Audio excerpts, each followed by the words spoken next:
Hi everybody. Let me just make sure my audio is good. Yeah. Oh, excuse me. Of course, bring some music in too, just to have a little something to listen to. Hi everyone. We're just getting started here. Little after work stream for me. We'll see how long I can keep this up before I gotta run and go dinner. And I think I'm gonna play some Among Us with some friends later. Probably won't stream that though. So we're just gonna be here. And we're going to be continuing to step through this train. It's exciting. Maybe it's exciting. I don't know. You guys could probably hear that fire truck outside.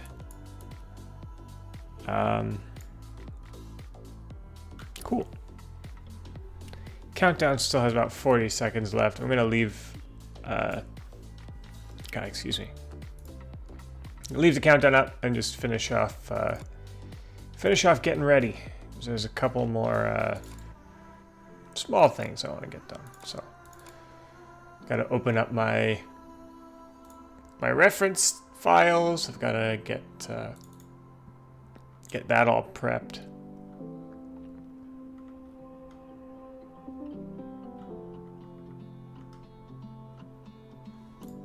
Gotta make sure we can be ready for this.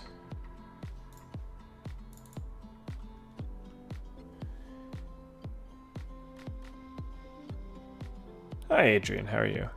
Alright, there we go. So now the countdown's ready. Now arriving. Let's figure we can head on over. Alright, here is our R9 subway car as we left it. Looking pretty good, if I do say so myself. If you don't know what we're building, or what we're modeling out, really, it's this thing. So it's a really cool 1940s era subway car used in New York City, and awesomely, the Transit Museum here has preserved a handful of them. So there's it's a pretty amazing thing. You can go and ride, well, at least, you know, in non-coronavirus times, you can go and ride these things. So. It's pretty cool. The Independent Subway Fleet is what these were. So they've got like plans, which rules. I'm gonna try to browse some photos to see. So I'm looking for, we're doing underbody detailing today. So I got the trucks and I have good reference for the trucks, but I want to see if I can get some good reference for the underbodies of these cars, so the detail that they have on the bottom. So this is my reference stuff. This was in North Carolina, which is wild. Unfortunately, it looks like all the stuff on the bottom is gone. This is one of the Transit Museum's ones. I might number mine 100. So 100 here is the first one, an R1 delivered to the city as the first subway car for the independent subway. This is, yeah, they've got 4 perfectly matching nice cars, which is just a lot of fun. So I'm trying to find good reference, a good image that includes showing some color in particular of some of these elements that hang down from the car body. Of course, that's all blocked. Those are harder to get than you might think. Yikes, 207th Street. And clearly they have some unrestored ones as well. What train are we doing? We're still working on the same one as last time, the R9. Trying to do the underbody, so I'm looking for some reference material.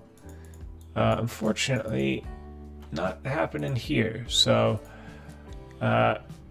next guess. So I usually check nycsubway.org. I found Wikimedia Commons is an incredible place to look. Like that. Unfortunately, we're not really using that detail, but you can see it's not really that interestingly colored there. This will be great because I need to match this font in some way, so that'll be useful later. Looking around, let's see, they've got some sub-albums for the R4. That's not quite going to help, and it's the wrong side. How about this? It's Seashore. Okay. So this is Seashore Trolley Museums, which has obviously seen some better days. But you can kind of see, this is what I was looking for. So it looks like this is like a black paint as opposed to some of the other stuff. Red here, which I already got. I gotta try to look past the weathering, and look past the kind of grime, and obviously I'm not doing one with a trolley pole on top. Oh god, excuse me again. Whoa. I'm not expecting to be this tired. That's in between cars, which is very cool. What are you? R7, the letters. Okay, so that's another one of the ones that's not in New York City anymore.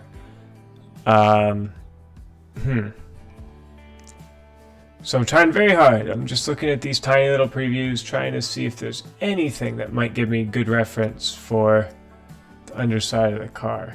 Again, not really. There. Part of the problem is these are literally designed to come up right to the platform edge, so you really have to look carefully and find stuff that's... you can see here's one on the platform, and you can't see anything. So you really have to look for very specific... Okay, I was going to say that's the smallest image I've ever seen.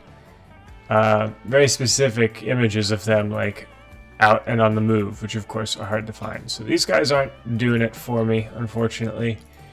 But I do have that picture of the really rusty one, which I think is what I'm looking for, in some way at least. So,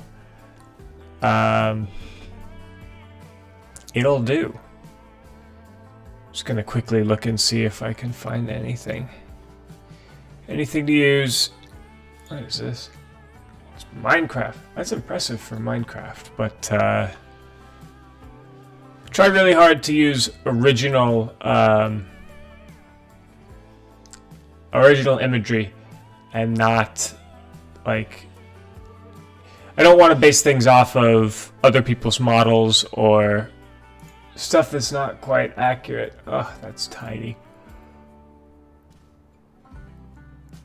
Because you can never be quite sure if somebody else has paid the same attention. You have, what's that? That's not 99. Should I know? Might be rebuilt. Anyway. Yeah, I think we're just gonna go with this for the underbody. But of course, back to texture. Here's what we're modeling, everybody. Which you haven't seen. Yeah, Roblox. I've seen a lot of Roblox stuff. I remember playing that game, God, like 10 years ago, more. How many years ago would that have been? Like 12 years, 12, 13 years ago? It was nothing like it is today, I don't think. So, I've barely touched this, and there's a couple of small details that I would like to get. So my raised plate detail was a very subtle thing, and I noticed on one of my reference images this top edge is actually its own piece instead of anything else. So I'm going to respect that. So instead of having rivets or anything on it, it's actually its own smooth section. So as much as I did all these careful rivets and everything last time, which definitely turned out, this is one section that is going to be rivetless on the car. So that's just needs to load in there. There we go. So now that has that kind of little smooth vent line. Oops, only on one side. That's one thing. When you don't do them all at once, I always forget what the heck I actually meant to be doing and what I wanted to. Hey, wait a minute. What the hell? Oh, that's right. These weren't quite regular. So they start to get off here. It's probably fine. I might fix that later. Right now, I don't really want to. This tiny detail. There's 1,000 rivets on this damn thing, so just a couple being slightly off is not the end of the world. I don't think, but you can see it over here. You got some... I can barely tell. You can barely tell. Anyway. Cool. So, next up, I try to do all the detailing and stuff in like general areas. So now I want to try to do some of the tread plate here and on these little places to stand, which I realize I got the wrong shape. They're, well, not quite like that. But they're shorter. We're a little late for me to change that, unfortunately. So I think I'm gonna leave them long, because they kind of go over and then step in and still have like a divider. But I kind of like the way they look long. I think it still looks fine and accurate, so I'm not gonna touch that.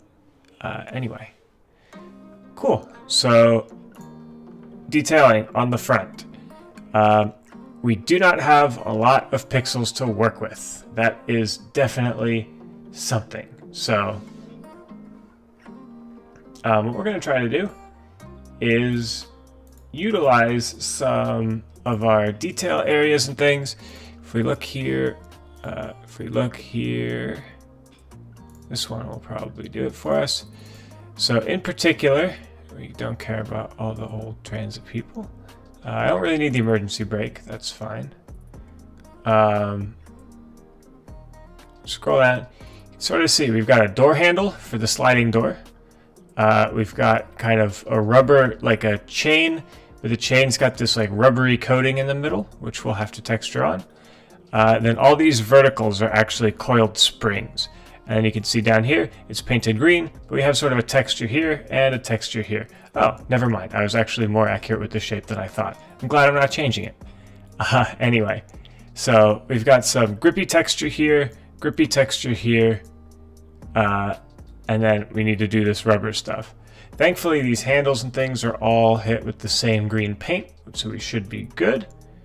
And yeah. Just like a rope. Oh, no. Shoot, sorry everybody. That's my fault. Let me kill that audio feed. That should hopefully fix it. I'm sorry. Yeah, I took her doing the parade trains. Yeah, so these are pretty classic, pretty standard fare for the museum fleet, which helps. It helps the Transit Museum out. And I figured I'd make them, because we're about a year from when I went to the Parade of Trains last year, and I had such a nice time. So, sort of a tribute to the Transit Museum, tribute to that. And also, I just wanted to make a cool City Skylines asset, and what could be cooler than a vintage subway train? So, yeah, a lot of reasons behind wanting to make this thing. It's also, I'm seeing so many people doing 1940s cities, and none of them have...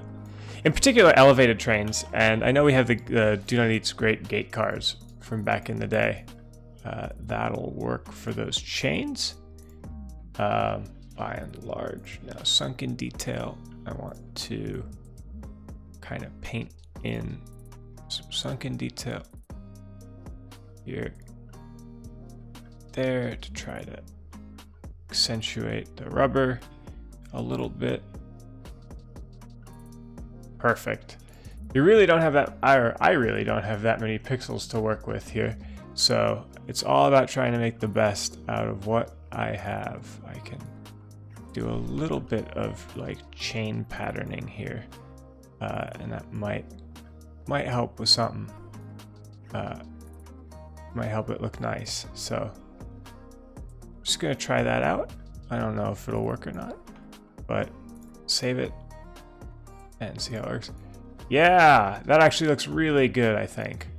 The center thing, we can see in this picture, just kind of green, just kind of flat, so I don't think we need to worry about it, which is helpful.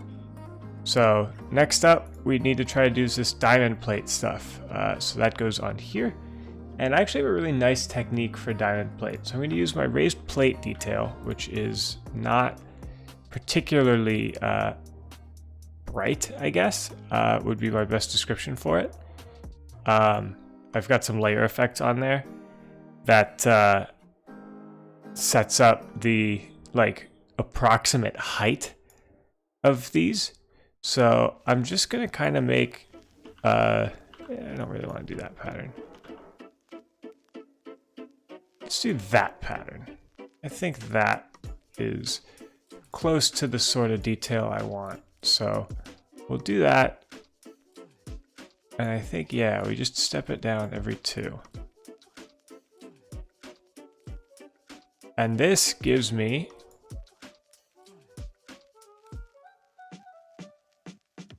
the texture that I would like.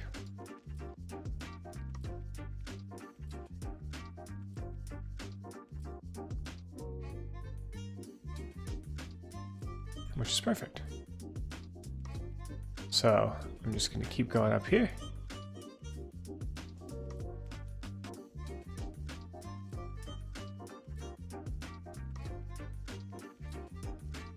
And we're almost there.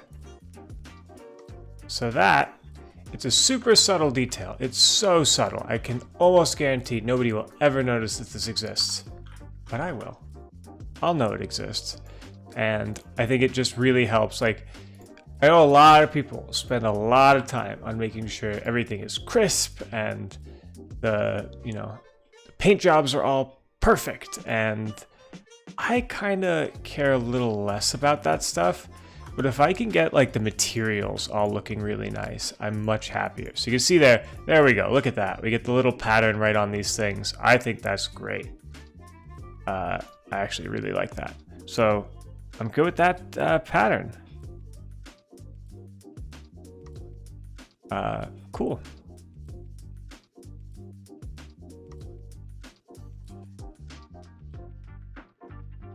Now what?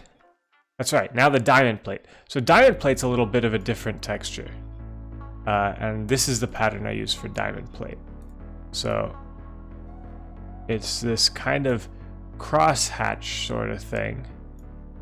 And the more I grab it like that, I can make a really nice big pattern out of it.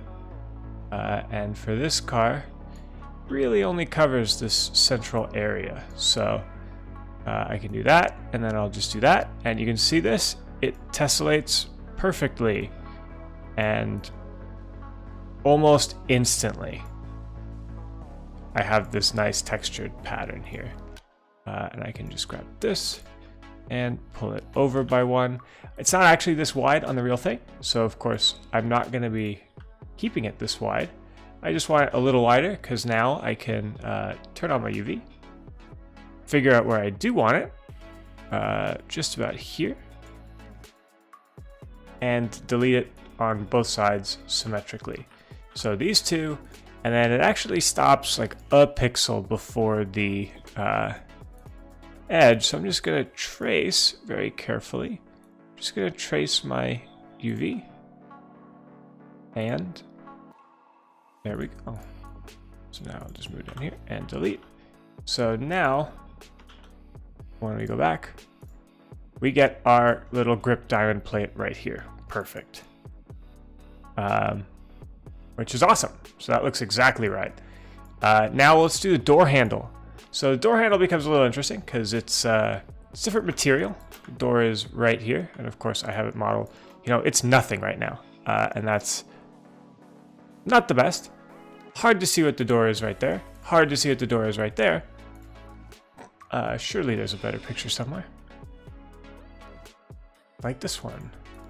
This is a slightly different type of car, but it's close enough. So the door has this big sunken kind of rectangle, same width as the windows, same curve as the windows, and it goes down to just above the little marker light boxes. So that's something I'd actually missed from before. So if I grab sunken detail, I can do this, and I'm just going to use this piece. I'd imagine straight over is probably pretty accurate. Whoops. 64. Great. So now I'll just do this and bring it over to put it in the same spot. Perfect. And this was actually a little taller, it looked like.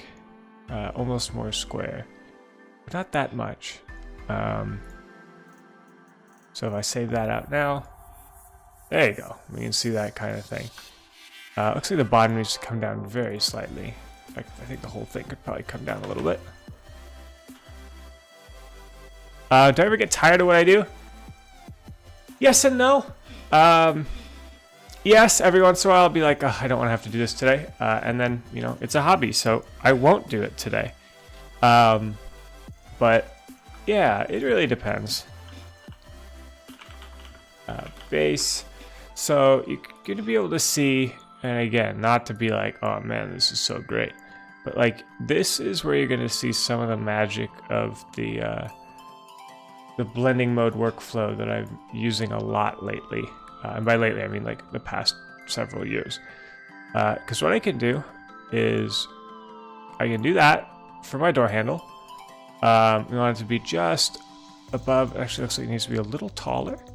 It can go pretty close to the window. So I'll probably do that. I've got my weathering on. And on the door, if I were to hide details, I guess not. I think if I were to hide a lot of different pieces and parts, maybe it's too subtle. But when I was first looking at the bake, you could actually see the ambient occlusion bake, which is what gives me all these nice shadows. You can see it picking up the yeah, I can't see it at all now. But you can see it picking up the chains across the front. So I thought I could use that for spacing, but it looks like I'm just gonna have to do the old guess and check. It's too low. Oh, you know what? I should know. So it's very slightly below the bottom of the window. That's way easier. I don't know why I didn't just use that from the start. It's pretty high. And I actually think I made mine slightly too wide. So I'll just do 2 pixels there. And then I will squish it over by a pixel. Great. What motivates me to continue doing this? I don't know. Good question. There's just a lot of stuff to make that I would like to make and see in game. Really substantially, and a lot of it, and this is the reason why sometimes I lose motivation, it's seeing other people use the stuff. So seeing when, you know, like 220 will use the Bay Bridge and it's all of these beautiful these shots, and this Bay Bridge that I made is right in front of it. I'm like, yes, that rules. I love that. And you know, it comes and goes, because there's some times where like I don't really see a lot of my trains out there, and it's a little sad. But I don't see a lot of my trains being used in screenshots and things these days. So we'll see. I mean, when that happens, usually I'm just like, hey, let's make some new trains. It's, you know, it's time to, I get it. I see it. Let's, you know, let's make something better.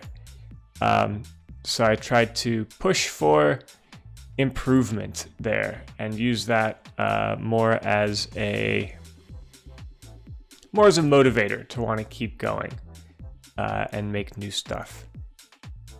But that's really what keeps me going. Obviously, Presidio Bay right now is driving a lot of asset creation. So not this one specifically. This is not a Presidio Bay asset. This is just a normal thing. Obviously, it's not from San Francisco, so it has no reason to be a Presidio Bay thing. We'll do that, and we'll do that. And there's our door handle. Looks good. So it's a little bright back there. I think the metal color is a little too bright. So what I can do, and because everything else was painted on in a pretty specific way, I'm actually just going to grab from the shadow here, whoops, and drag over. And you can see it actually darkens everything. So I still think it's a little too saturated and a little too light. So I'm just going to darken it one more time. There we go. That's more like that image. So if I do that and now reload it, nice and dark, perfect. My baby should go and get Live says, awesome. You know, it's if you guys happen to have a Twitter account or some sort of social media, like tag me, share them with me. Like honestly, and this sounds pretty dumb when I actually say it out loud, but every once in a while, maybe every month or so, it's probably not every month or so anymore. It was more when it came out, but I'll just go on YouTube and search for like City Skylines train, City Skylines plane, City Skylines bridge, and just see how people are using my stuff. And I love doing that. It's just, it's a nice sort of way to check in, I guess, and sort of gauge what people are thinking, doing, wanting, all of the above. So, you know, you guys all, if you're commenting on this, I know you have a YouTube account, so share it with me when you use my stuff. So I'm doing a similar sort of thing as I did last time with the diamond plate to do some springs. So I'm just gonna make a little texture. In this case, it's pretty much a checkerboard, but it's diagonal lines. And I'm just gonna go around and trim them to fit now that I have this. So a bunch of diagonal lines placed slightly farther apart than that. And I'll save it out. And when we go back, you should be able to see it kind of pop to action. There we go. So now you get all these nice little stripes and things, all this nice texture onto the springs here, which is what we want. So that's great. You can see that right there. Okay, any other detail I might have missed on the front? Anti-climber has some bolts in it, which we could do, or some rivets. Oops. So we can do some of that. Actually, these guys have some rivets too. So I'm going to jump into my rivets layer again. Good old rivets layer. It's been doing me well for a couple days now. And we've got some rivets to place. So I'm just going to grab an ellipse, do it one by one, and try to do it roughly. If I can't do it centered in each of these, I'll at least make it consistent, consistently off center. So I'm just going to do the bottom right for all of them. And if I save, almost certainly not going to be visible, but I know they're there. And when we do the normal map, that'll drive a normal map, which will help that. So awesome. I saw a couple extra things. So thankfully with these bakes, I can know where my stuff is placed. So I can now texture on a few little rivets, and they weren't quite bright enough. So I'm gonna just do that. And now I want my plate detail, because I noticed that the plate detail is actually kind of interesting over here. And I want to do a little rectangle. Two wider on the ends, one wider in there is pretty good. And I want to chop the corners off, so we can just do that. And that'll be a nice little detail in the front here. So I grab that, and we're gonna copy it over to the other side. So it's 4 pixels over. Great. And I can do the same on the rivets layer. And we're kind of getting there. I think that's pretty much all the detail on the front done. Again, like, I used to do a lot more hand-painted specific detail because I used to be working like this. And without any of the bakes, you can see it's still detailed, but it just looks so flat and bland. So now I've taken advantage of doing these texture bakes. Go see, I think, part 3 of this series, the first texturing. Do that, but now I use like materials overlays and all these things. And now, like, with that, you can see I really don't need to actually texture all this stuff incredibly specifically, because the bakes actually handle a lot of it for me. So I'm just gonna actually soften harden all 4 of these to try and get that fixed, which should be good. So yeah, I think our car body is pretty much done. I know I started this and said, like, we're gonna do the underbody, and then immediately started doing some stuff I'd forgotten on the car body. But yeah, I think we're good. Ever thought about doing another bridge? Yes, I have. In fact, I have done full other bridges and things. So let me try to find it. In fact, I've completed other bridges, but just they've never come out, which is a little sad. I don't know if they'll ever see the light of day. From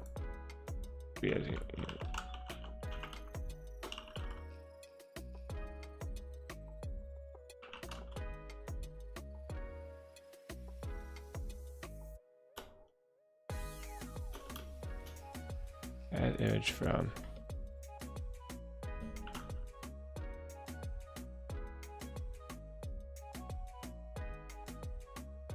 Hang on. Trying to Discord search seems to be not working.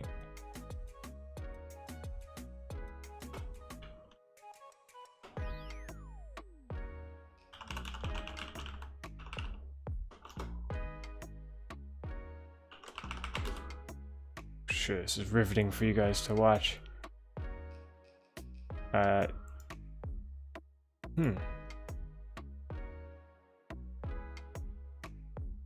it looks like their per person search is their search from people is not working or disabled here or something.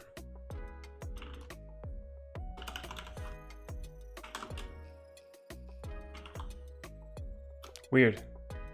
I can try to find it though. Image. Let me see. No, it's in here somewhere.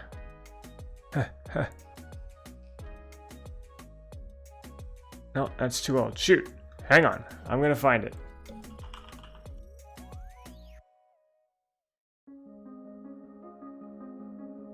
Yeah, there they are. So I'd finished another bridge. Sort of a generic kind of 1800s thing, inspired pretty obviously. You should know what the inspiration's from. Should be pretty clear. It's Brooklyn Bridge inspired, which I think is nice.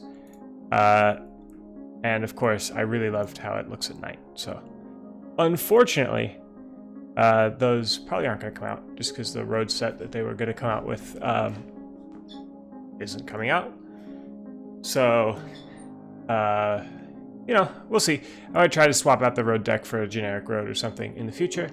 But yeah, I was doing a handful of different bridges and things for roads that didn't come out. But it's nice. I was really happy with how it turned out. I think it's a sort of look we don't really have. And the idea is you can kind of squish two together and make a Brooklyn Bridge if you want to do that. But yeah, anyway. So I have made other bridges. I want to continue making bridges. This was a fun one to make. The other bridges I've made are fun. But for right now, I'm working on this train.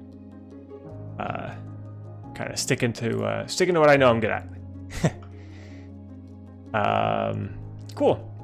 So the trucks get some good detailing in. So we've got a lot of different pieces and parts of detailing to do on the trucks. One of the big ones is these end pieces here. So you can kind of see we've got this thing that like slopes up and is mostly hollow. I'm not going to do it hollow for a handful of reasons.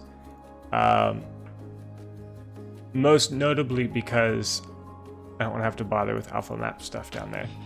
But these guys are hollow too. I've modeled them solid in that act. So what I'm going to do instead of doing them hollow versus solid, I'm just going to use my sunken detail layer and go nuts with it.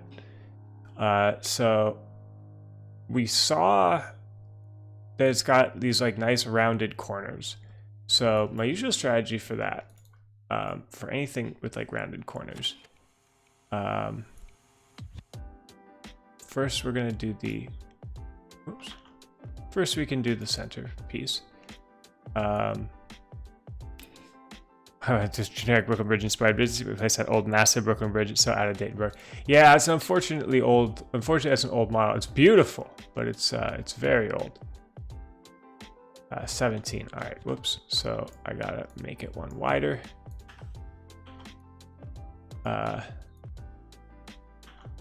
We'll see. Working with networks is so annoying though. Those bridges were like close to done, but when I say close to done, it's like it would take longer to get them done than it would to, you know, start and finish an entire train from scratch. So it's all relative. Yeah, it's all relative. CS does do transparency through alpha channels. What it doesn't do is account that I'm very lazy. No, I don't want to really do alpha channels so low because it's so dark anyway. I actually really value, or am really valuing these and using them as a view block sort of thing.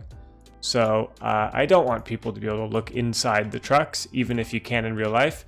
Obviously in real life, there's so much extra stuff down there that I'm not modeling, all the cables and conduits and things that I'm just not modeling. So instead, I'm just going to texture these on as kind of dark shapes so that you can't see in, really.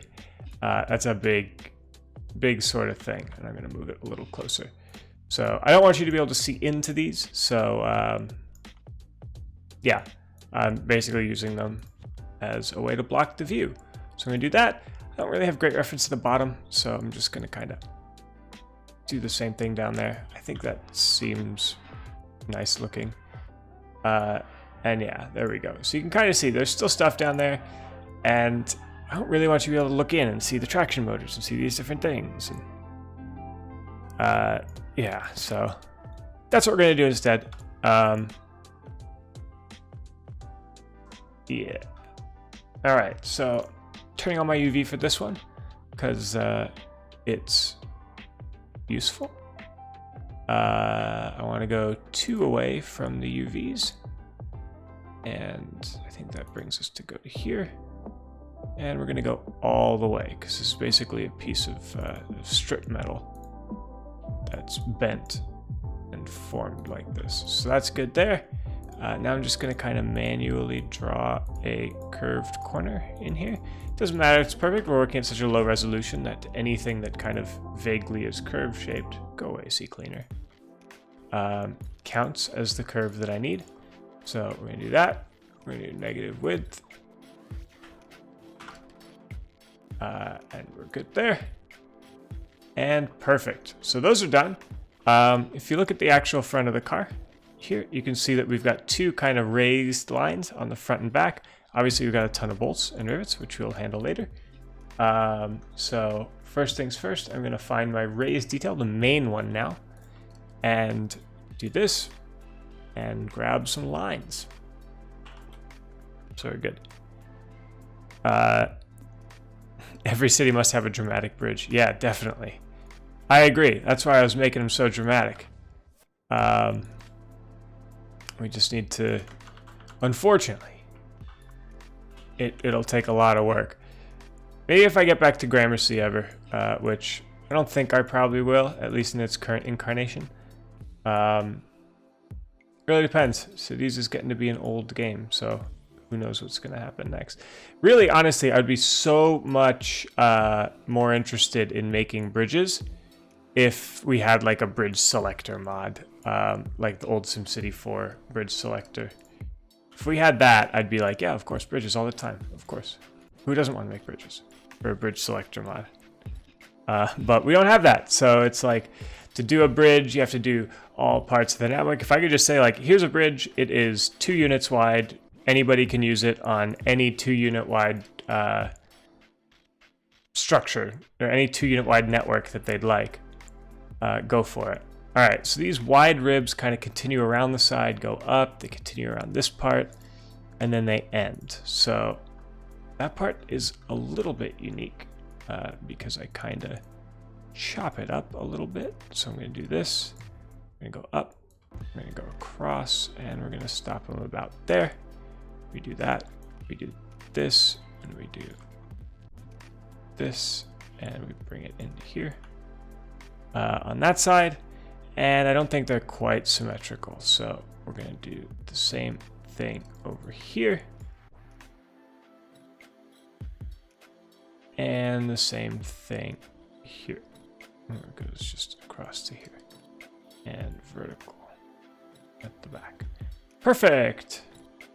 So that's good there. That's the outside of this. This is the inside, which you'll almost never see, to the point where I usually delete some of these faces. But just for some consistency, we'll do that. And we really can just kind of do this quick. So I'm just going to do that. Bring one, whoops, bring it across the middle. Bring it down to the corner here. This is almost all blocked by the wheels anyway, you can see because of the shadow stuff. But yeah, so this we can drag this across again too, and same here. Cool, so that's good. We can save that, and now you can see already we've got some nice kind of pop lines here on the truck, which look really nice. Where else? Where's that big spring? Here it is. So what I want is, because we saw those same lines kind of come over there, I want to do that there, and then also I want to do this here. So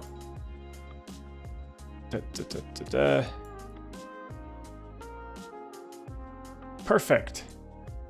So now we can actually see, and it's right here on this cap of the spring, we've got some really nice shading going on, which is perfect. So next up, we've got these journal boxes. So that's not visible there, it's visible here. So it's got this kind of Y shape on top, where it's like a little strap thing, and then it gets this big wide kind of shape with a U and a little bolt in the U. So I'm going to be doing that over a couple of layers. So I'm going to use my like lower raised detail for the plate section here, like the little clamp. And then now I'm going to kind of trace out my U. So it goes here. And then I'm going to kind of bring it in like that. And then just try to keep, you know, screw it. I was going to say I'm going to try to keep it symmetrical, but wait a minute, that doesn't make any sense because I don't have to keep it symmetrical because I can just, oops, I can just do it like this and then I'll copy paste it. So I'll do that. Oops. But I want to subtract my selection. Thank you. That's too low. There we go. Still would like to subtract my selection. Good. Back to add selection. Back to add selection, because I'm 100% sure I will forget that I set it to that. So we can do that, and now we can do that and negative the width.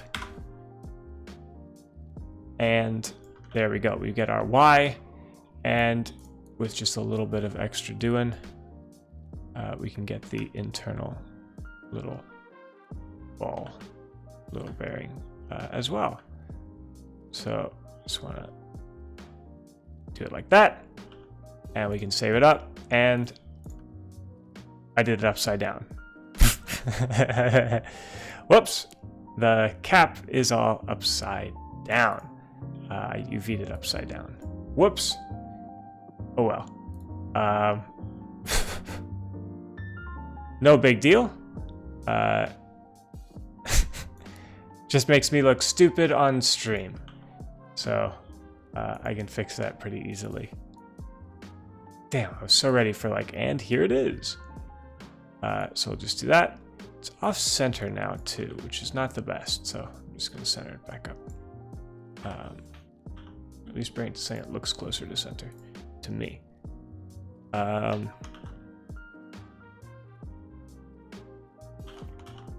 Cool. And right side up, perfect. So we kind of have that right look now down there. That now looks like that, where we've got this big kind of yoke. It does go full width, which, yeah, that's what I have. Good. Awesome. So I'm happy with that. Now, look at the same thing.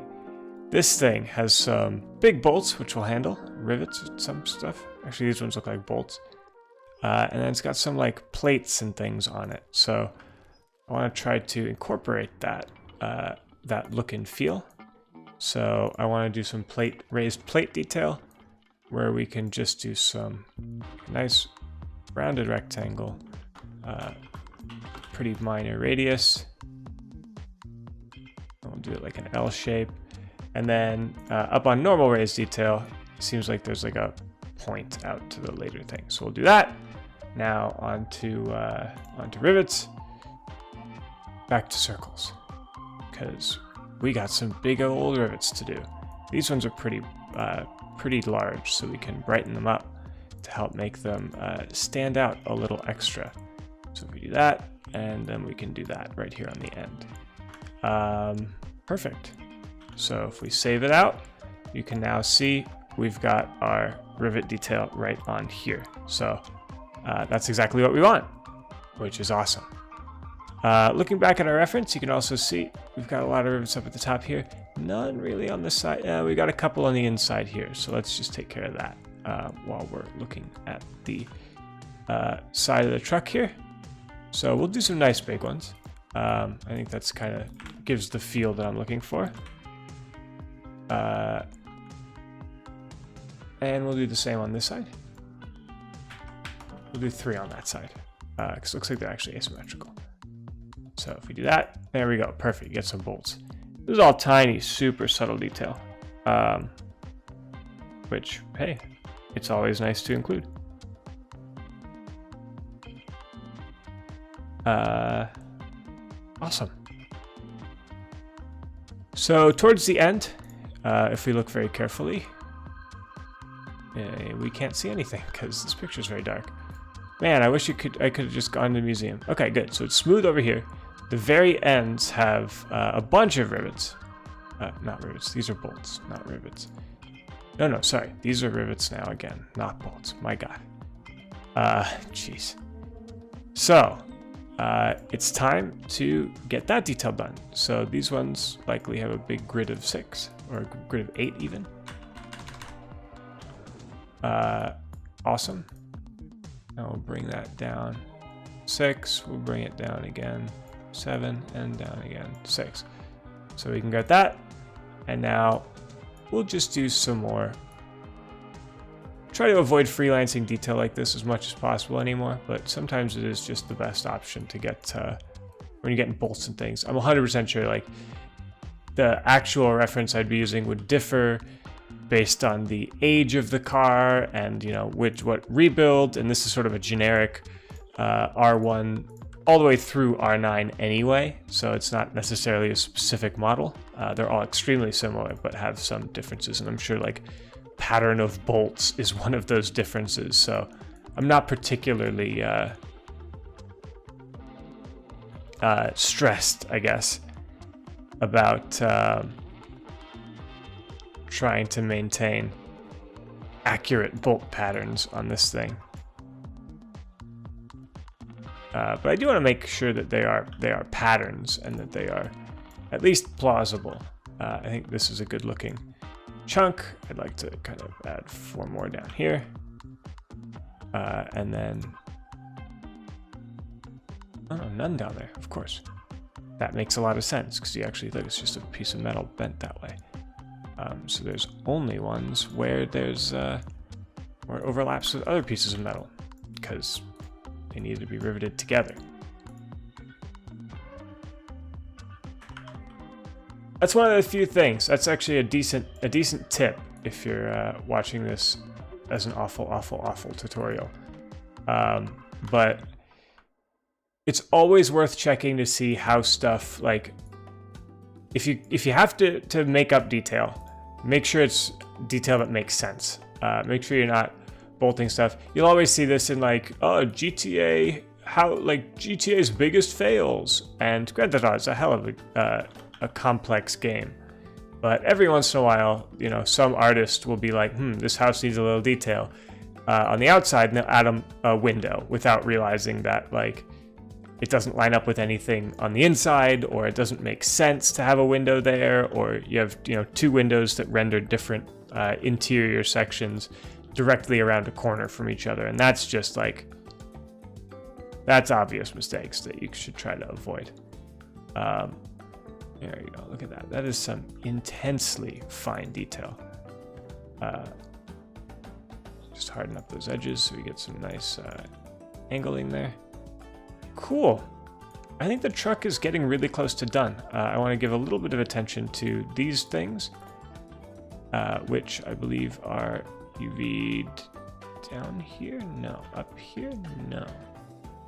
Oh no, these are the traction. That's a piece of the traction motor.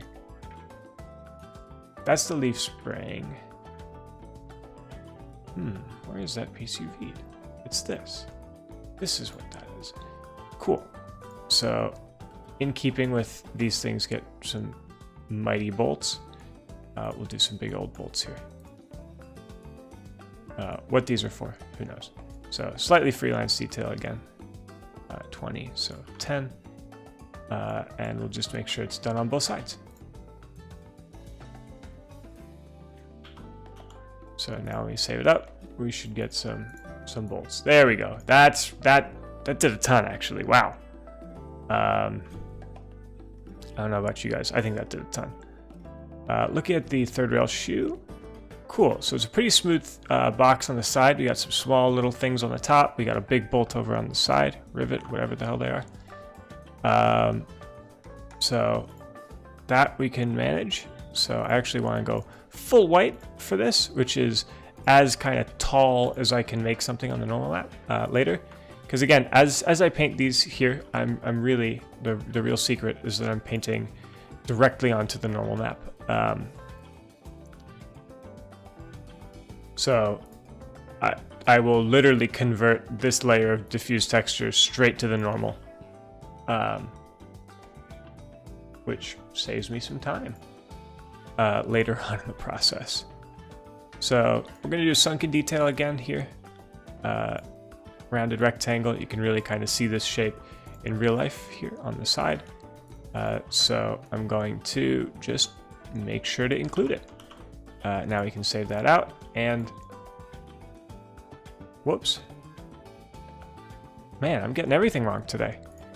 All my dimensions and things. That's the bottom actually. So what I would like to do is grab all these. Whoops. Grab these inside too.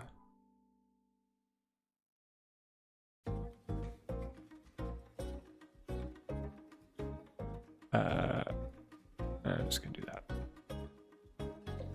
Cool. Yeah.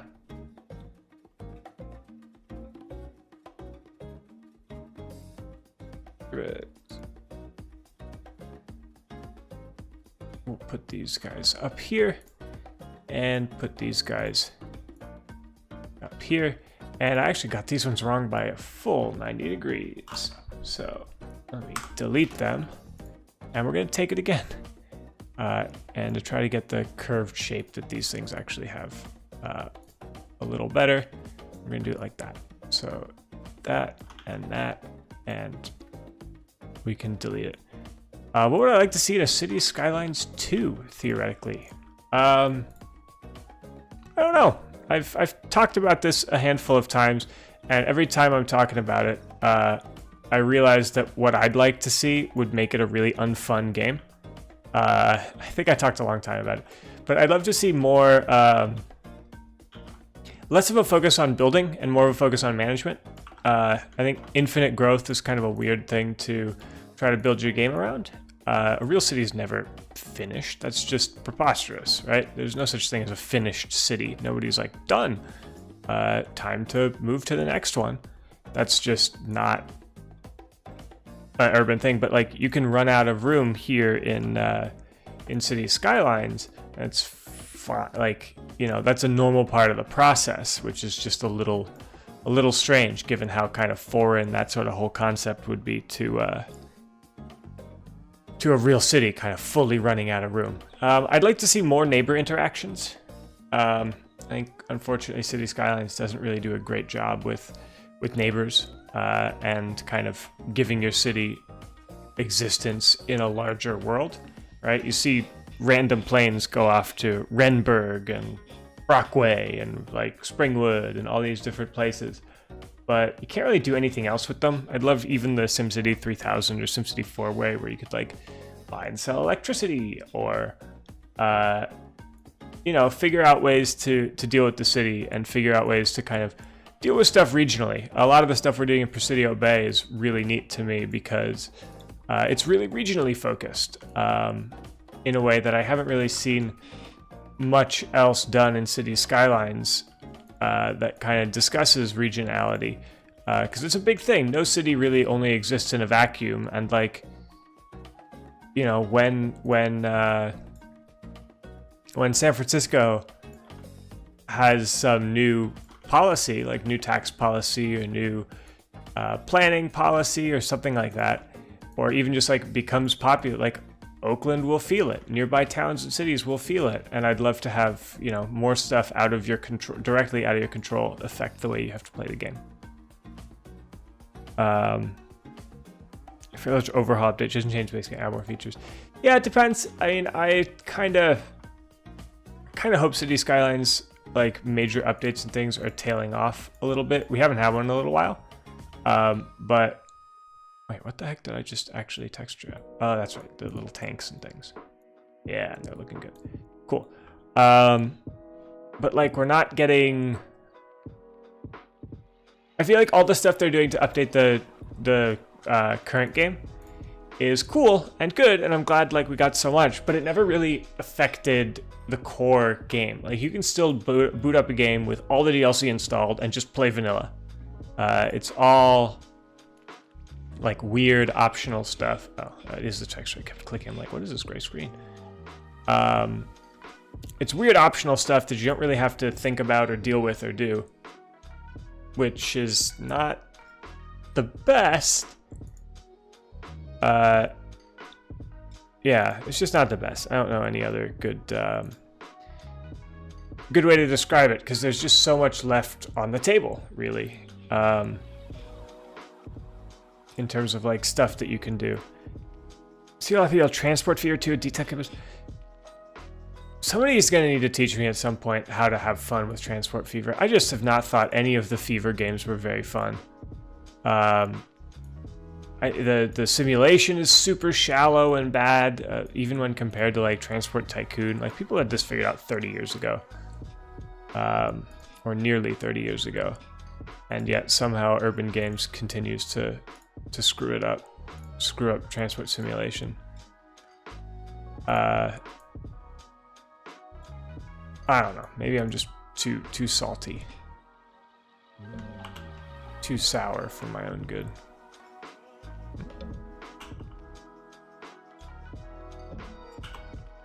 There we go. Oops.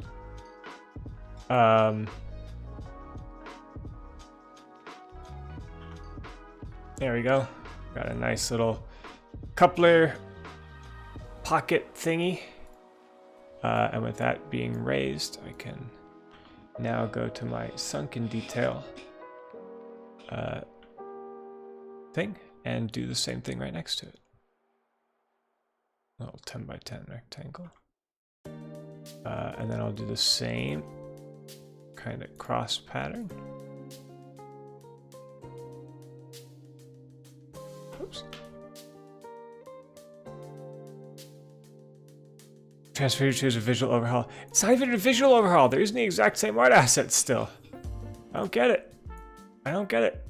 It's a weird game. I just don't get it. Brighten that a little bit. Great. Now I'd like to do that. And, oops, again, damn. Do that. And do, oops. Do that, and then we can go a little bit lighter for the bottom piece here. There we go. Cool. So we've got a coupler of sorts. Some sort of detail on the front here. The real things are pretty rusty and janky, even on the nice museum trains. So I might do some manual touch-up weathering on that like janky old metal. Try to make it look a little more scraped up and screwed up. Actually, progression of time return. Yeah, time progression would be really cool. I really think the core gameplay, and I talked about this on a previous one of these streams, but I really think the core, or a large section of the core gameplay of a city builder, should be dealing with outside elements, and whether that's time or something else. Right? If you just want to have a kind of random number generator that's like, how much do people like living in cities right now versus not? Like, you know, I think the pandemic has given me a lot to think about on that topic. With all like, oh, New York City is dead. Of course it isn't. That would be crazy. But like, it's an interesting thing to sort of think about how events like this, and we've always seen like a city builder's events having been, you know, like disasters, which we can absolutely have. But like, what about something that makes people really prefer to live in low density housing for a little while versus high density, versus, you know, different things, right? We saw people, Friends, the TV show, made people come flocking back to New York City en masse. But like, COVID is making, like, especially like office workers leave. And I think we're going to see a very unique and different New York City come out of this, when you don't need to have your big midtown and downtown offices and things. But like, yeah, because local management, communities differ a lot, and CS is just the crime rate and dead bodies. Yeah, I think that too. Like, two different neighborhoods and things should have opposing ideas and forces that, like, you have to figure out how do I make, you know, I'm blanking on, how do I make Sunset, like, man, I'm blanking. I had all the good city skylines, like automatic district names. I was gonna make some good jokes for the district names, but I'm totally blanking on them. But like, you know, how do I make Westdale happy? Because they really want a highway access, but they're surrounded by, you know, neighborhoods that really don't, and you have to figure out what to do. And this is part of where I realized, like, shoot, the game I'm interested in would not be fun, because I pretty substantially want a game where, like, if I don't do enough stuff to make the neighborhood of Westdale happy, they're gonna prevent me from doing future stuff. Like, they're gonna say, like, oh, you know, we wanted a park, but you didn't give it to us, so now you're wanting to build a highway here? No, we're gonna make that much harder for you. And I think you'd have to have, like, I was saying this in the other stream too, you'd have to have two currencies. You'd have to have, like, money and political capital, like how much you can do politically before you become too unpopular. That good? Yeah, Coupler's looking good. Yeah, OnlyFans man. Yeah, but like, how much can you do politically before you become very unpopular? How much can you push a neighborhood before they're like, no, we're not going to let you do this? And then your plans, like, I want to rezone a whole bunch of industrial to commercial, and if I'm not popular enough in the neighborhood, they'll be like, hey, no, we're not gonna let you do this. And I think that's really where, like, a lot of interesting gameplay could happen, and try to figure out how to balance all those things. Yeah, bribery. I mean, bribery, I think, would be a core mechanic of this. Like, almost to the point where, I don't know if you guys have played Open Transport Tycoon, but like, the towns would get pissed off if you bulldoze too many buildings, and they'd be like, you gotta stop. And to the point where there would be times where you'd be locked out of, you know, bulldozing extra buildings and things. So you'd have to figure out how to adapt your network to it. I think that's a really interesting mechanic. It's frustrating as hell. And of course, now everybody's figured out that, like, you win back the towns, or you can win them back by just planting trees. So you just see people just spamming trees all over their towns in Transport Tycoon, or all over towns that they're trying to be allowed to build a new central station in. Oops. But absolutely, like, bribes I think would be important. Like, you know, do you take the bribe from the developer and go forward with this unpopular rezoning anyway, and then use the bribe from the developer, use that money to either like enrich yourself personally, which I feel like there need to be some sort of mechanic to promote or work against that I haven't really thought about yet. But, or, you know, do you go and say, all right, developer, like, would this make everybody happy if we go ahead with the rezoning, and if we expand the city, or if we rezone and say that, you know, and like risk gentrification, what, like, we'll do this, but we will, you know, improve schools in the neighborhood as a result. We'll take the developer's money and it will go straight into the school, or like the developer will build the school. Yeah, rent control, rent subsidies, you know, deep policies affect whether neighborhood develops single family. Yeah, I'd love that. Oh, procedural buildings, procedural zoning in particular. Instead of like, this is low density, this is medium density, this is high density.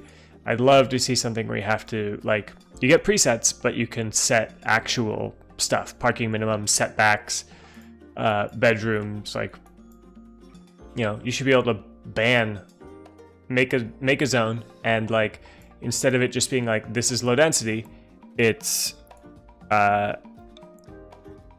like,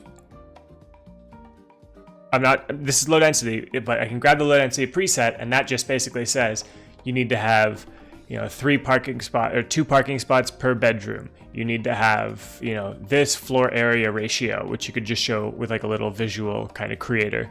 Can't be more than 3 stories. You need to, like, flat roofs are not allowed, and you'd have like a few parameters. Here's the setback from the street you need.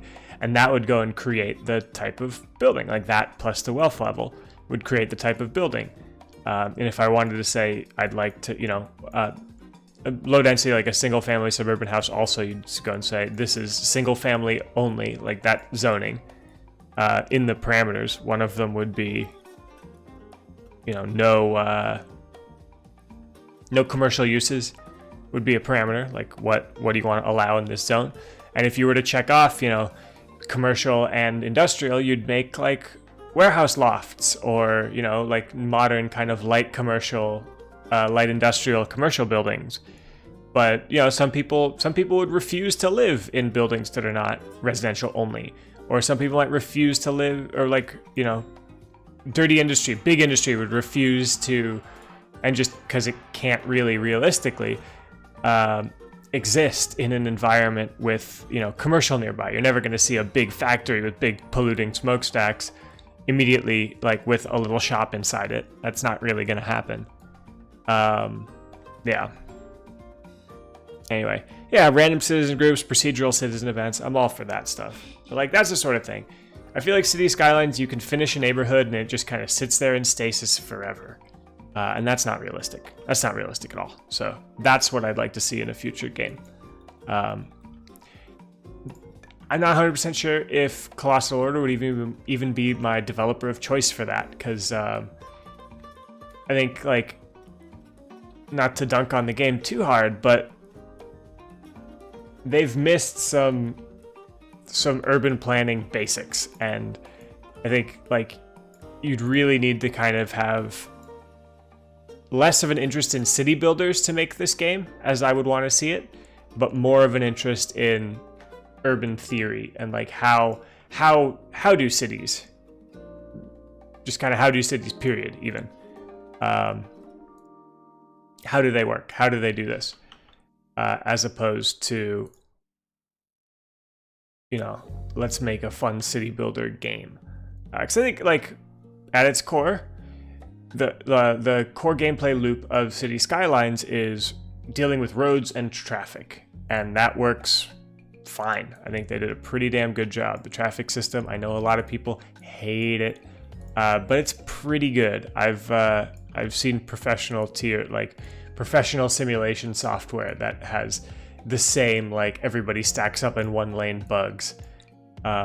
It's just kind of as good as things sort of get in a lot of ways for simulation like this. Did I screw that up too? I sure did.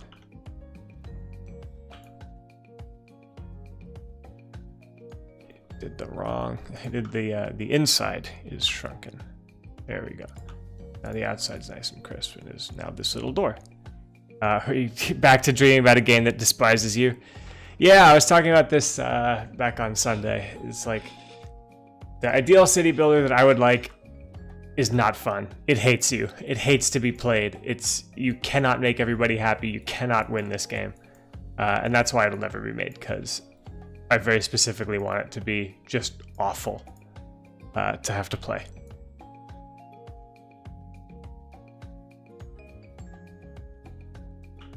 Man, we're so close. I can taste it. Just have this little box thing, which I'm just going to do is like, again, sort of freelancing the detail a little bit.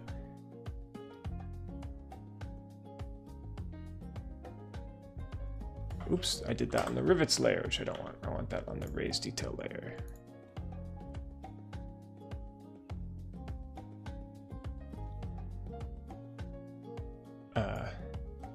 Yeah, the City Skylines core gameplay loop is refined and pretty good. It's just not really... It bears a passing relationship at best to actual city planning and development. And well, really, it bears a passing resemblance at best to the actual kind of challenges and things that city planners and people like that face. What does data taste like? What do data taste like? Data is plural.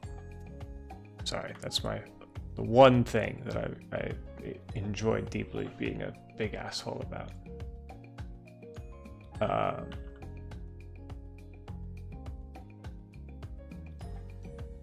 So, last section here. These are like little insulator box thingies.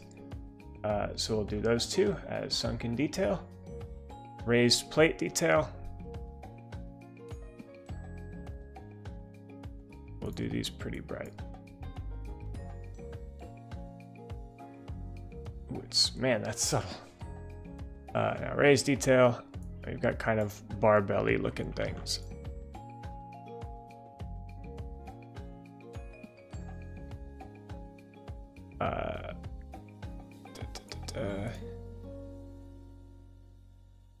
You know what? I want to go full white for these middle parts. Yeah, the whole thing. So I'm just going to do that. It's not really the look I was hoping for, so hold up. Plate detail. Go away. So we found our image for this. Nice and low res. So it's like, these things are less boxes and like more like racks of like churros looking like. So it looks like we see kind of rows of the ends of things. So I'm just gonna do, I think these are like insulators or something like that. But I'm calling them insulators because that'll make sense to me as I do them. Yikes, that's not quite what I wanted. So I'm gonna do them like this. And I'll pick the nice like white-ish color and let the weathering kind of take care of it. That's a little bright. Let's go down to gray.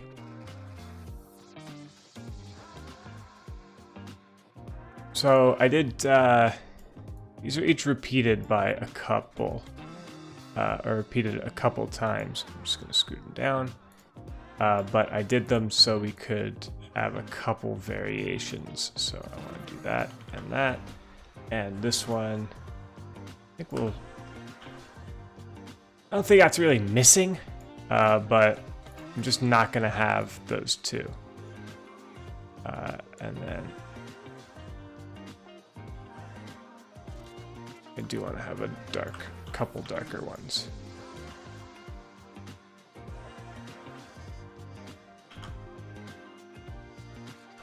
Just different ages, different ideas.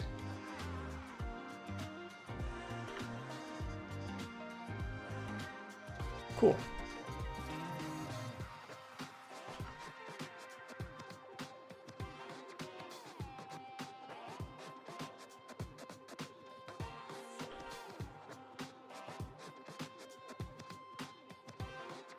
So we'll do that, and you know what? I'll do a full row of darker ones here. So with two of these, all good. Let's see what else. I want to drop shadow. I want to dark shadow a little brighter.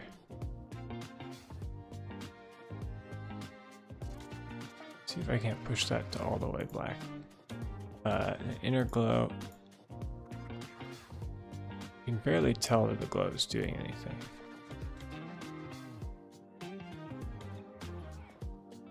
I'm gonna undo the glow.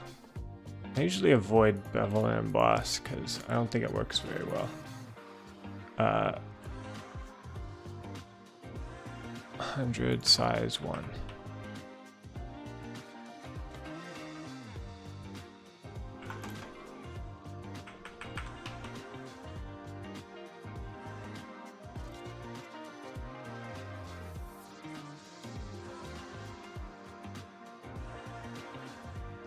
There, this might help.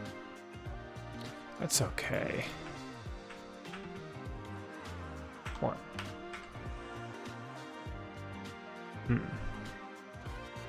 None of these are quite working how I want. I think that's actually okay because I can beef it up with like a little. Whoops. Actually, I want to erase detail. I can beef it up and kind of reinforce it with some other detail in here. Huh.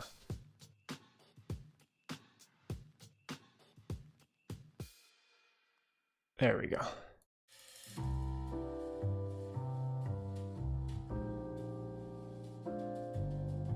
So this will hopefully come into its own later on. So I'm going to do that.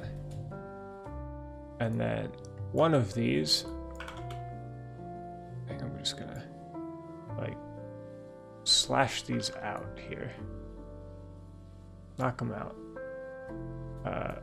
So they look.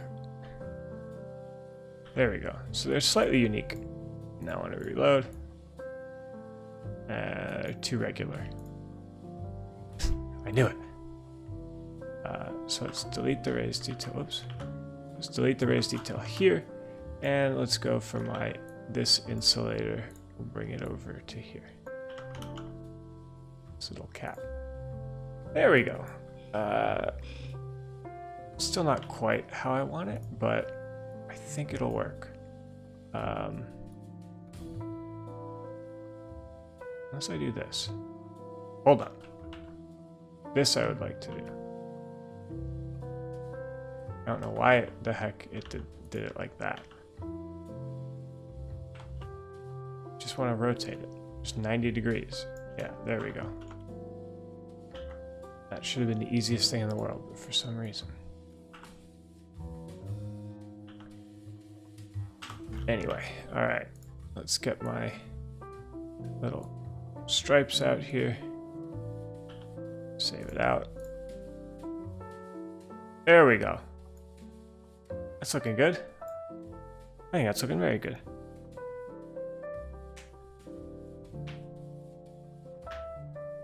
We need politics in cities. Spiritual cards of iron in cities. Press trade embargo. Supplies are gone. Yeah.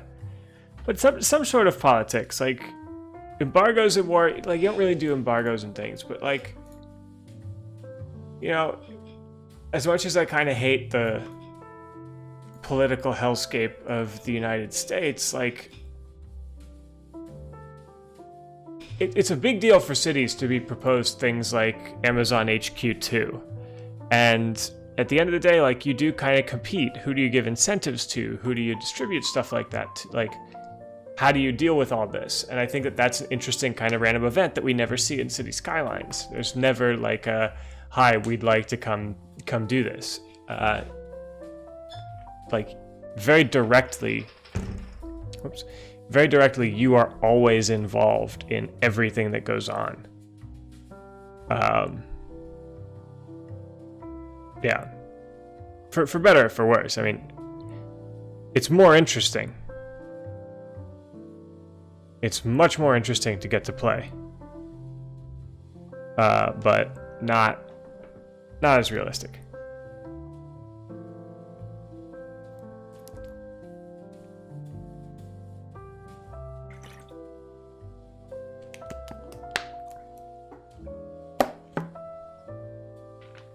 Sorry.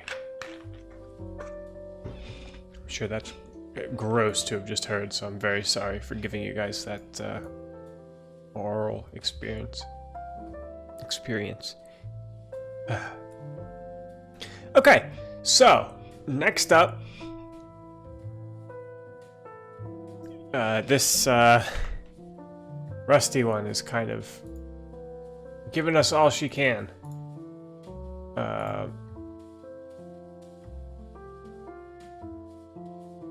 Yeah, you can see they use these handles. What a wild thing. These are my favorite cars, the R11s. They're beautiful.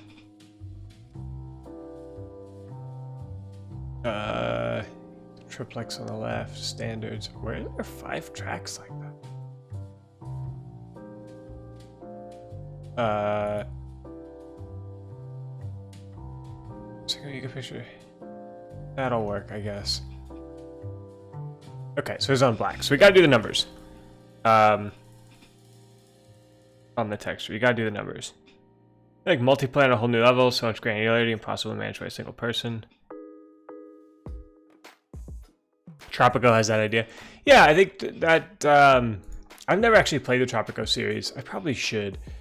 But yeah, that sort of idea where like people come to you with ideas and with requests, really, and they're like, we would like this.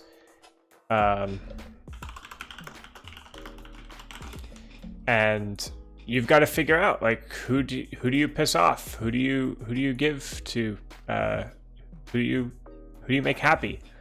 Because that's real cities. That's real cities.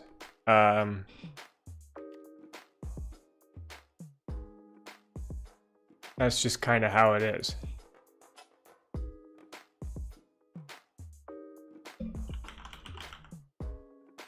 So thank God I actually have a font on my computer. This was something I was introduced to at work first, and I was like, I need to go buy this. But I have a font on my computer that is specifically the numbering font, like the font used for numbers for these train cars. Because of course I do.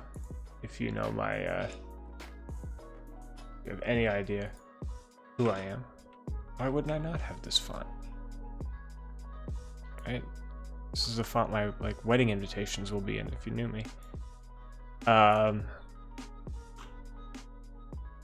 Cool. So looking at this, 1802. So it looks like they're all fairly monospaced, which means we need to widen this guy a little bit. And do 100 there. We'll do 100 here.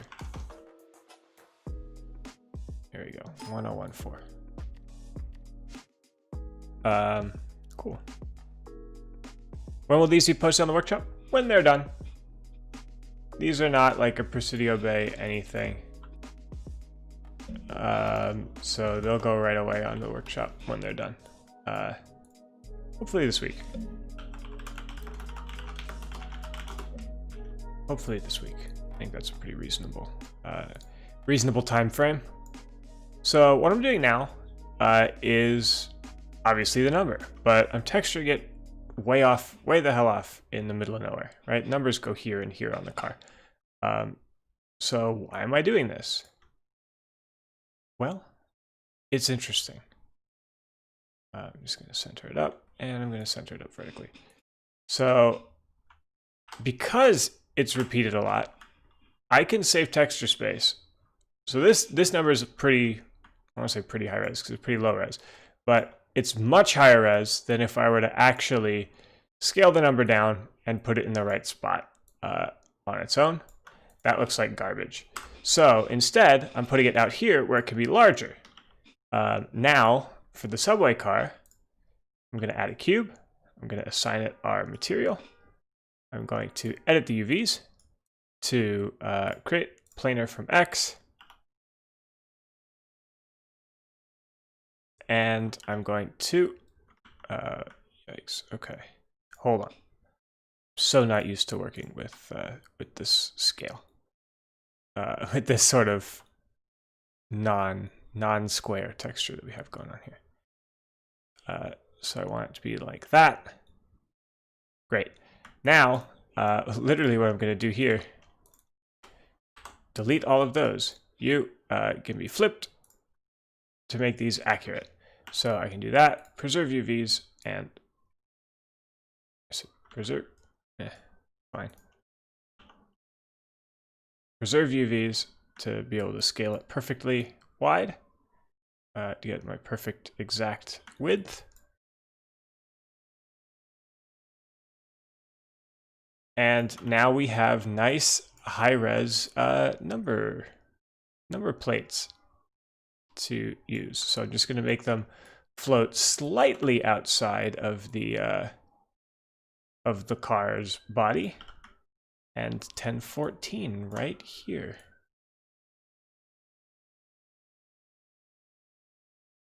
And up a little bit. So 1014 done. Come like that and park it there. Perfect. And we've got our car numbers. Could the numbers be edited with Kleit's Write the Signs mod? I believe so. Oops, the music all stopped. I ran out of music. We'll go again. But, wedding invitations is back. Oh yeah, that's right, I guess, yeah. Thank you, bad idea. It's been almost a year. Obviously, we were supposed to get married this year, but not happening. Oh well. Anyway, so yeah, so that's how I do the numbers there. Now, of course, we'll do the exact same thing for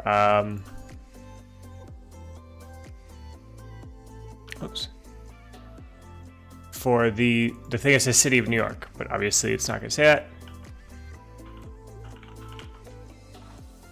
So save City of New York. I'm going to do municipal transit or municipal subway. Transit. And I need to find a good font for this. So I have a ton of fonts installed, most of which are not going to be good for this. In fact, I'd say almost all of which are not going to be good for this. So I need to find a good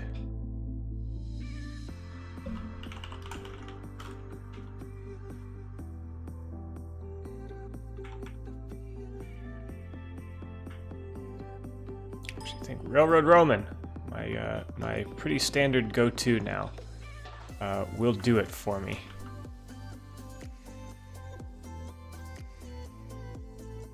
Metropolitan Subway, that would also be pretty good, but long.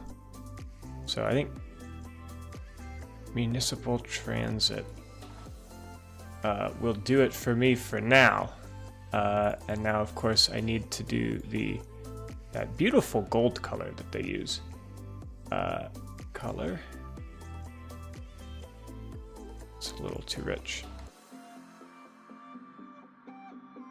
Nice. I'm going to do that. And just base paint copy. This is going to get a nice green backer.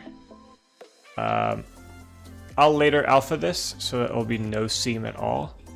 But for now, I'm just going to give it a gray background. Blend. And now I can UV it as I would like to. Oops.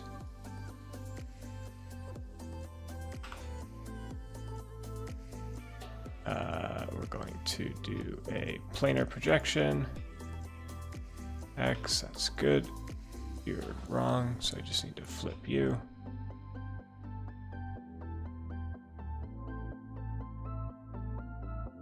Shrink it down until it's the right height.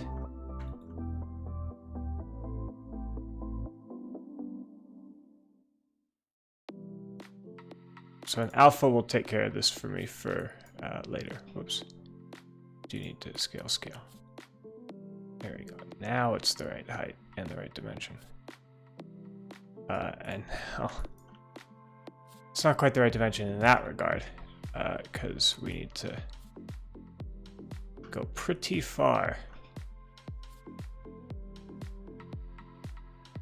in each direction to get municipal transit all on one sheet, and just to make sure it's not, ooh, that's fun. I don't know why they're offset like that. But anyway, we can just snap them both to the right. There we go, municipal transit. So we gotta make these wider. We gotta bring these up. We gotta make these wider again, so they just pop over the sides. And now we gotta make them smaller.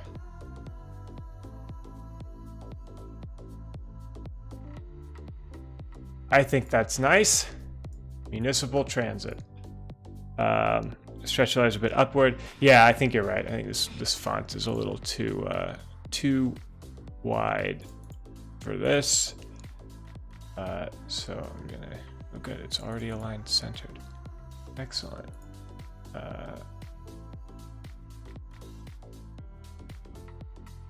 There we go.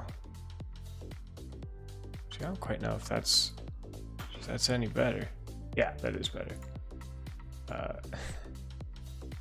Hard to tell, but it is better. You can actually see the extended R is really characteristic of this font too, and it's straight out of that City of New York text, so it's perfect. Love it when it turns out to be perfect like that. I'll do that. And on this side, municipal transit. And I'm going to give it a little padding on the sides. Just so I get a little flexibility if I ever want to change it. Or really, if ever anybody commissions for something. If they want the real one or something else. Cool. So if I look at that, I can go back now, close out. We got this. So you see it's lined up mostly just to the edges of these blobs, which is pretty close to how I have it, though mine a little worryingly off center on the car. Even though it should be exactly centered on the car. We'll have to figure that one out later. Don't preserve UVs anymore. And let's just scoot it over. There we go. So same as how it would say City of New York. Ours now says Municipal Transit. Awesome. That's how I get the text. Yeah, so it's a pretty typical way of doing that. So it's also how to get the text crisper. So you can see like these white lighter lines are 1 pixel wide on the texture, but I can get like a little extra bonus resolution here. And when I actually do the final import, I will alpha map these. So it'll still overwrite like some bolts and things, and that's just because I'm not super careful. I could fix it and paint bolts onto this part too, but I didn't. So, or I won't. So it'll have to be how it is. So cool, that's those. And that's the base mesh pretty much done. Base texture pretty much done. One thing I do want to do though, we've got our roll signs. So on the front and the side, I skipped doing them previously to this. For a couple reasons. one of which was I'm going to do them dynamically, but I need to do a set of blanks for the base mesh to have. So that's pretty easy, because basically the way that I do these now, the prop is all one mesh, and we'll have blank roll signs, or really ones, I've got ones that say not in service now. So that is kind of how I do that. So it's time to look at some roll signs, if I can find some reference for those. Here's one for the front. Okay, so it's a square. It's got this little divider in it for the top. Keep it as uptown and downtown. I'm making the color texture can be recolored when prop/PO'd. These ones will not be able to, because I don't trust the general population, the general player base of City Skylines to not leave these neon green. And I think the dark green color is pretty essential to the look. So these will not be recolorable. There's gotta be something that shows the roll sign there. Oh my god, it's so tiny. Why are they taking it? Wait, that's the roll sign. Excellent, I can use that. Perfect. So it is just blanks and things and glass, like kind of up here. Tempted to suggest locations with Gramercy. Yeah, I don't actually know what I'll put here, because it's uptown destination, that one, and then route. And that's a little tricky. I might just do uptown, downtown. Uptown, downtown, local. Or something. And then I guess I wouldn't need to switch. I don't know. I'm still going to do it as a submesh, because I'm going to release a holiday version of this, I think, and it'll be like special shopper special or something. Because unfortunately it's looking like the museum's not going to get to do that this year, which is sad. So much like modern ones, these guys are this color, and I can do that, and then I can turn off my reference and make sure it's centered over the window, which I did not make sure of. That's better.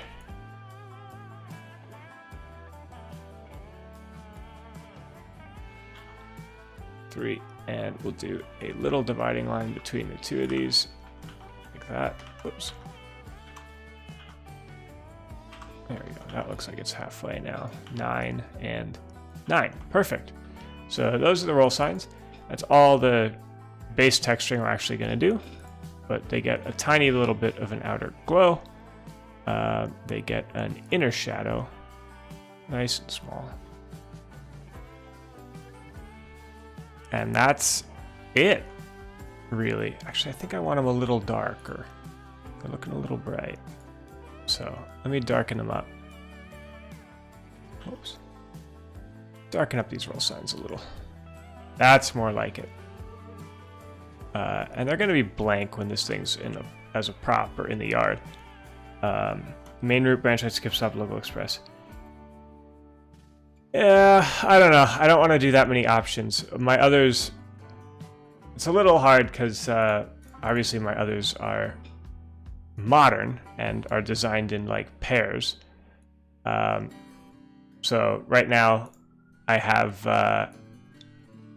the Uptown Downtown Express is the R142 to be the to be like Lexington Avenue line.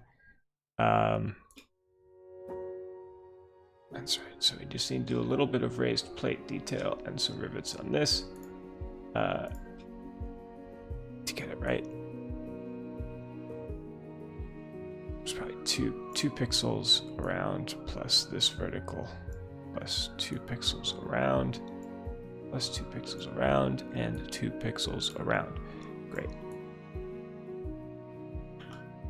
Wow, that's so subtle.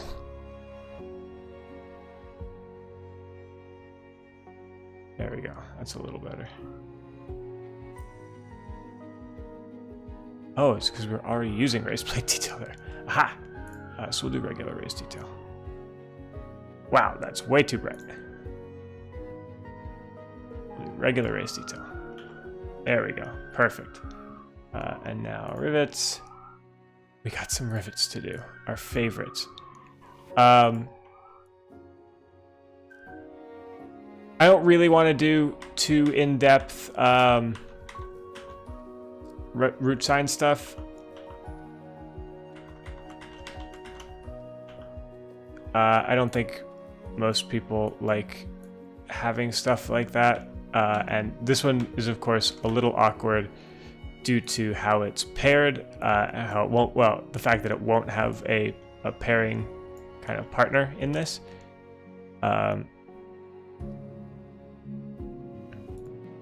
Oops, did that not save? Save. There we go. So we got our roll signs on the side there. And look at that. It just really perfects the end, huh? With these roll signs. That's great. I love that. Cool. Wow, it's really turned out. I honestly kind of wasn't expecting it to turn out this good. I'm thrilled. So let's do this slightly lighter here. Is kind of a plate crossing this roll sign section. Oops, not on rivets detail, on raised detail. And then I want raised plate detail to get a little one wide frame on this whole thing. Cool. That should do that for me. Actually, it should maybe be a too wide thing on the sides. Make it the same width as the window. And then I can grab my rivets again, because this roll sign is definitely riveted on there. Quite a bit, actually. We'll do that, and then that, and then... it's perfect. It's centered up just how I want it.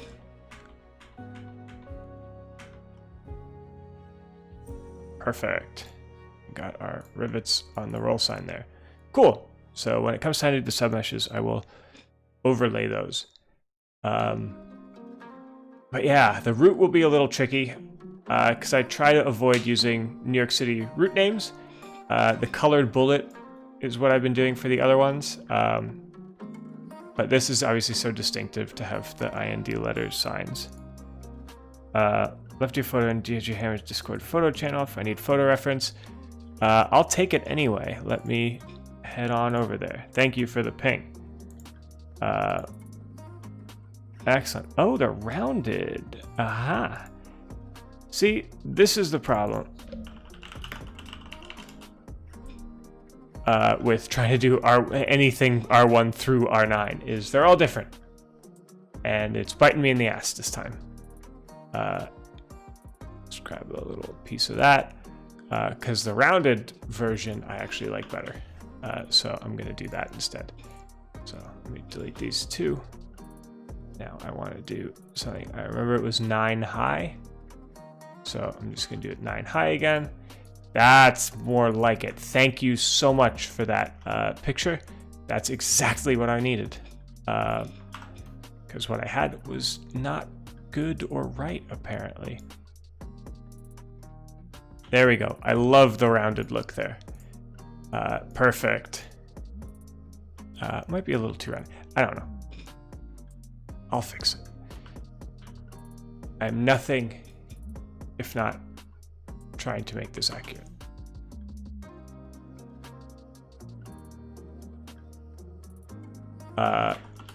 So yeah, if you guys are in DJ Hammer's Discord, that's a pretty good place to reach me, by the way. I know a lot of people are asking, and this is not like a Trump style, like a lot of people are saying, but I get requests for like, do I have a Discord a lot? I don't, because I'm not tremendously interested in having to do like a whole bunch of community management stuff on top of what I already do, doing a little bit of community management like at work and on a couple other channels, a couple other servers. So I don't have my own Discord. There we go. Oh, perfect. But you can reach me on a whole bunch of others. 220s I'm around and active on. 220. If you're just in the train community, DJ Hammers, Approach Medium's Discord I'm around on. So you can just ping me there and then. And I'm around. You know? It's cool. So let me know. So we can reach on Discord. Awesome. This has really turned out. So now what, right? Now what? Hey, Mr. Mason, you're back. What did I major in uni?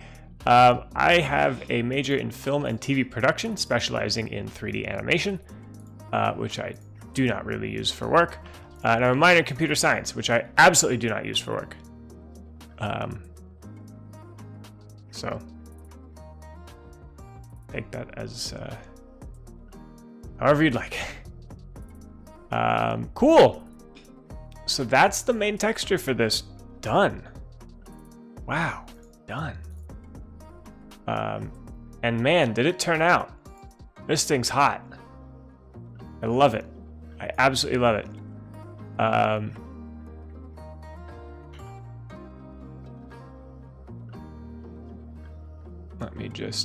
Let's see how it looks as a full train, because it's gonna be hot. It's gonna be, oops. I forgot my numbers.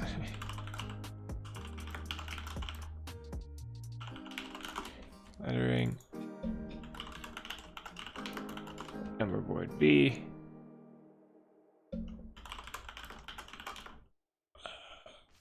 Front. You should actually be number board. Rear. Try count on this is a little hefty. Just cleared 6,000, which is probably more than it should be.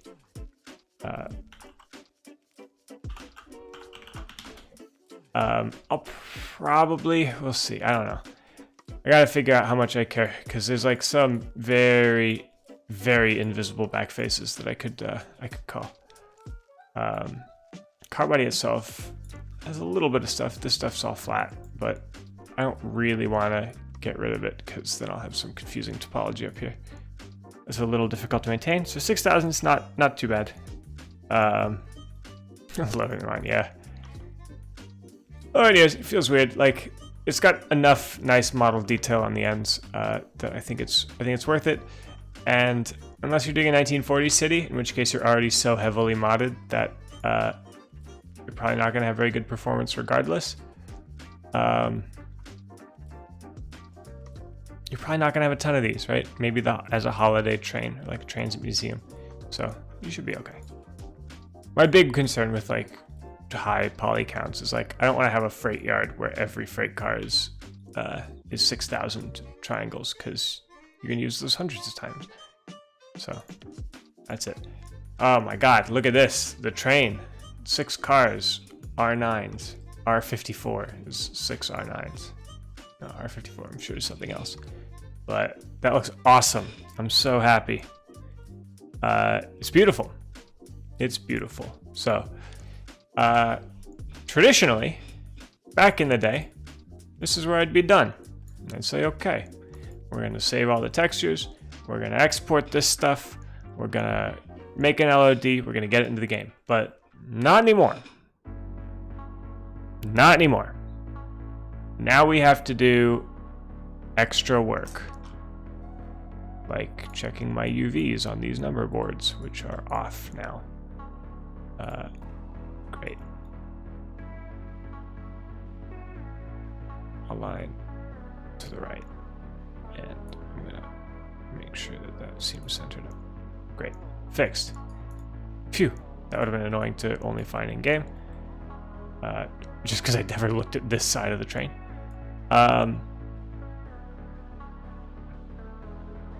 Making prop versions under 6,000 tries. Yeah, it just depends. I mean, it's always tricky to try to figure out what to include, what to not include. Oh God, again, damn it.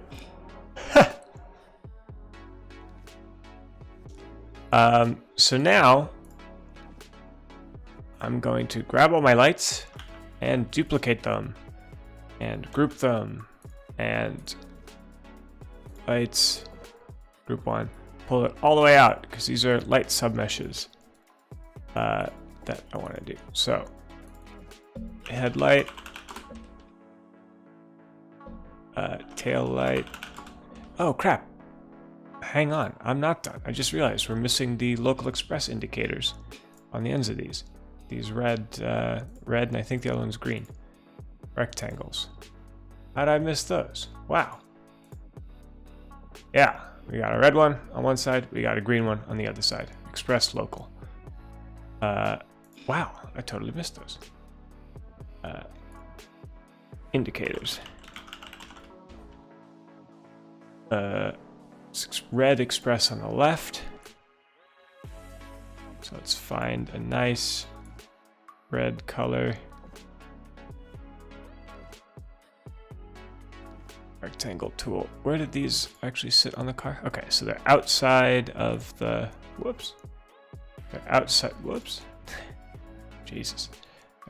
Outside, they're like here. And we'll do 15 by 6. Yikes, that is some bright, bright, bright red. And it's going to be some bright, bright, bright green. But we'll tone them down. Don't worry. We'll tone them down. So it's 15 by 6 it was.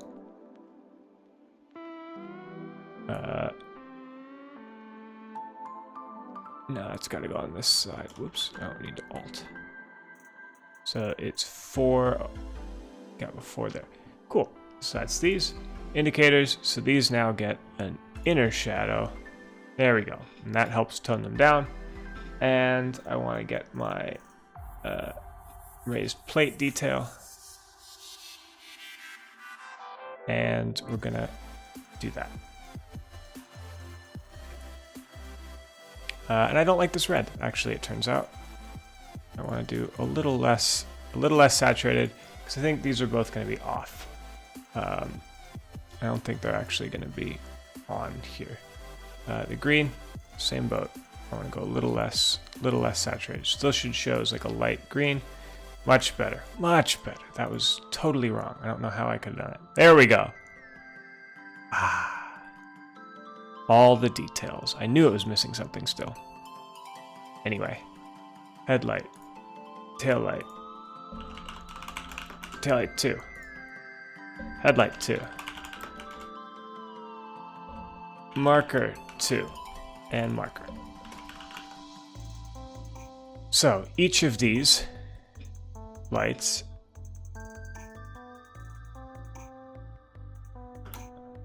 I want to go into the front. I want to turn on that textured. I want to bring these forwards.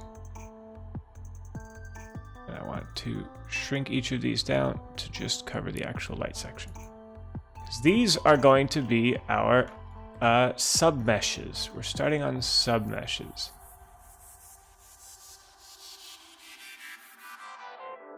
Okay, headlight, headlight, sign existing, 42,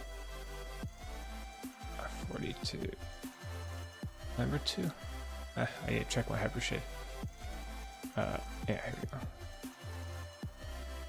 assign material selection for the headlights, there we go, and now I need my markers and my tail lights, and I would like to assign them to this bright red. So, whoop, where are my markers? Oh, they're very close by to their originals.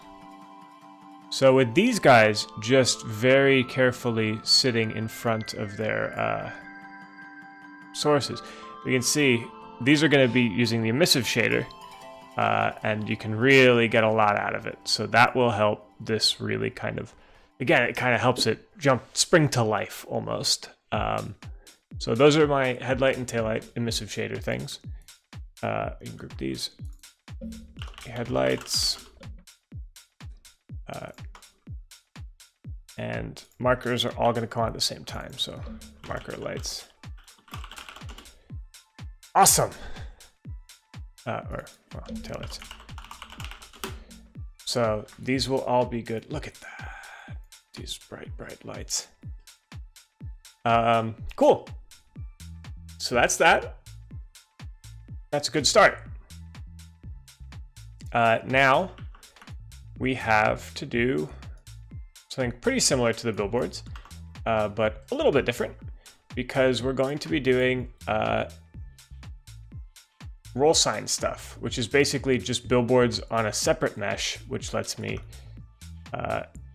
animate them. Animate's probably too strong of a word, but lets me vary them depending on the direction of the train. and if it's a proper knot too, which is something. So we'll do this. I know for a fact it can get a little bit thinner. That's probably about right. And width-wise, that's probably about right. So these guys, I need to make sure they're floating outside, and I'll just do it 8, 2. Didn't work. 1, 6.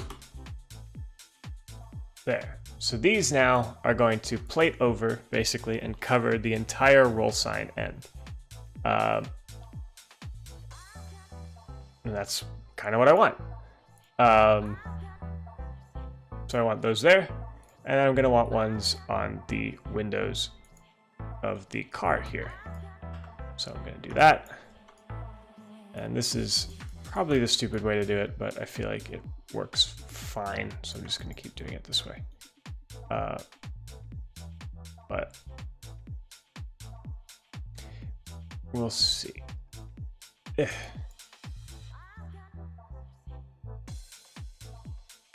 Yeah, I don't know what I'm going to sign this train up as, though. So if anybody has good ideas, my only criteria, I say only criteria, I have a lot of criteria, but my criteria are that it can't be specific. So I don't want any place names. So if somebody doesn't have, you know, I don't want to be like going to Inwood, right? It's not going to be an A train to Inwood. It's not going to be an A train kind of regardless. Just because I don't want somebody to have to be like, this is a New York City A train. This is somebody's train to wherever, however, I just don't care. So main line, branch line is a little tricky because like I'm only making one. So they're directional. So like uptown, downtown is what I've done previously. So I might do uptown, downtown again, but we just need a stop description. And then I'll have like a special as well. So the special will be for the holiday train later. What do we got? By the way, if you guys are kind of fans of New York City Transit stuff, I've arranged a very special guest to be the voice for this, so you will you'll hopefully recognize his voice. It'll be a lot of fun.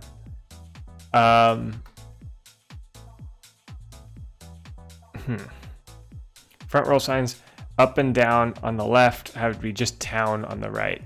So the real things have this: D, 6th Ave, Coney Island. So I like the destination here, right? Route and destination. It's tricky. It's tricky. I wonder who it is. You feel free to take guesses. But it's tricky. So previous ones have just said uptown local, downtown local, uptown express, downtown express. Yes, you're right. For the destination, I don't want to use a destination necessarily. I'm actually okay with like uptown as a destination, downtown as a destination. I feel like just saying like up blank town is kind of weird.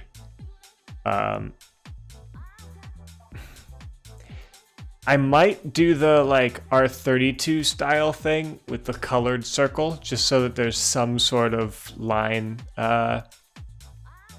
diagram or line colored feature in game. So the game lets you do colored lines. The game lets you set colored sections for line stuff. Is it any of the people who do them, the announcements? Yeah, kinda. More specific than that. Maybe we're only for us because we know what it's supposed to look like. That's true. That is true. So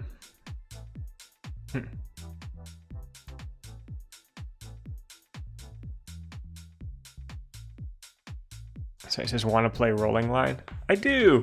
In fact, that's kind of be my next bigger sort of series, I think, once I get Presidio Bay going well. I've been preparing. I've been preparing. I'll show you what I've worked on. I've got my I got my quick terrain for my first rolling line setup, all set up and done. Which is pretty cool.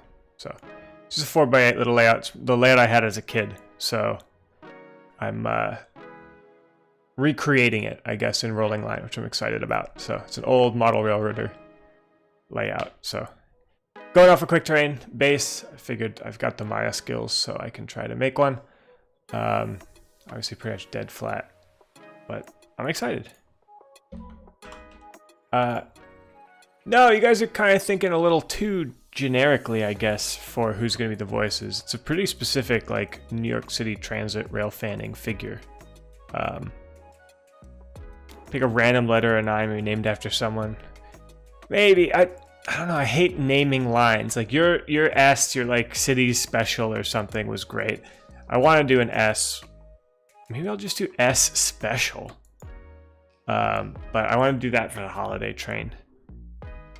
Which this is not going to be specifically. I'm also going to do a holiday train. Man, what do I do for the route?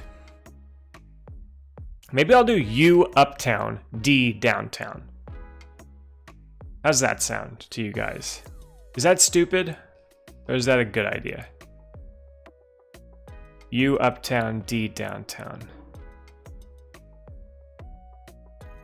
L for local. E for express. See, the thing is, local and express, I don't really want to switch between because we don't know what people are actually going to set these up for. I'm not going to do a local version and an express version. There's not going to be another like vintage B division train. I'm thinking it's the man. I don't know, you're being too coy. If you're thinking Charlie Pellet, it's not gonna be Charlie Pellet. Unfortunately. I should ask him. He's active on Twitter and stuff. But yeah, not gonna be Charlie Pellet. That would be fun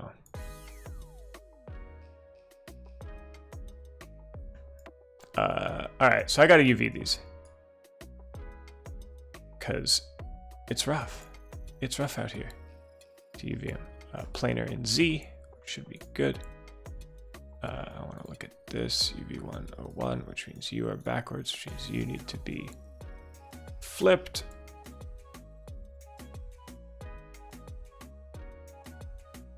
You guys need to be planar from X. And you, I believe, are the one that need to be flipped.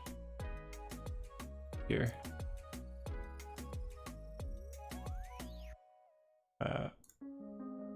It's too small.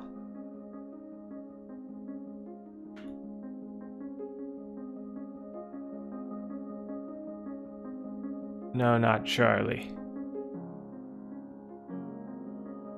Coco, I'm pretty sure you know. I'm pretty sure you have it and are just being Coca and are being coy about it. I'm pretty sure you know, but it'll be fun. I'm hoping it'll be a nice surprise for people who might recognize the voice. But who knows?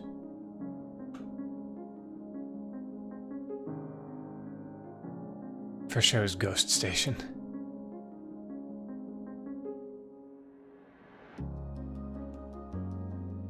I think one of my old trains, I think the old R32, which has similar roll signs, because these operated together terrifyingly.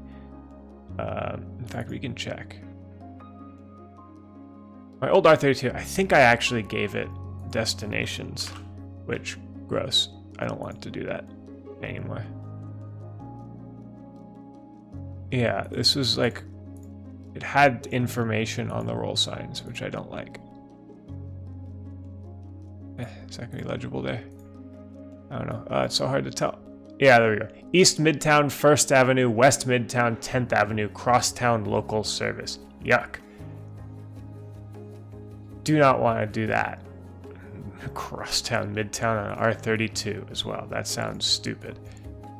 Yeah. Alright, so I want to get you, set you. Oh.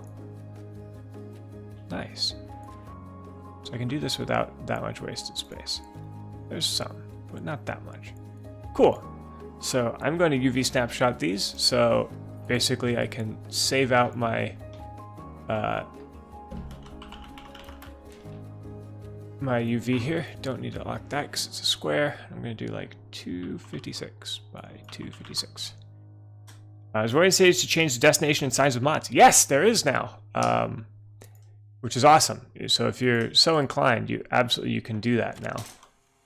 I need to figure out how to support that natively without me having to bother with it. You cannot do it in vanilla, unfortunately. Okay, so good. 80, 80, 80. Prep middle gray. Great. Let me turn off my weathering. Turn off details materials. I just want livery because I just want that. Actually, you know, I want to turn off livery. I just want that. Diffuse base color. Which I want to be in a group. Base paint. We can do that. Base colors. Check DJ Hammer's server again. Goes uptown. Yeah, I knew what you were saying. I'm just not 100% sure. It's better than I thought it would be. I'm going to be honest. It's better than I thought it would be. There's no use mocking up a potential route sign uptown like that. I might do that, actually. I think that's neat. I feel like U uptown is a little better, maybe. The issue comes like D downtown, because the downtown D train is a real thing, which, again, I would like to avoid. Damn you, New York City.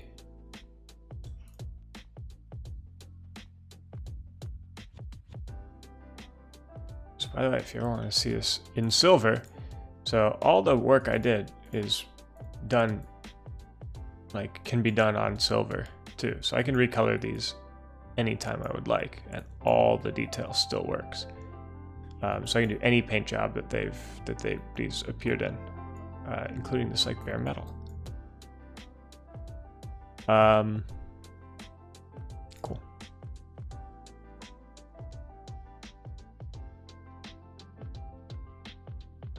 Awesome. So we got that. I want to duplicate that. Every color overlay. So I'm doing this in a sort of awkward, weird way. It's like, why did I bother doing it all annoying like this? R9. Signage. Texture. Save. Make them a red bird. Whoa, I'm actually doing an MTA scheme. No. Well, kind of. I just have the option to. So the way I do all this, and the advantage means I can change the color of them at any time. Anytime I'd like, I can go in and just change the color.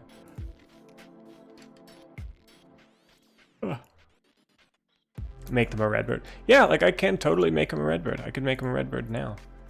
I don't want to right now, but I could. All right, so blend 1, graph it. I would like to duplicate blend 1, making blend 2, obviously. R9 signage texture. Put this into color. Great. Let me grab my 2 cubes here. Blend 2. Sign to selection. So now I've got some nice dark green rectangles. Flat dark green rectangles. Let's get these guys back up to snuff. There we go. So now I've got dark green rectangles covering those nice roll signs we already did. Yeah, cursed to have the R1 be a red bird. Yeah, that would be not great. We'll see. I feel like when I do April Fool's jokes, I want people to get them. So who knows? My next April Fool's joke, I'll probably just re-release my original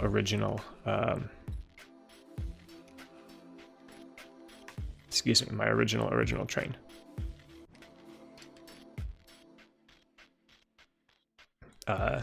Original train, sorry, I had to check my phone.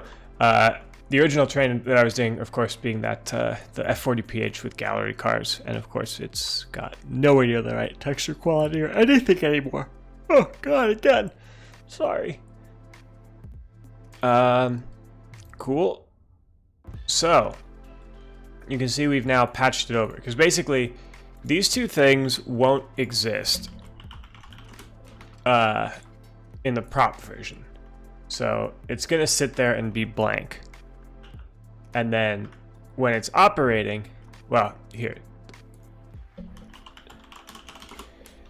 All of these things, headlights, taillights, and messes. So when it's the prop version, you'll just plunk it down and it's like off, like this. Here we go. Upside down R9. You mean an R6?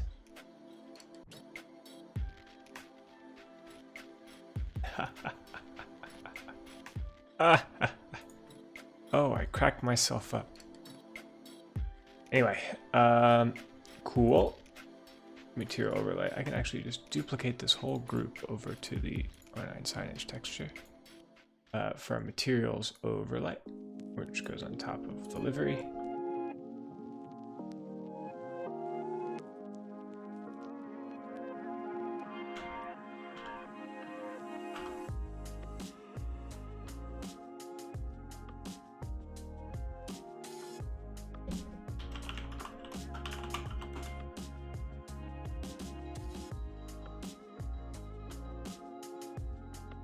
Okay, it's a little dark, which is strange, because it should be the exact same colors.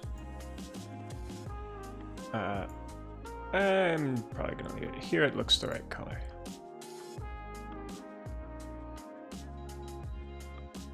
Just gonna scoot down over. Actually, I could probably just move the whole face slightly over. There we go. Just needs to be a rough patch there. Oh, that's why it's a slightly different color, because all of this is all up on the plate overlay. These trains ran in the 60s. In the 80s, they were mostly found in the Flatbush lines, number 3. These ones weren't. You're close, but these weren't. These are numbered trains. Now they could run on the thing. No. Or sorry, these aren't numbered trains. These are the letter lines. These are city cars. You can see I've got my... damn it, I always bring back the old one. I got my revamped R142 next to them, and you can see the size difference. These are both accurate and to scale. So they're a little wide for the IRT. Yeah, these are the first. This is the first IND kind of major car orders. They all looked like this, but I figured everybody's building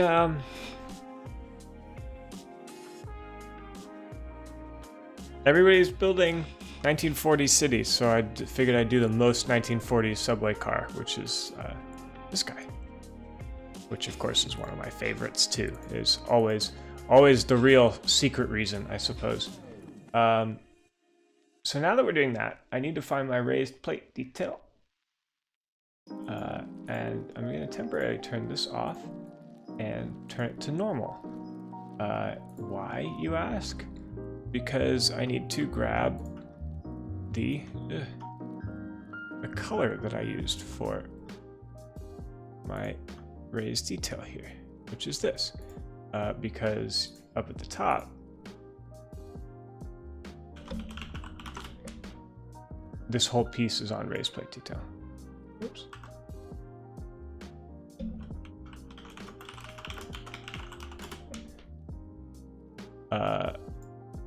There we go.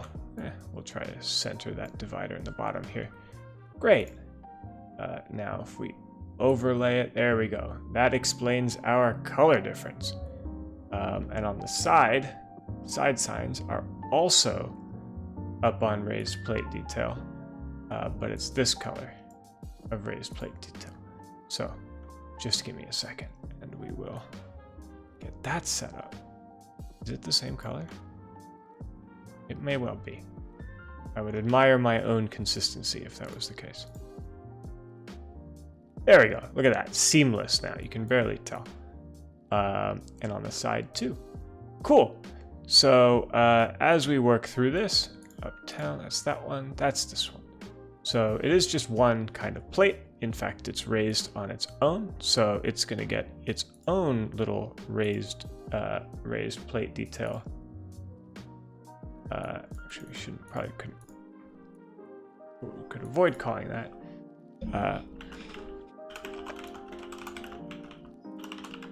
Built nothing but 1940s cities. Well then, my God, are you in luck with me doing these? Because these are your quintessential kind of 40s cars. At least where New York is concerned.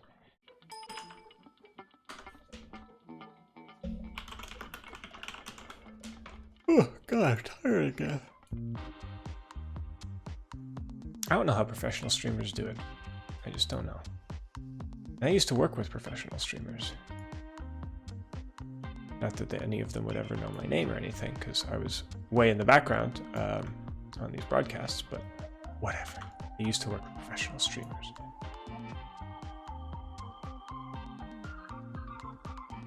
Cool, so I want that. You're good to overlay. We're gonna drop shadow you with like a 4 pixels is pretty good. 4, we'll turn this down just a little bit. Inner glow. 3, we'll turn up this just a skosh. Just a little bit. And save it. Check, all right. A little too bright. It's a little too bright. We'll do just barely over what starts turning them bright. There's the R12. These were pretty much all lots of different colors in their lifetime. So I wouldn't be too concerned. There we go. So that's now the right color. You can definitely tell it is sharper, but that's really kind of fine because it's where your eye will go. But I should try to make it a little less obviously sharper. So because of that, I'm going to turn up the radius of the inner glow just a little more to try to, even though it's not quite the actual look I want, just to try to make it look a little more like the other sort of 1 pixel and narrow glows. I think that works. From here, it looks basically exactly the same. And same story on this side of the car. Though, this one should actually probably get the raised detail just removed. There we go, because it's raised detail already goes to the edge, so it's good.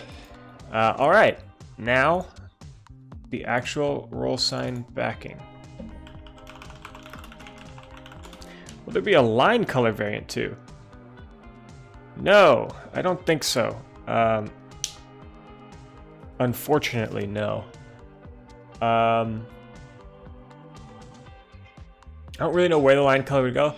Actually, you know what?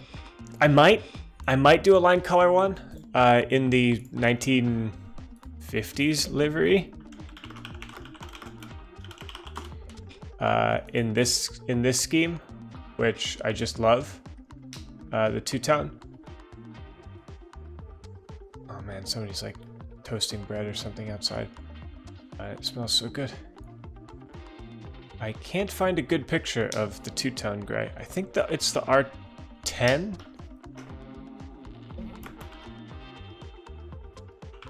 MTA R10. Yeah, it's the R10 museum train scheme right now.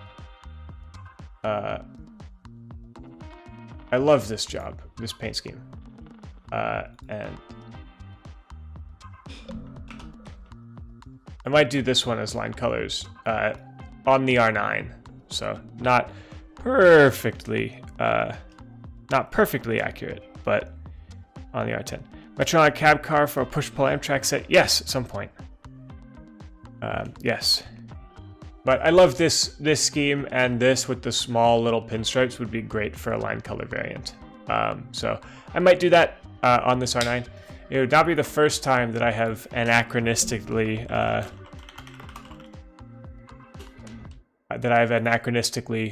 put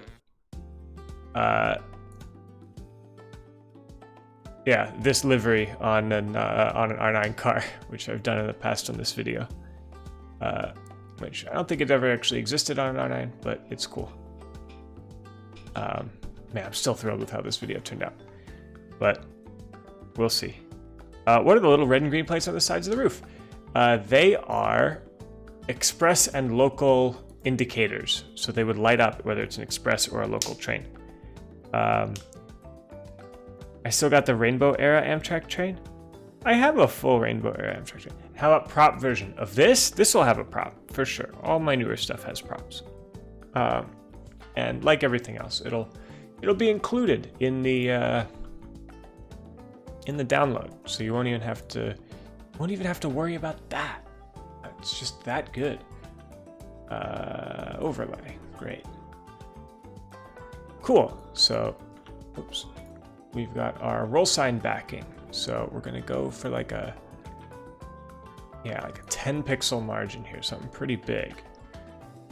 87, 77. There we go.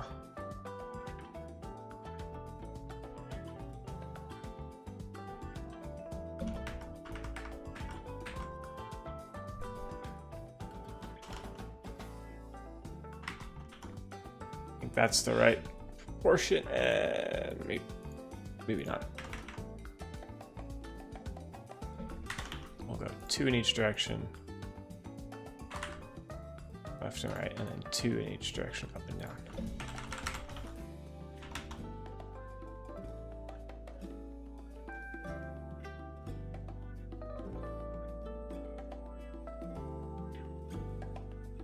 How close is that proportionally?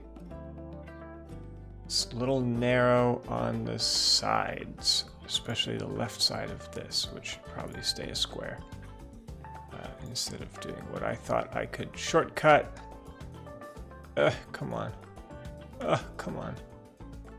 There we go, finally.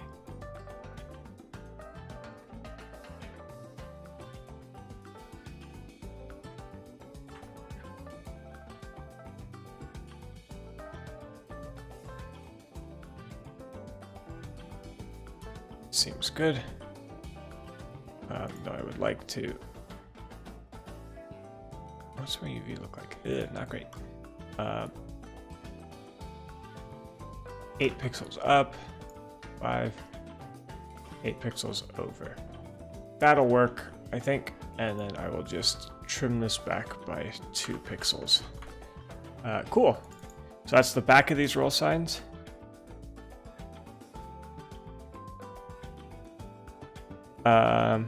You're running without mom for ages now due to issues you had. Oh, I'm bummed to hear you had issues.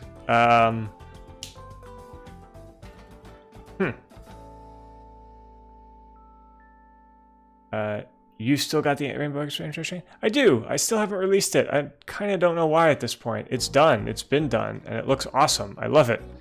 But I haven't released it for some reason, and I could not tell you why. I honestly couldn't tell you. It's weird. But like, also I kind of don't want to. I don't know. It's super strange. We'll see. I need to release it at some point. Cool. So that's the roll sign background, and you can see it's now like nice and sharp in there. It looks like everything else. I think we need to do some bolts here. Some rivets, yeah, up and down the sides. Not down the middle like I thought. And actually, these should probably be rounded rectangles. With just a really subtle rounding. So, let me delete that, and now maybe not that subtle. And do that, and same thing over here.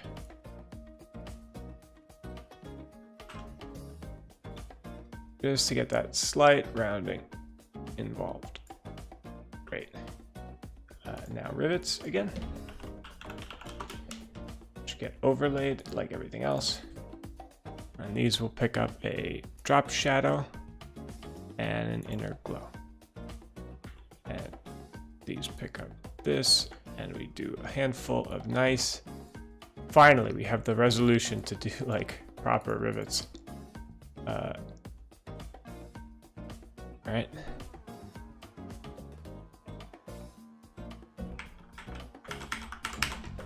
We'll do them like that. And we'll do them like this here. Oops.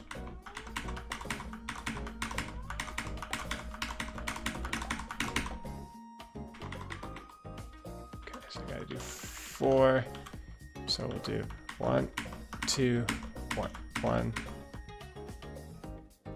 2, 2, 1, 2, 1,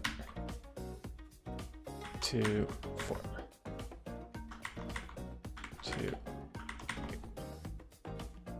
Okay. 1, 2, 3, 1, 1, 2, 3, 2, 1, 2, 3.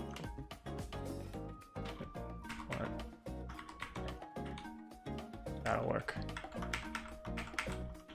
Cool. So we can grab the bolts on here. Nice. You can definitely see they're a little too sharp and they're a little too bright. So I'm just going to kind of turn these on. If I fall through the Shopper Special, add more Christmas decorations because the actual Shopper Special is a bit lame. Needs more pizzazz. We'll see. I might do some extra stuff. I kind of want it to be, because unfortunately it's like, I doubt we'll see the real thing run this year, which is kind of a sad break in the tradition.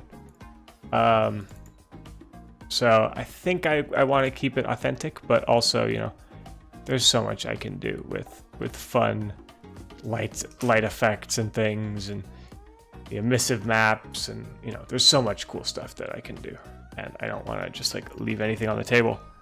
As soon as you look at the real trains, you'll see the rivers. Yeah, right. Sort of amazing how sketchy so much of this stuff is. But there's the end roll sign. So let me grab. I'm doing downtown. Let me grab the D.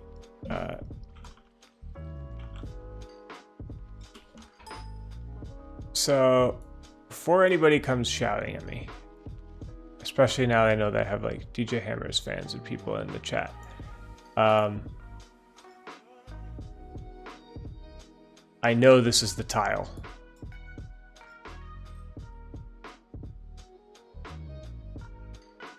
I know this is the tile font.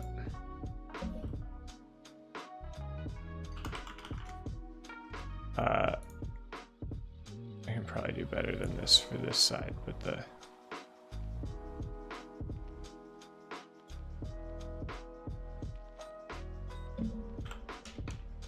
downtown local. Downtown should probably be on one line. And I want like a narrower font. Waiting for MTA L stations for retro overhaul. Mr. Mason is here for you. Mr. Mason had plans to do them.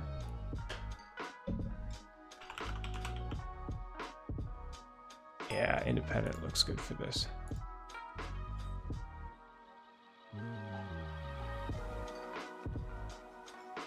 Oh, that's pretty nice. Maybe I'll do D local on both. No, just D downtown local, and then it'll be re-signed to a U uptown local. I like that. What do you guys think?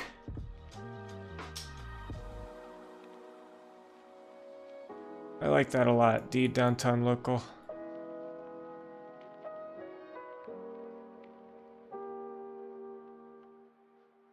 And what letters? A, B, C, D, E, F, G, H is me. I mean, we really don't have a lot of letters. So I'll stick with the D. And of course, it's there on both ends. So the side roll, which I should probably check that over here. Yeah, it's got the two destinations.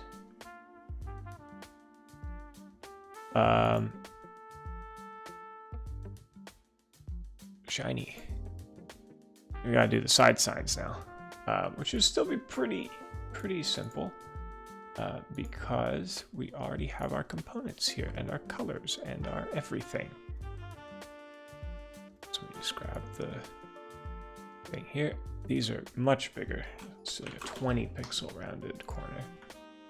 And we'll really start right at the top.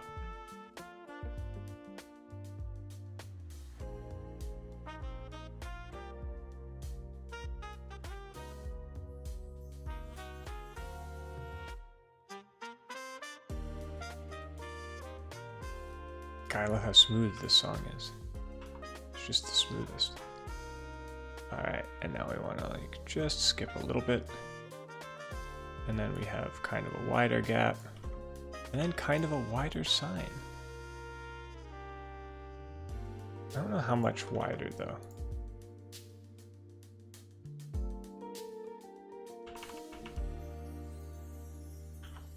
It's kind of like that, which makes me a little worried because, oh no, it's pretty square. At least on the one that I saw, it's pretty square. So, I will be modeling it as such, as pretty square. Should be good. Let me go DD and UU. Hey, I could do DT and UT, downtown, uptown. I think maybe I'll do that, actually. Just because then it's much clearly, like much less like, oh, that's the MTA's D train. Good idea on the double letters. I never remember about those. DT, downtown, local. Maybe I'll just do DT, downtown.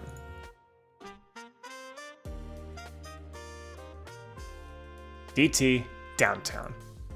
I like that. 25 up, 45 down, so 20.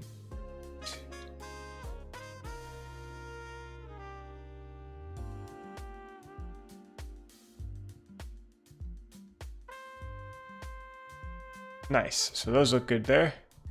Got to do the raised plate kind of crossbar here, which will go edge to edge. Virtually edge to virtually edge. Good, that's way too bright.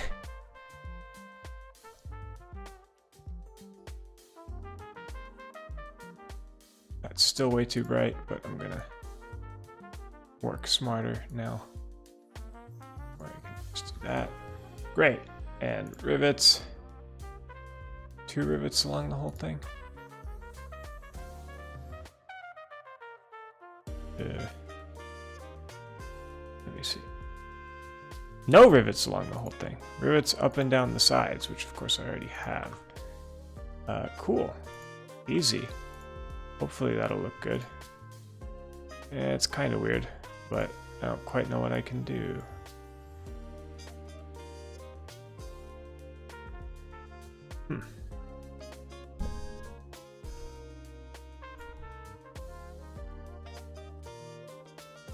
You know what? Screw it.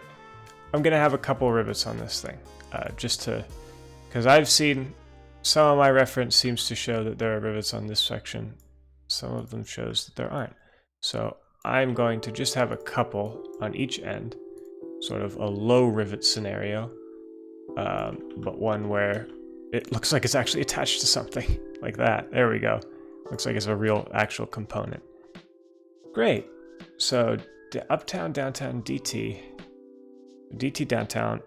As I said, as special, usually give the route.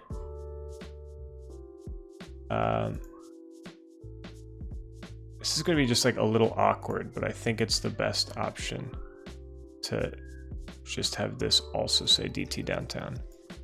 And then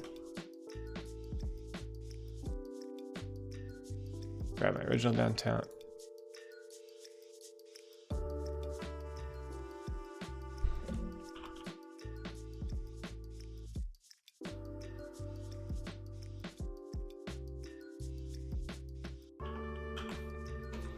Uptown, downtown.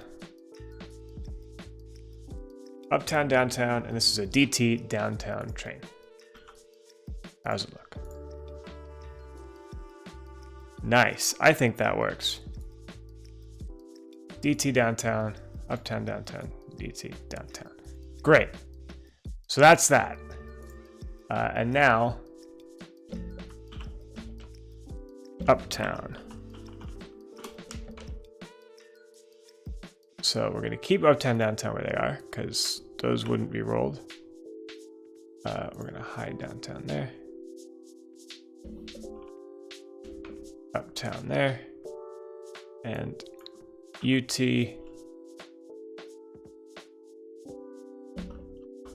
Uptown on this curtain. Awesome. I think that works really nicely. I like the way this looks. We get the shine off of it. Uptown, downtown, UT, uptown. The international viewers, I don't know. That's a good question. Where's everybody watching from? That's a good question. It's late for international viewers. It's kind of a weird time for anybody not in the US right now. Which is probably why there's only about 50 viewers, because all Europeans are asleep. They should be.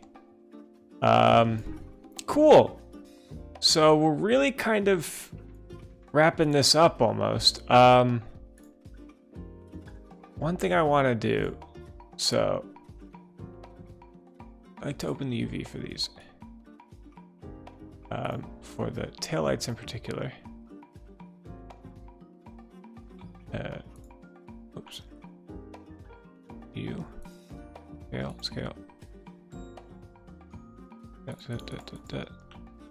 So I want this to be basically full. Great.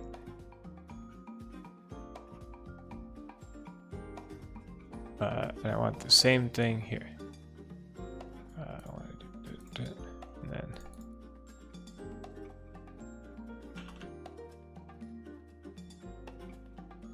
and I like to snap.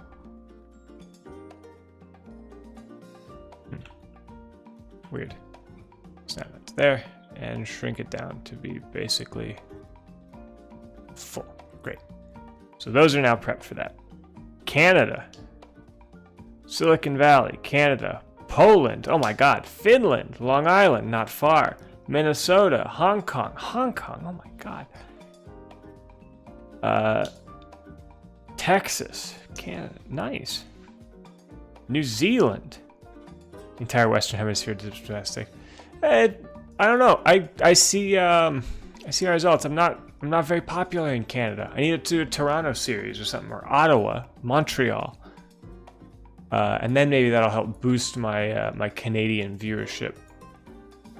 But my Western Hemisphere viewership, like really, it's my viewers come from Europe, like Germany, UK, Netherlands, Scandinavia, Brazil, Jamaica.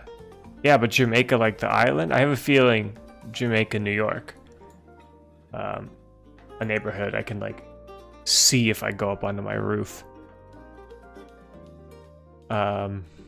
Cool. This has really come to life, this stream. North Korea, yeah, right. Okay, so, unfortunately, we have a problem. The next stuff is just deeply, intensely boring. And I apologize in advance for it, but there's not too much that I can do. Because the next stuff is saving out all these textures and things as different pieces and doing a lot of conversions to different texture maps and things. So I apologize. So I'm going to try to make it as interesting as possible. I'm going to open a recent file. I'm going to open my interurban texture from my key system units. So you actually get a sneak peek here at the Sacramento Northern units. I'm going to duplicate these adjustment textures over onto this, because the game has this nasty, nasty habit of, oh, wait, would I already have an alpha for? Oh, that's right. The game has this awful habit of taking all your textures and ruining the color. Just ruining the color by making them brighter, making them more saturated, and going nuts. So we have to counteract that by clamping the levels down, clamping the hue and saturation way down, so minus 30 saturation. The levels take out almost all the top end because the game really likes to brighten the textures. These techniques were found by Ronix, so he did a great job with that. That means I can just be stupid and use his values and be done. So now we're working on the normal map, which, as I was saying, yes, Mom's default train, sorry, reading this. Mom's default train, Metro Train's an M100, which is the Finnish subway unit from the Helsinki subway. It has a beautiful sound. Yeah, I knew that actually because I made that train way back in the day. It is no longer up to my standards. I should redo it at some point. But back in the day, I made the Metro Overhaul based train. So, yeah. Anyway, for the normal map, basically I just delete everything that's not in the details layer. And now I'll go into the details layer, grab all my layers, right click, clear layer style. And as you can see, I'm pretty close to there already. So we end up with what's pretty close to a grayscale, an accurate grayscale height map of all the layers I've painted, which is exactly what I want. Yeah. So there's really very little I actually have to go. Oh God, excuse me. I have something caught in my throat. Hold on.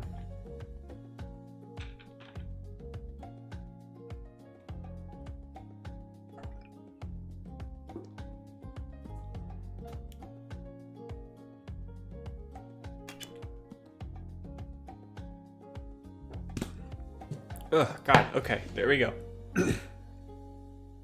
Oh, not quite. Almost gone. I'll power through. But basically, you can see with few exceptions, everything's been knocked back to a flat grayscale. And that's awesome. So that just means we have to go through now, and there's a couple things we don't want. So the door rubber, because this is a colored detail, I actually don't want it to be that dark, because the darker something is, the more kind of pressed in it is on the normal map. So I want to avoid that. Door handle base here is this color. I actually want this to be lighter than the background. So the background is flat. If it's the background color, it gets kind of pushed neither up nor down. So that's what I want to do there. Now sunken detail. I think by and large, I've already painted it correctly. The deeper I want it to go, the darker it is. Same here, you can see the window frames, darker on the bottom, lighter on the top. I've got all my windows. So the windows obviously are this dark blue, and that's not really what we want. So I have to go through and just add a color overlay to them. So the static side windows are pressed in just a little bit. So maybe 10% in, 5% of the total range. Actually, they should be a little darker because they're pretty deep in there. So we'll do like that. Sunken detail, some of it's a little much, but I think I'm gonna have to leave it. Anyway, the cab static windows. So these are ones right on the front. These guys are not actually in that far, so we can brighten that up just a little bit. The lower windows are in pretty deeply because they are deeper in than what their background is, which is already pretty deep. So these guys are going to go in pretty strong. Upper windows are also in, but less. So like I can just kind of reduce those just a little. They just need to be darker than their surroundings because that's the way they actually work. Yeah, raised plate detail already exists, is nice and light. Not really too much to do with this. I want it to be a little less, so I'm just going to turn its opacity down kind of overall, about 70. Raise detail, all the extra stuff, that's about right. Insulators, so these things down here, they're all grayscale already. I think these will work. Door frame arch holes, I actually don't need. I can delete those. Actually, you know, let's leave them. Because if they're black, it'll normal in, which is really nice.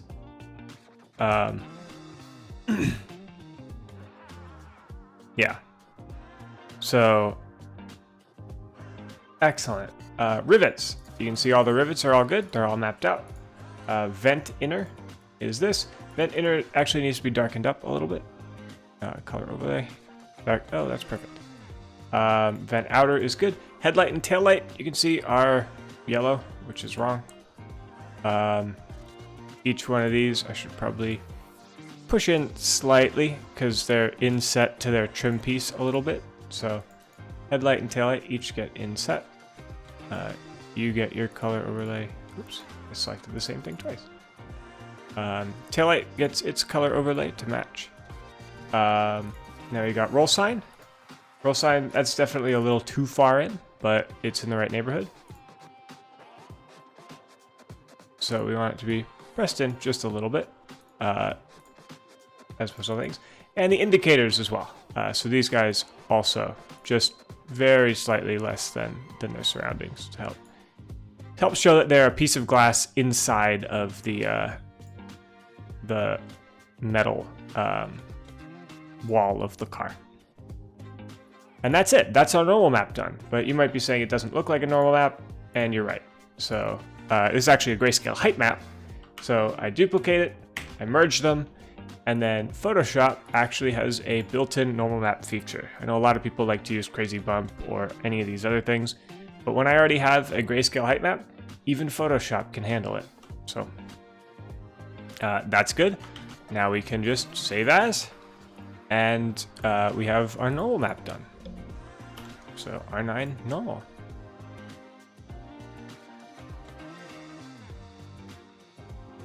Now we have a few more maps to do. So we got our normal. We need a specular. We need an emissive. We need a color mask, which is going to be really easy for this one. And we have an alpha, which we're already working on. So color mask, I'm just going to do real quick. Normally I don't do this. I have a small library of color masks of various sizes, but I've never done this 2048 by 512 texture. So, oops, don't want Windows key. Don't want Windows key. I've never done this texture like this. What the heck? Control Alt S. There we go. PNG. So you are my color mask. If not, the whole car gets colored. I don't know why it defaults to that. That feels stupid to me. It should always default to nothing colored. But here we are. So, the alpha needs some touching up. It's almost done too. But I need to bring the livery. I need to duplicate it. And we need to start thinking about the livery in the alpha. So, down here, this I want to keep black. Well, this I want to keep white, really.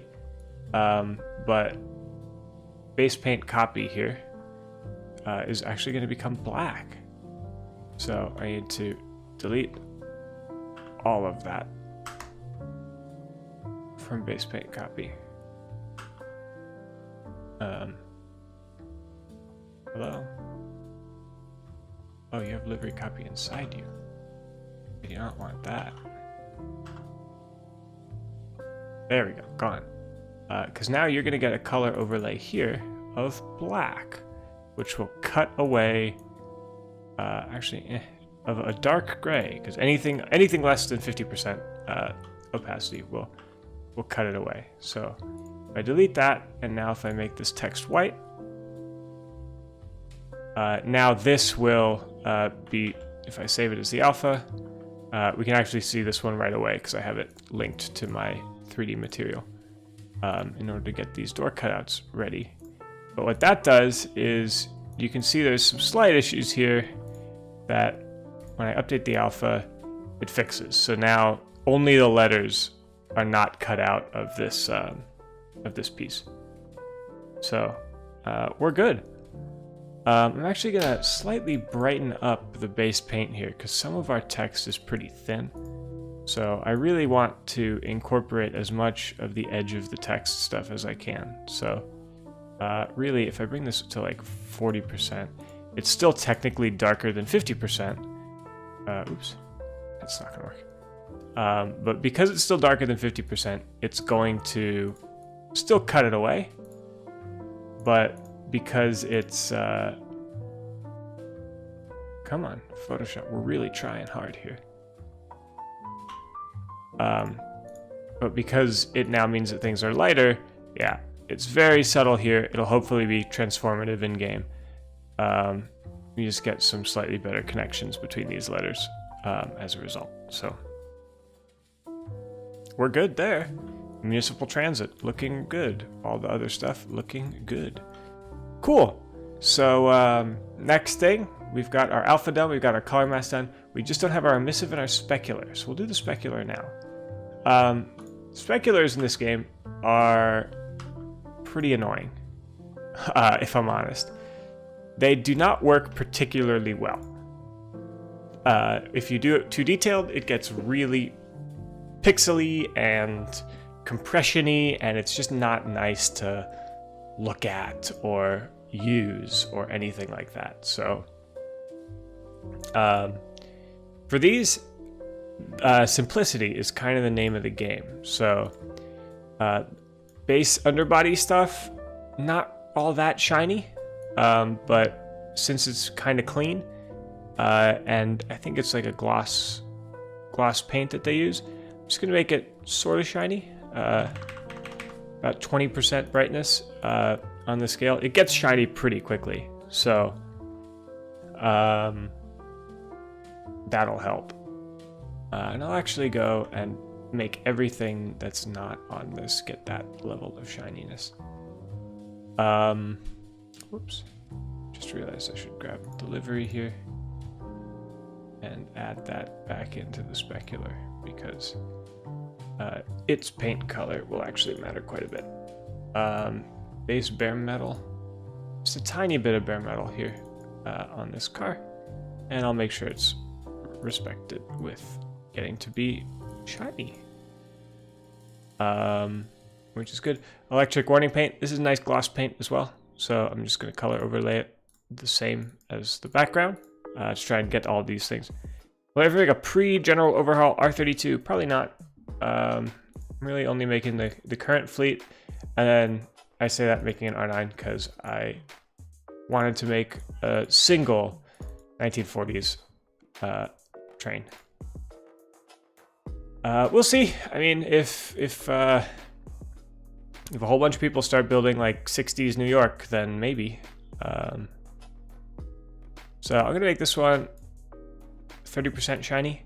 So you really want to be pretty careful with how bright stuff is in this game because, well, it looks bad pretty frequently when you make it too shiny. The shininess is not well monitored, I guess. The indicators will, they're glass, headlight and taillight are glass. Vent, rivets, door frame, arch, holes can go away. Insulators, no. Raised detail, no. Now we get to all the windows. Window frames can go. Sunken detail. All this stuff is all basically the same shininess. So the windows, I'm going to clear their layer style, which makes them just nice and dark and flat.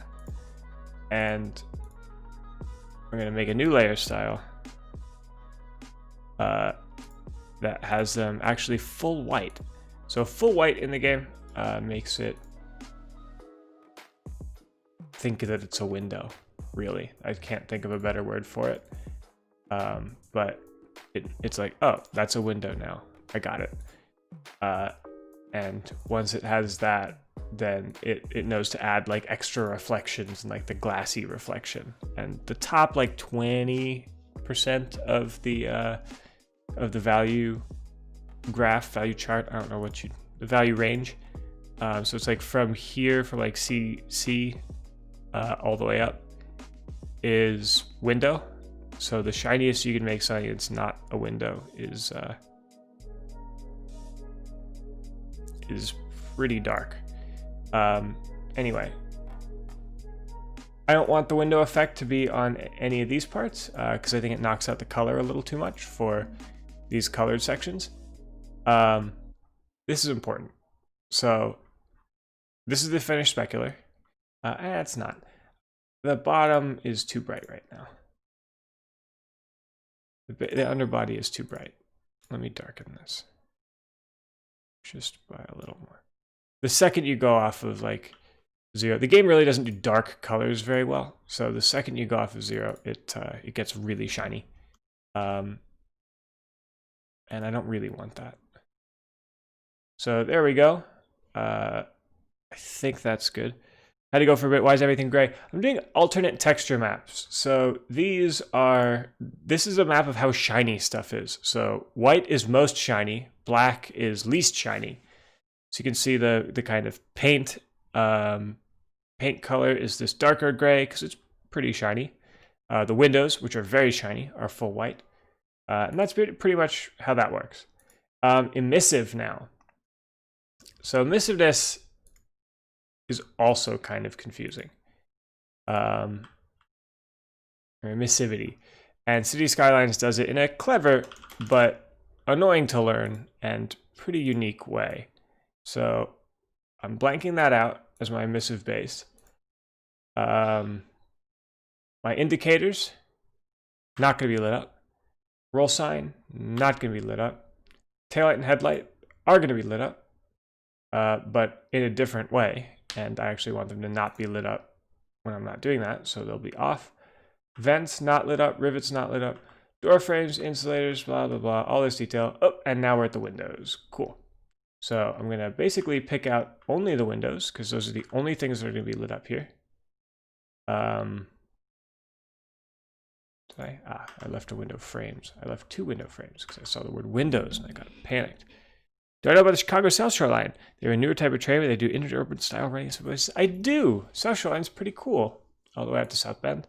I wish they would use the old South Bend station instead of the crappy new one that's out in the middle of nowhere. So basically, at nighttime, dark here is full light, if that makes any sense. Dark is full light. I'm sure it doesn't make sense because that's a stupid thing to say. But dark, I was about to say again, but dark is full light. No. God, I'm losing it. I'm losing it, guys. The way the color's mapped is that white on the color map is full bright all the time. And there's a linear gradient up. So the background here is exactly halfway between white and black. And that is pretty much exactly where I want it to be. Background is not going to be lit up. So that's going to mean that the body of the train is not lit up. So anything on this scale between this medium gray and white here is lit up at different amounts all the time. So that would be useful for things like backlit signage or a screen or something like that. Though it doesn't really look that good, so I usually don't include this.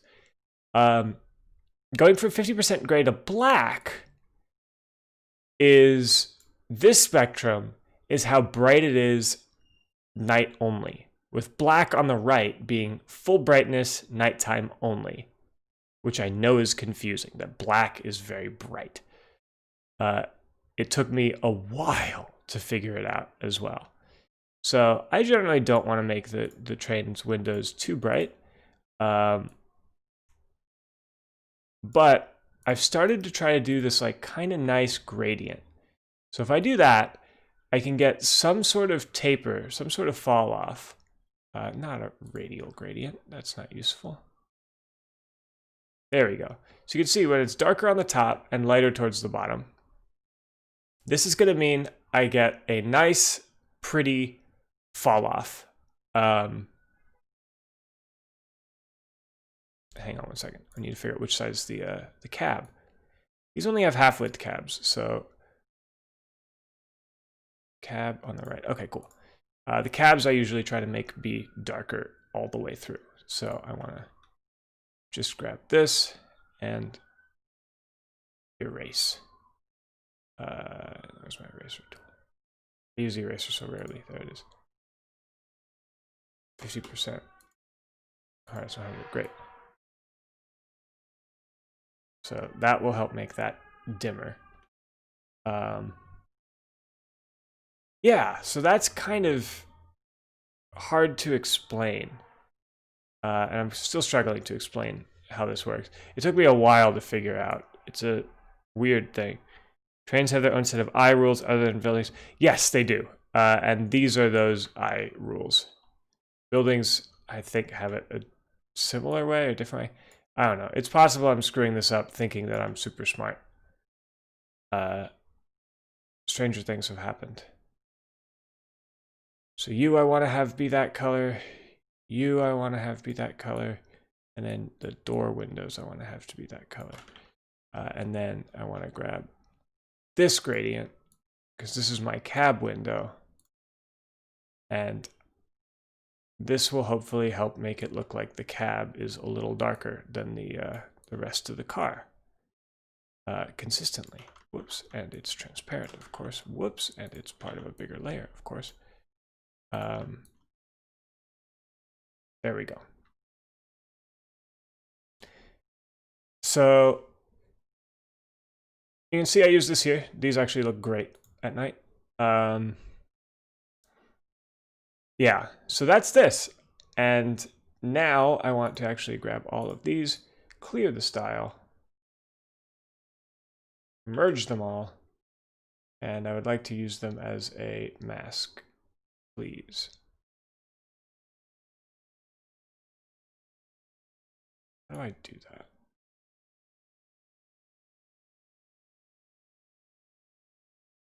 I forget how I add a layer as a mask onto another layer. Great clipping mask. There we go. Oh. Not quite what I meant. I think I meant this way. Great clipping mask. Perfect. Except, obviously that didn't work. The strategy to get this here did not work. Because I just erased it instead of doing the gradient properly. Okay, well, I paid for that, I guess. So we'll do like 45 to dark end, 735 will be like 40. Just a nice subtle little gradient. Full opacity. There we go. So that's what I get for trying to be smart.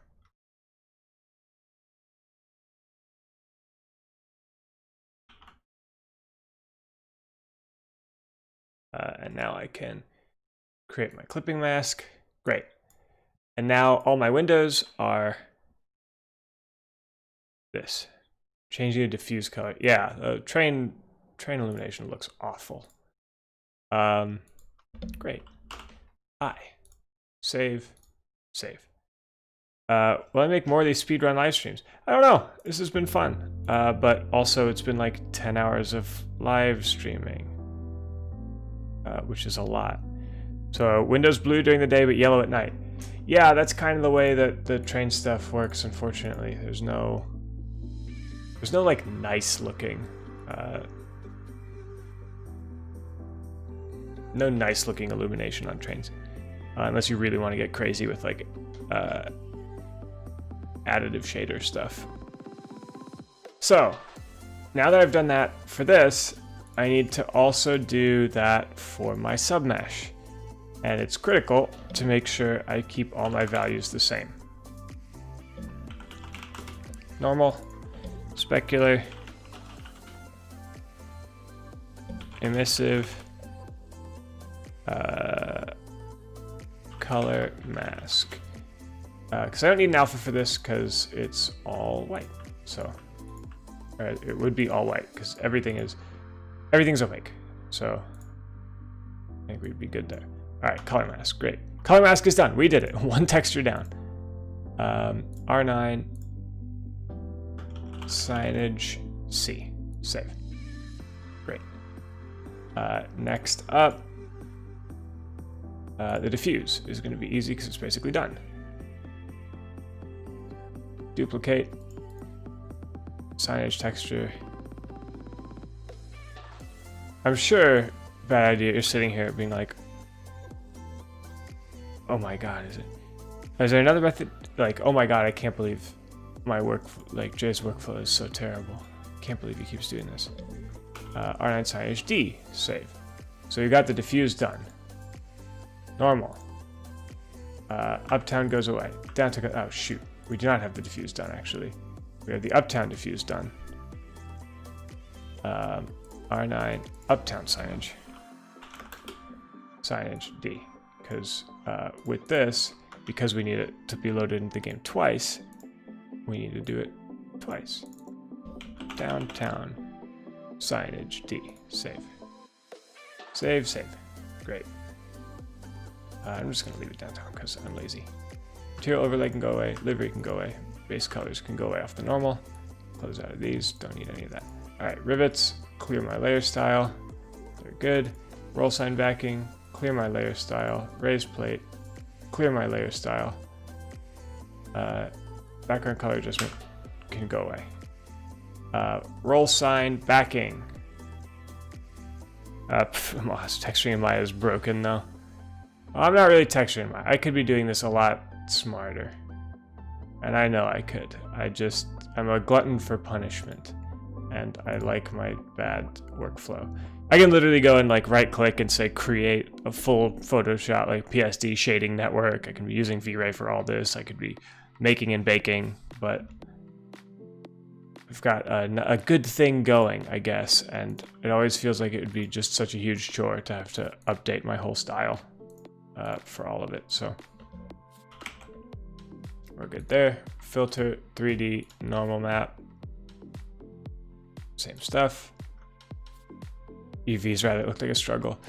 If you can believe it, this is a newer version of Maya now. I'm on Maya 2020. I stuck with Maya 2015 for a long time. And I'm still like, oh my god, these UV tools are amazing. They're so good. Even though I know full well they are not good. Stupid question. Will I ever play a Roblox train game? I think I'm too old to really know what Roblox even is. I played it, again, a long time ago. So I guess maybe I'm saying the wrong, not quite saying it what I mean, but like, I have no idea what modern Roblox is, and I'm not tremendously interested in finding out, if I'm honest. Color overlay, I want the lighter version because this should be slightly shinier. It's glass. Watching from Canada, gotta go to work, thanks for the entertainment. Lol, I knew it. Yeah, sorry. We'll see. I've been, I've been wanting to try to set up more streaming because it's fun. Signage specular. Save. I can close that out. Now it's time for signage emissive, which I believe is just blank, right? Yeah, none of the signage gives any emissive. So I just need to make a blank 50% gray texture. Actually, wait a minute. Is it 50% gray or am I being dumb? Is it 192? No, it's 50% gray. Right? Hang on. I gotta check the wiki. So if you're looking to get into this, cslmining.info is critical. Editor, blah, blah, blah, blah, blah. Textures, illumination, train. Yeah, everything else is 128, great. Yeah, headlights and taillights, always on lights are white, night lights are black, or in between. Everything else is 128 gray. So this is something in between. So you can see black, these are brighter, that's a little dimmer, these ones are always on. I'm using something else to generate and drive my lights. Still watching Gramercy. Gramercy ever 16, yeah. Rip in peace, Gramercy. It was a really good series. I love it. I'd love to get back to it, but it sort of stopped making sense to do for me. My message, which is also illumination. Good. Cool. I think that might be it for the textures. 1, 2, 3, 4, 5 for signage. Not including the alpha. 1, 2, 3, 4, 5, 6 for that. Cool. So, wow. The boring part is sort of over. I say that somewhat lightly, because it's time to do the LOD model. So this, I have a feeling people are going to have, some City Skylines modders watching us are going to have some issues with, perhaps. Because my LODs, I don't care about them that much. They're quick, they're dirty. When I play the game on ultra settings, ooh, that's too far off the side. This is what I care about. Hello? Hold on, I found a bug. Found something wrong with my beautiful train. That's more like it. Okay, so I play the game on ultra settings.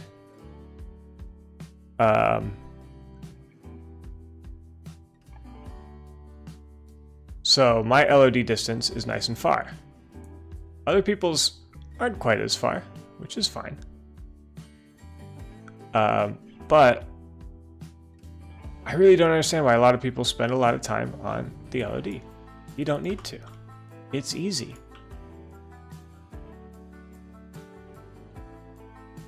You can literally, and just like, look, I stretch it on out. Pull it up to the corner here. Pull it up in the middle here. Make it a little wider, I think. Just kind of go like that. And this one gets stretched up a little like that. And then, you know what, we'll do, I can't believe I'm going to do this. We're going to do one more loop in the middle to,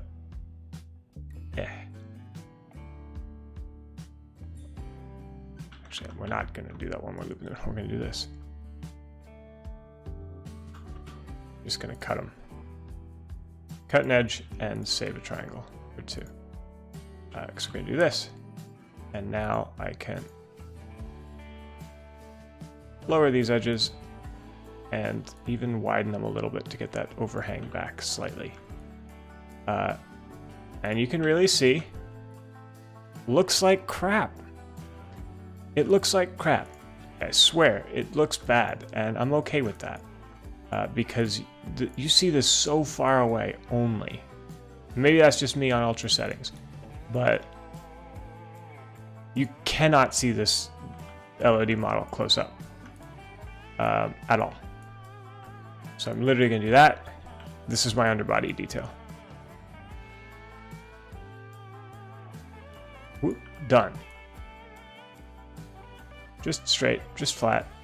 It's so rare that you're gonna be able to see this thing in with nothing blocking the underbody anyway, especially at such a wide distance.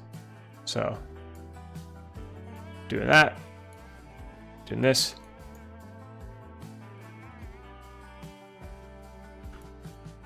and like boom, here are my trucks. This is the same shape they've always been. Done. Wheels. Cannot believe how easy it all is. Like that. And because these ones are kind of how they are, I am going to go and do one extra little detail for this specific model. And do that to get the pantograph gates. just so there's no big gap between the cars when you look at them from far away. And bam, the LOD is done. That was it.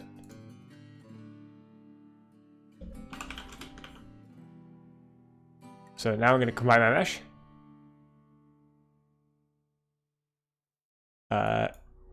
And I'm going to go to Lighting, Shading, Transfer Maps, which is Maya's weirdly named baking utility. I don't know why it defaults to there. Go to my Wire workspace. Subway train, B division, revamp, R9. Please save this as a PNG. PNG. File name, UR, R9, LOD, D. Save. I'm going to do a normal map, and I'm going to do an alpha map. And I'm going to copy where you go, paste where you go, normal map. Paste where you go, alpha map. Great. And now I click bake. And I forgot to set the resolution. So it's going to sit there and not work. Got 32 gigs RAM, but thermals are killing me. Yeah, it's a hot, it makes my computer run hot. I just upgraded to 64 gigs of RAM, new processor, everything else. Do I ever hide Easter eggs in my artwork if we zoom into one of the assets, do you have a watermark or initials? Yeah, all the time, actually. 10/14 is my fiance's birthday. And that's the car number here. Almost all the car numbers actually mean something. Which, yeah, that's... Yeah. I really don't quite know what to say, just because they all have this. They all are this. Oh shoot, I forgot to... Yeah, these aren't gonna work. Hold on. So I clicked bake a little too early. I forgot to unwrap the LOD mesh. So it's not gonna work right now.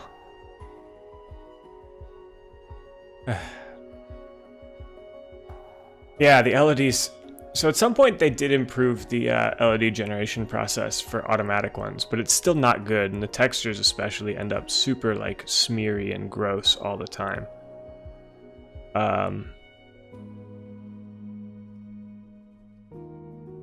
Yeah, so I just baked those and they will not work.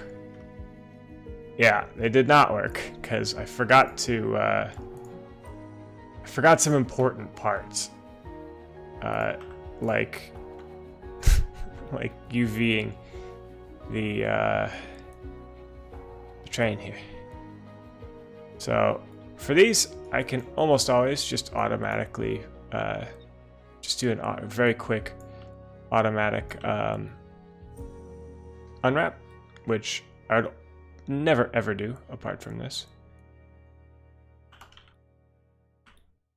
Because automatic wraps are pretty bad, pretty much always. Unless you're just using it to do like a small part and then doing the rest. Automatic unwraps are not very good. But they're useful here. And I can very easily just take the automatic unwrap and then restack some stuff to keep it a little more efficient. The length of the car here helps me a lot. So there we go. Now the bake will actually work because it's got something to actually project onto. So once again, it'll take a little bit of time. Source meshes are good. Common output, 256 by 256 right now, which is a lot for an LED. So I'm gonna do 128. 128. And bake again. So we're sitting here, we're baking. And we're back. There we go. Much faster this time because didn't have to bother with any of that. And it'll be almost impossible to see, but you can, if you look very closely, you can see some train components here alpha map, you can see this very clearly too.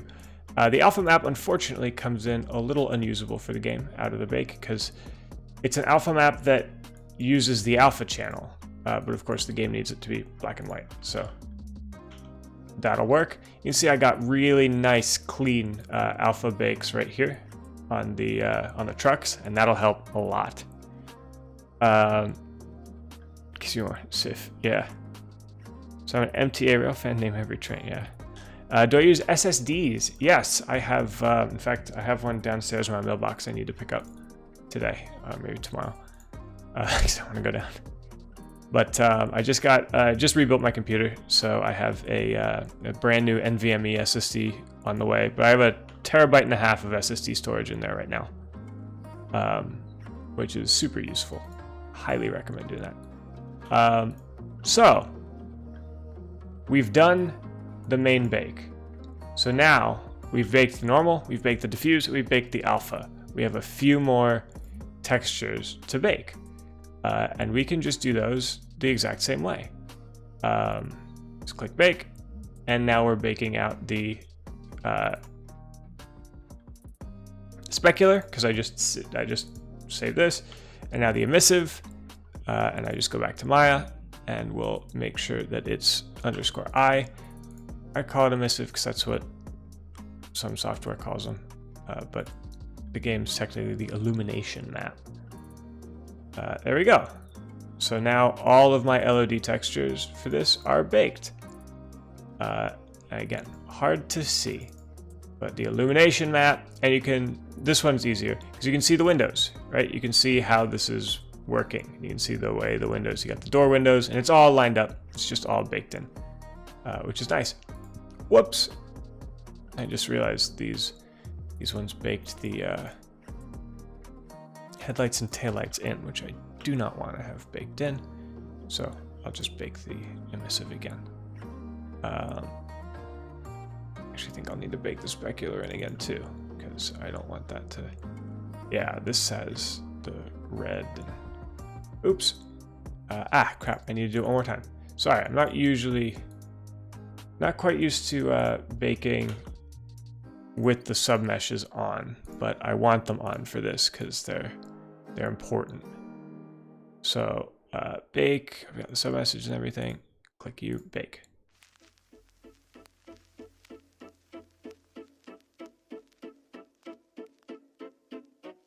Good, so that should have fixed it. And this bake process is really simple. This is my newest bake. I used to, and this was stupid and inefficient of me, but I used to just manually map LOD parts onto the main mesh,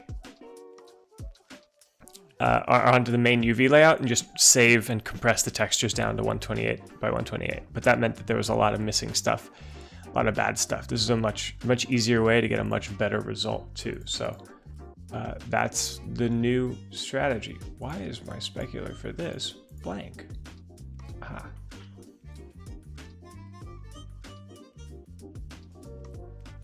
So I just want to save these out. That, refresh all my textures, and bake specular now.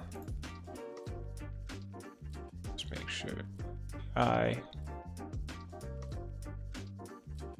looks like the I still has that problem. So I'm just going back and forth now, trying to correct all my screw ups.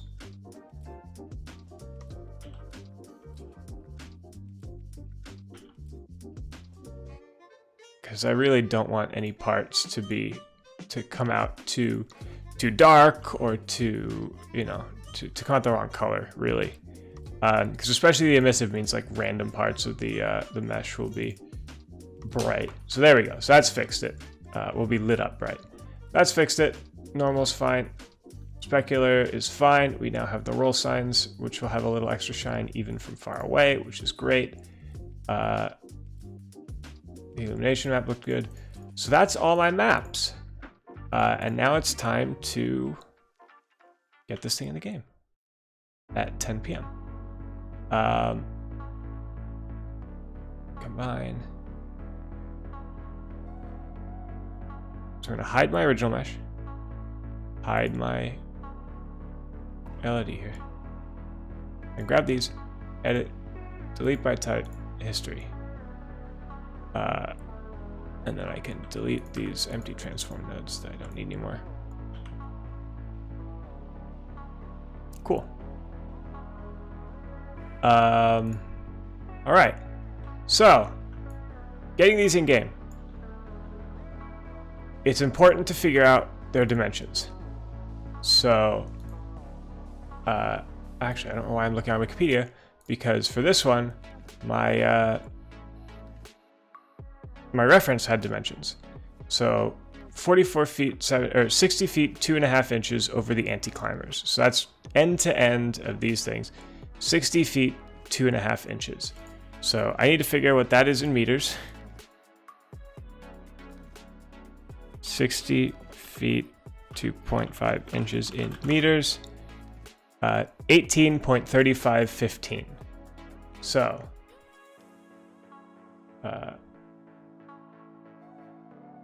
1835.15. So that's how big this car needs to be, lengthwise. So I can grab my cars, LOD and the main mesh, and I can just scale them up until they are the right height, or the right length. I'm just going to scale this up to make sure that it hits the anti-climber, since that's what I'm using to measure. And if my estimate is correct, I try to model these at 1% scale now, just because that's what my grid is set to. I know I can change my grid, but I use it for other work, and I don't want to have to constantly go back and forth. Cool. So scale, look at that, 100.086. So I was modeling this at 100% scale. It was less than 0.1% off in terms of scaling it up, which I think is close enough. So modeling at that scale is very useful. But now I can grab these two meshes. These are the ones that go in game. So I'm going to edit, delete all by type, history. I'm going to freeze my transformations. The pivot's already been centered. And just for safety, I'm going to delete it again, delete the history again. Now I export selection. And we did it. We're done with, well, knock on wood, we're done with Maya until I find a screw up. Oh, I found a screw up. That was fast. God. R9_LOD. So let me just export these first, because I did find a screw up. Export. I forgot to do my submeshes. The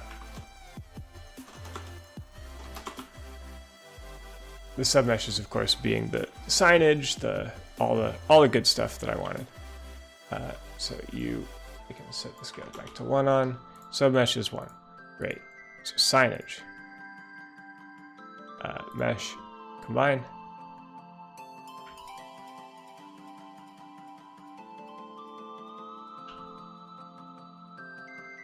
Mesh.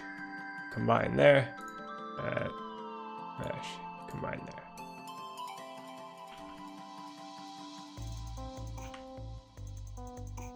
Cool. Edit, delete all my type history, modify, freeze our transformations. All right, so signage submesh, file, export selection, R9 signage. These guys don't need LODs, which is handy. R9 headlights, R9 tail lights. Export. All right. That's everything. So, just to make a statement, and I should not do this. I'm going to do it, and like all the other City Skylines people in the chat, all the other asset creators and modders and everybody who knows better is going to be like, why are you tempting fate like this? Why? I'm going to close out of Maya. I'm going to close out of Photoshop.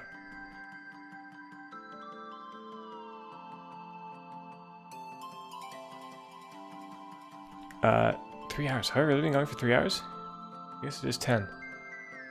Yikes. But yeah, say goodbye to this train here in Maya. Do I have the weathering turned on?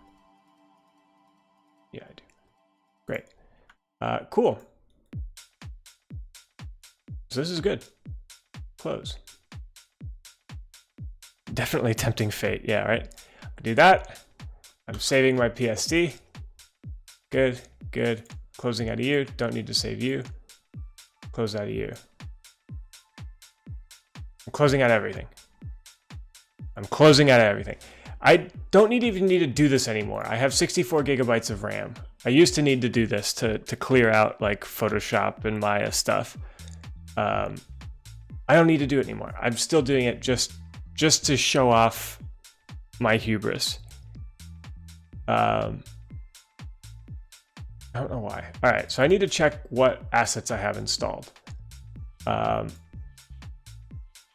Which is something I screw up with constantly. So I have my asset editor collection installed already. Wait, do I have mod tools?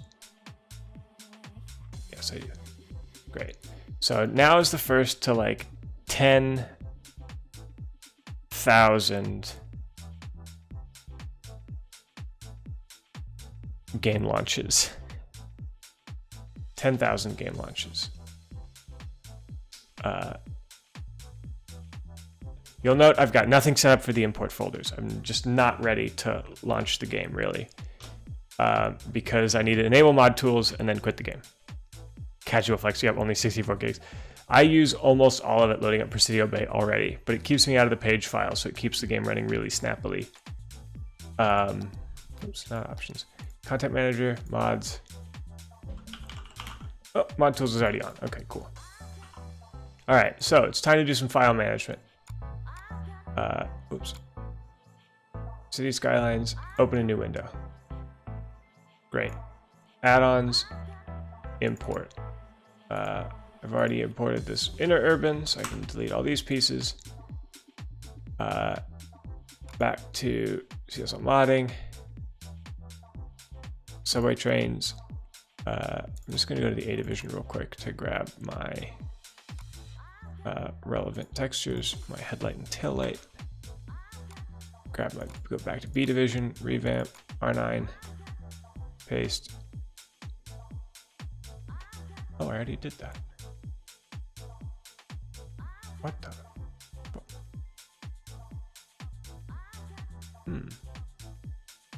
That's weird. Delete it, delete it, delete it, delete it. I don't know why I had those there. Whoops. R9, headlight D, R9, taillight D. Great. So, taillights. I can delete all these material files that I don't need because I forgot to change the headlights. Bad idea, I'm sure, is laughing at me with my big manual export and procedure, because I know you've automated it and made it all crazy efficient and everything. All right, so that's the bulk of the car. R9, I got A, C, D, I, and S. A, C, oops, no, 128 black color mask. You're 256 by 256, so I'll use that. R9, LOD, C. So Windows now has something called Power Toys you can install. And it has this great image resizer built in, so I just did that.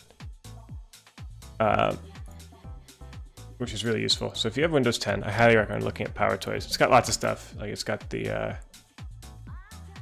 well, it's not showing it now.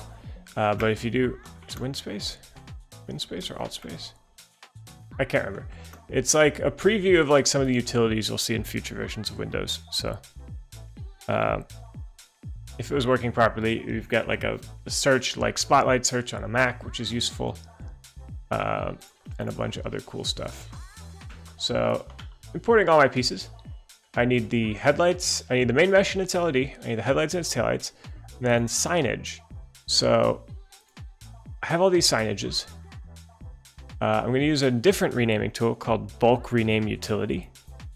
And I need to look for all my R9 signage stuff because I want to replace R9 with R9 Uptown. R9 Uptown. And I would like to copy them into here. If I do that, I've now created a whole bunch of new stuff called R9 Uptown, and I want to do that. Same thing for downtown, but don't actually copy them anymore. So I've now renamed all my stuff R9 Uptown and downtown. So I can grab all my downtown signage, and I can grab all my uptown signage. Paste them in. And there we go. 60 goes for your aggressive. If you're aggressive with loading screen mod, bulk rename utility, if printing. Yeah, I love bulk rename utility. It's one of those things. It's ugly, but man, it can do anything. So it rules, and I don't care that it's ugly. You know, it just genuinely does not matter. Which, hey, you know, I'll take it. I think it works super nicely.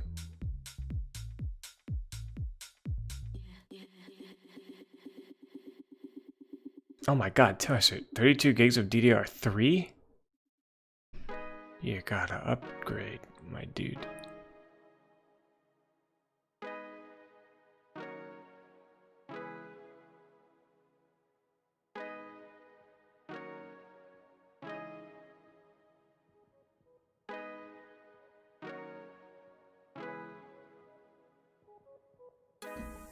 Yeah, Power Toy 76 has been around since Windows 95. It's back, though. Power Toys are back, and better than ever, I guess. But it's pretty cool. Alright. Yeah, everybody watches my game load in. Upgrade in the works. Nice. I just upgraded. I was on 32 gigs of DDR4, but like early DDR4. And now I'm on like nice new stuff. So you see, this is crazy. This is only local assets. I have so many local assets already. This is just Presidio based stuff, really. So I'm scrolling down. Let's base this off of the R142 subway train. Though that means I think I'm subscribed to that on Steam. So I need to figure out my trailer situation.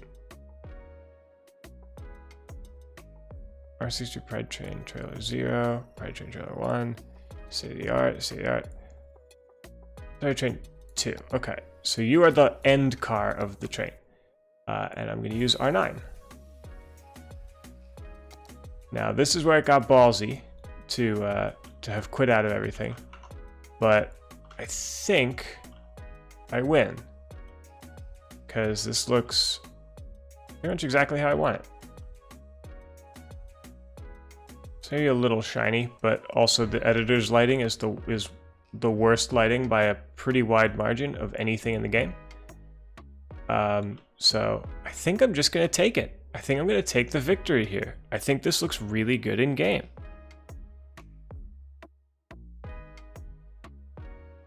Here's the lights. I think that just looks really good. So I'm gonna take this as an absolute win. Look at that. Look at all the rivet detail on the roof and the reflection. Ah, yes, you love to see it. God, that's so good. I love it. Absolutely love it. It's mostly like compression mess though, more so than anything else.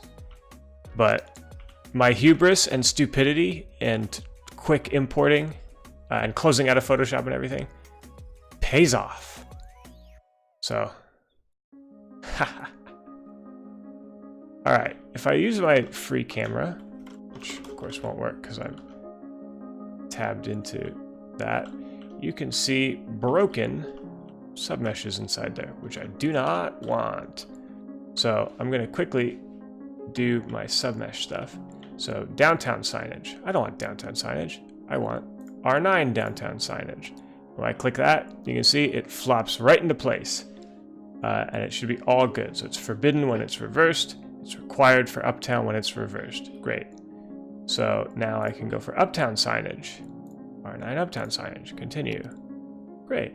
And now I have that. So if I toggle my preview, you can see toggling back and forth now, uptown, downtown.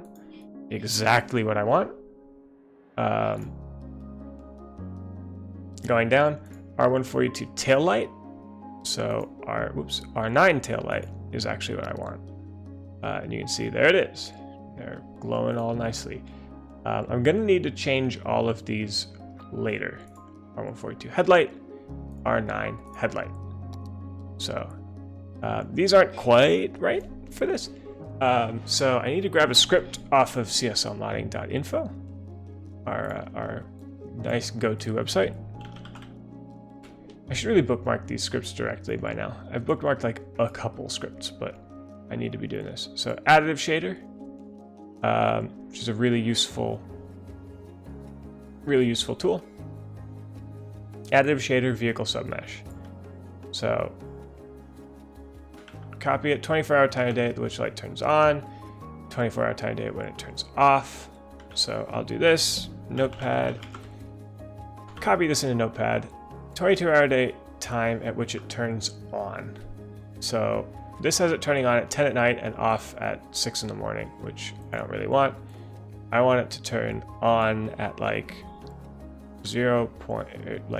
turn on at 12.0 and turn off at like 11.9.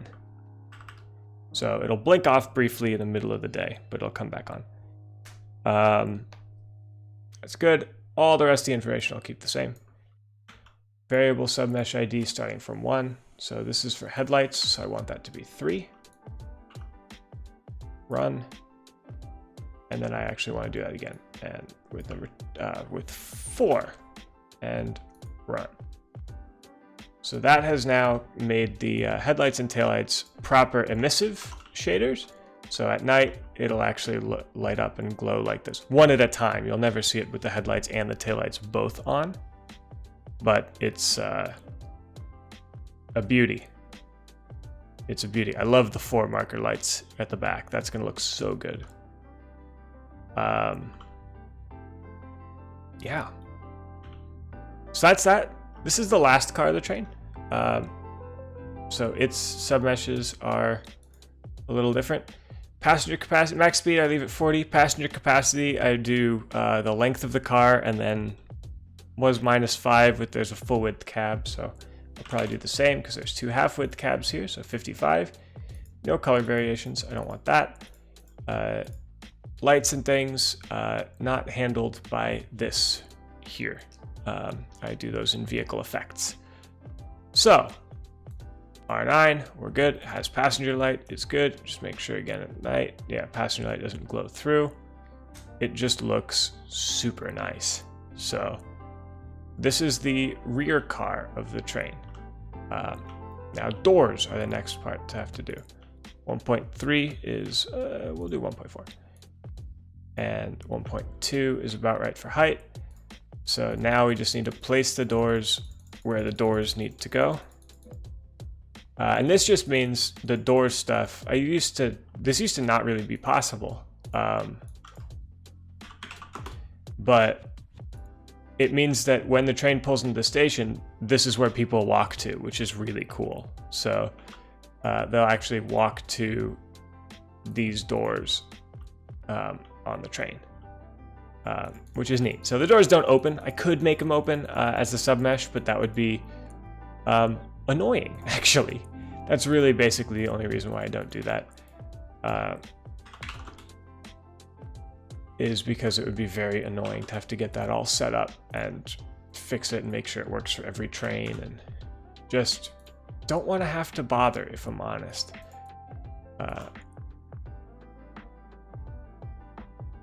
So that's that. 2.3, negative 2.3, good, and we're gonna subtract another one. All right, so we have 2 more doors to add. 1.4, 1.2, 1.4, 1.2, and I want to add a handful to 2.3 looks good to me because you're negative 2.3. All right, cool. 2.3, negative 1.4, 1.2. Great. So now all our doors are set. I'm going to save this asset. R9, end car. R9, end car. Save.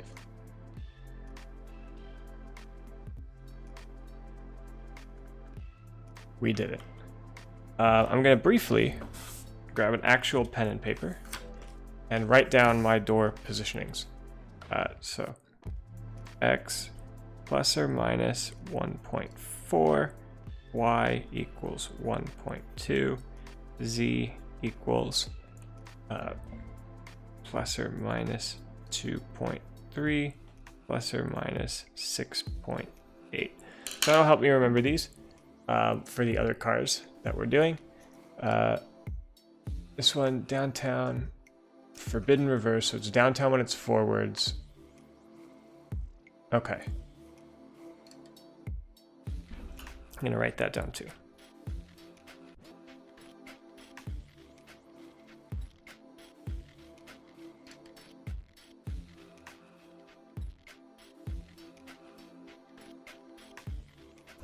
So those are good. And I think, yeah, so I have headlights required reverse. Okay, great. So what I can do actually with this, I can now delete 2 of these submeshes.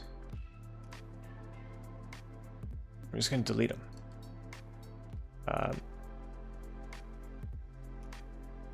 Cool. Now I can save this asset as R9 middle car. Save. Cool. Let's hope this didn't just crash the game. Now we reload the editor, because you can't save train trailers and then try to save the train, or try to make the train without reloading the editor. And it used to be you had to relaunch the game, which was annoying. Now they have that reload editor button, which seems to work fine. Which is handy.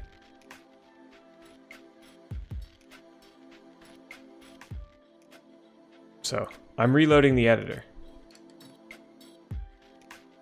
And we get to watch a loading screen again.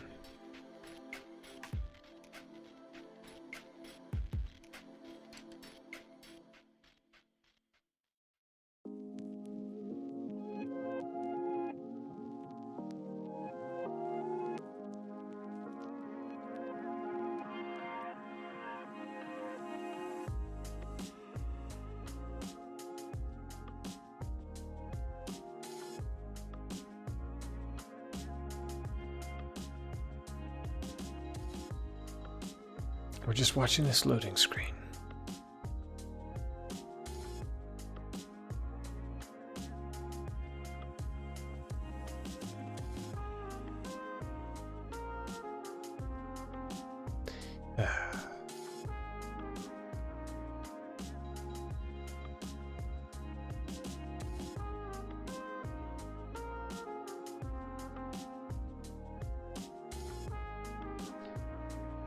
Hang on 1 second. Sorry, I gotta just check on some phone stuff again.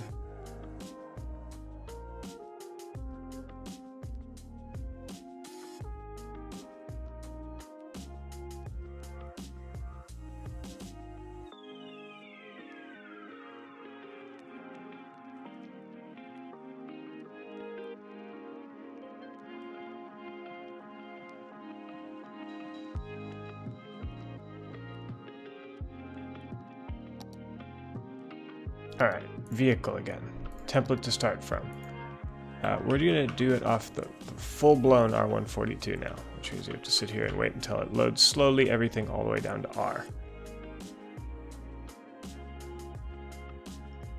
There it is, R142 subway train. We're going to use the R9. Wild. R9 leading the train R142s. Cool. Trailers. 5 trailers, so 6 trains. Trailer asset.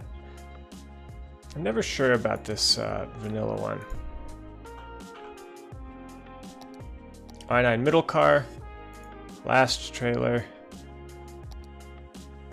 R9. See, I don't know why I had loaded up fast then, but not this one.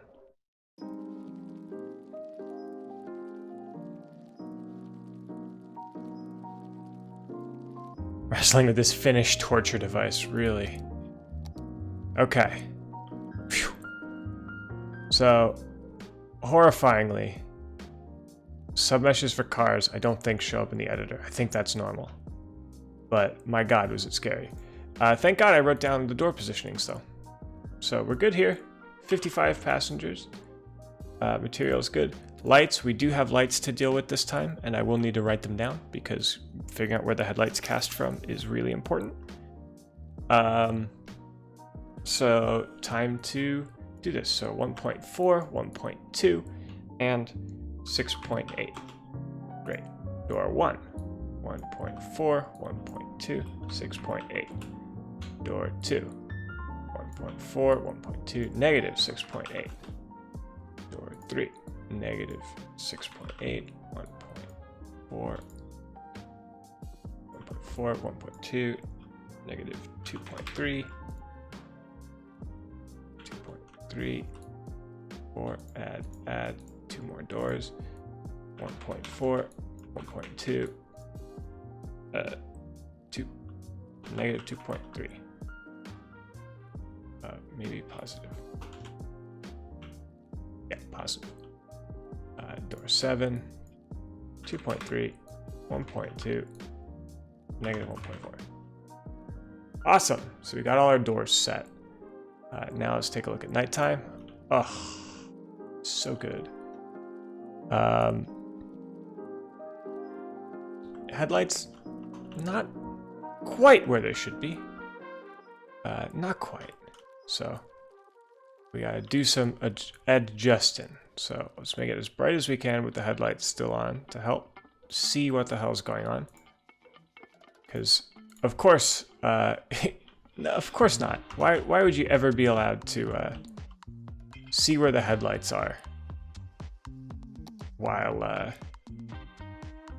trying to place the headlights? Actually, you know what? That's a good point. Hold on. I can see where the headlights are if I'm smart about it. All right, R9 downtown signage. Go. Great. Submeshes. R9 uptown signage. Go. R142 headlight. R9 headlight. Continue. So now I'll be able to see where the lights are. R9 taillights. Continue. Great. So now I can come back here. Give me submesh 3. Whoops. 3. Run. Give me submesh 4. Run.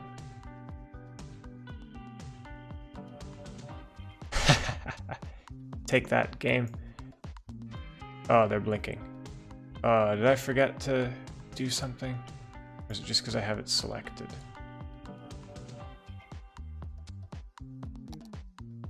Hold on. Did I screw this up? Hang on. It's always possible. And then, of course, I have to go back through the other cars. I have to do this to... God. Hang on. This could be bad. This could be fine. But also it could be bad.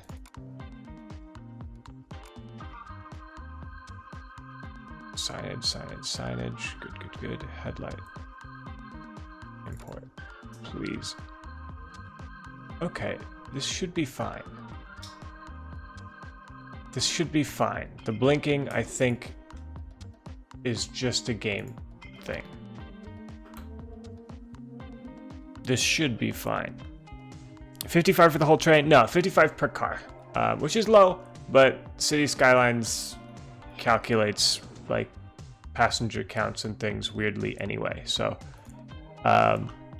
basically I say one person per linear foot of car, minus however many for a cab.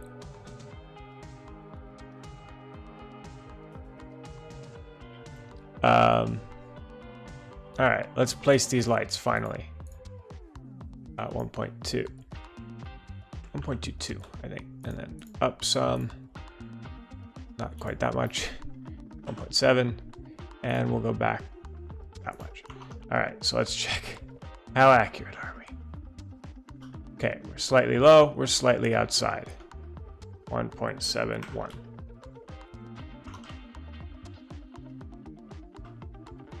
Still slightly a little bit less, so 1.73. This is the price you pay for perfection. So now we're basically just slightly outside, maybe slightly high. 2.5 and 2.1.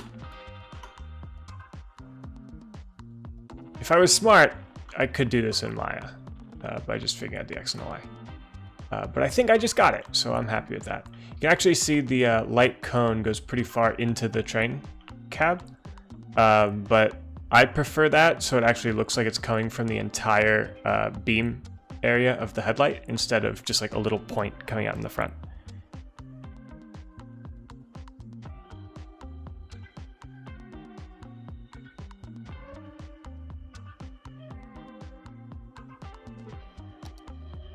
Cool.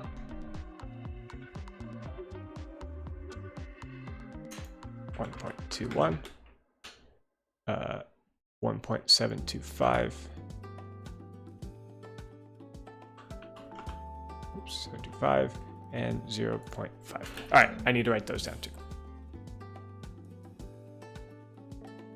1.21, 1.725, negative 0.5.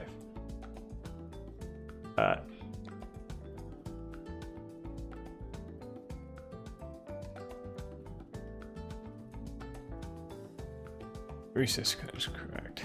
It's a good point. Never thought of that. Good. What's a good point? What did I do?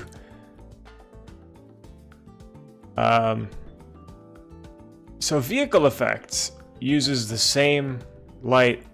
So I want basically with vehicle effects, I want to have red light cones for the taillights coming out of all four of these. So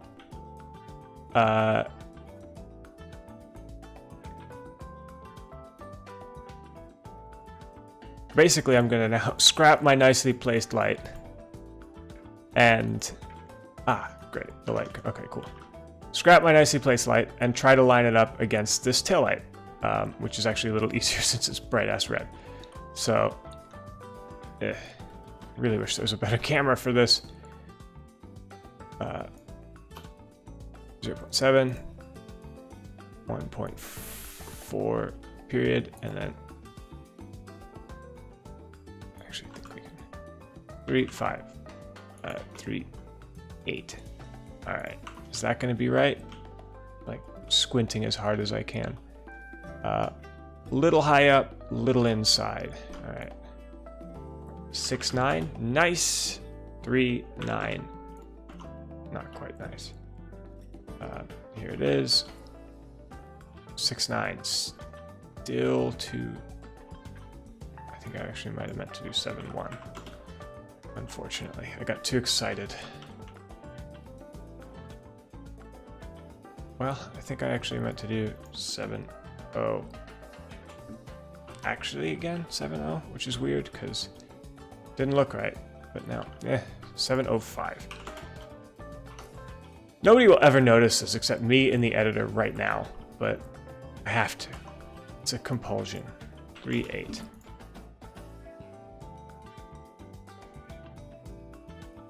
I'm liking like the lounge music for this. It's very appropriate for kind of my mood. That looks good, and 0.3 will get the cone sticking out of the right spot. Of course not. 0.38. That will get the cone sticking out of the right spot. Yeah, perfect. All right.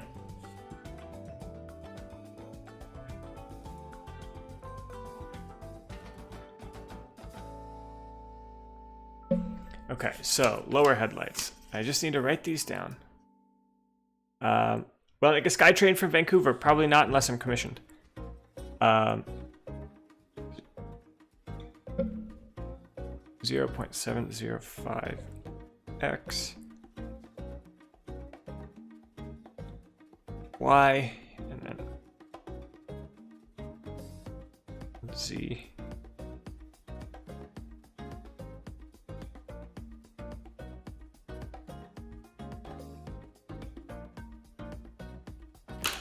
That's my lower tail light. Now I gotta do the upper one, which looks like it's just straight above, which helps. So we'll just do like 3. We'll really just kind of march it up. It's not quite straight above. Great. This tooling is more or less knowing the KSP tools. So I used a mod for KSP. I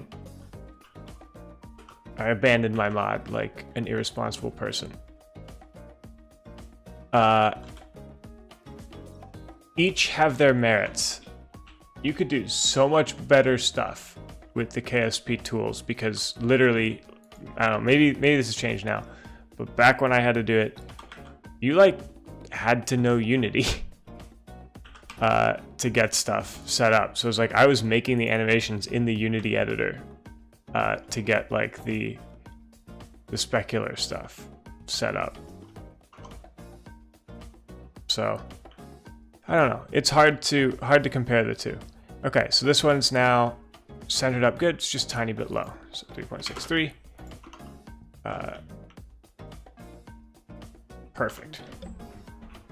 So zoom plus or minus 0.683x 3.63y 0.48z. Upper tail light. Great. So now I just need to put this headlight back to where it's supposed to be. 1.21. Thank God I wrote this down. 1.725. Negative 0.5. Great. Back to daytime. And all right, that's it. Still have to use Unity unless you use Blender plugin. You can do window emissive on the config. Nice. R9 subway train.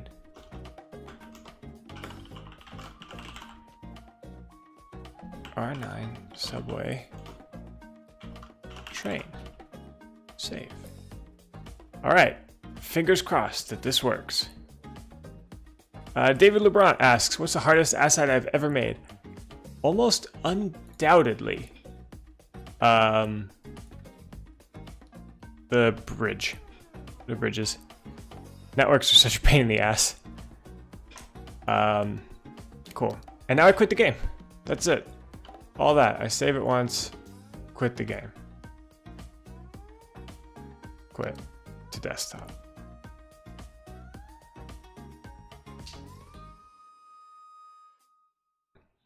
Okay, I'm done, but they only have one SkyTrain for Vancouver. I want Mark II and Mark II. Why did Steam community only build one SkyTrain? It just depends. People build what they're interested in. I live in New York City and I'm making a series based on San Francisco. So for me, you will see New York City and California assets, and that's pretty much it for now. Not asking for an exact answer, but how many assets have I made for City Skylines? It depends on what you call assets specifically. I've pulled a bunch down, but like the train props, plane props versus vehicles, I think around 100 freight cars, 100 unique freight cars, 20 unique train combinations and things. Better Planes pack, I think, was 17 models of airplane with 50 overall, and I think I've doubled that with the revamps and expansions, though it hasn't come out yet. Though I haven't actually finished that work. The bridges, of course, depends. Is the Golden Gate one asset, or because it's 4 networks, 5 networks? The Bay Bridge, similarly, right? You got the one-way, two-way, upper deck, lower deck, all this extra stuff, approach, span, you know, the anchorage stuff is all different. All right, so now it's time to go to Marin Bay.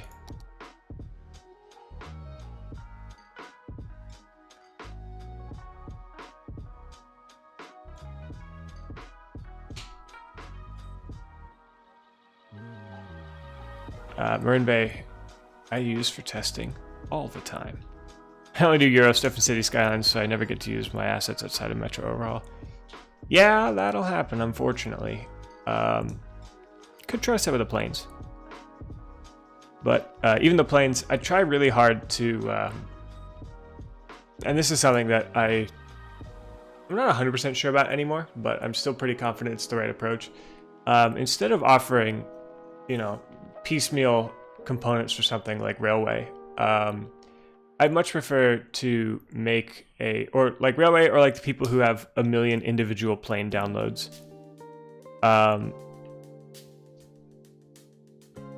I want to use my kind of knowledge of these things and ability to kind of curate them. Okay. Great. Vehicle effects that didn't work. Same blank error occurred. All right, it's time for the moment of truth. Do I have to go back to the editor? Do I not have to go back to the editor? So, are we ready? I have so much time just loading into this map and getting angry because sometimes submeshes just didn't save for whatever reason. Even though I didn't get any errors on any of that, sometimes the submeshes just don't work and will crash the game when I do this. Like now. Great. Okay, great. So something happened with the submeshes. They didn't work.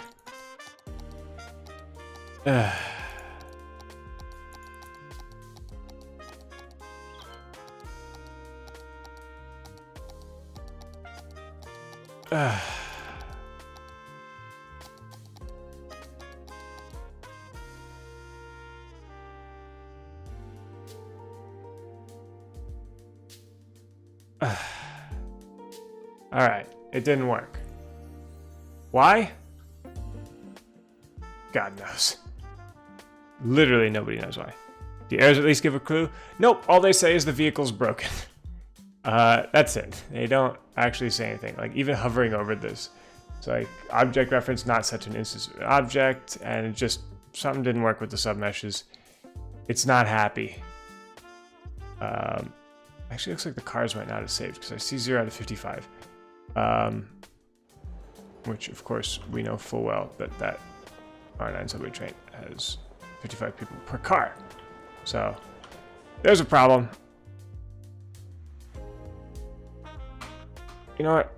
It's 10:30. I was gonna give up, but I can troubleshoot this for a little while. Not now. Or not, maybe not fully, but I can troubleshoot it for a little while.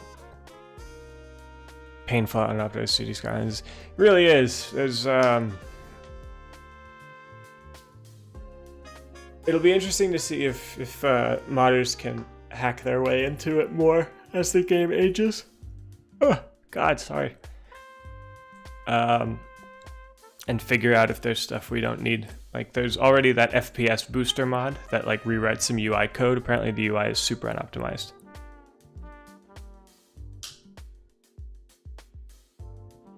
All right. So they have a TTC Line 3 train. I have no idea. I don't know. Getting like secondhand stress watching this creative process 3 modding is cool and fun. But Christ, everything on this Colossal Order side of the process. Yeah. So that'll crash my game again if I do it like that. Sorry for a 2015 full D3 city builder that wasn't SimCity 2013, but showing its age.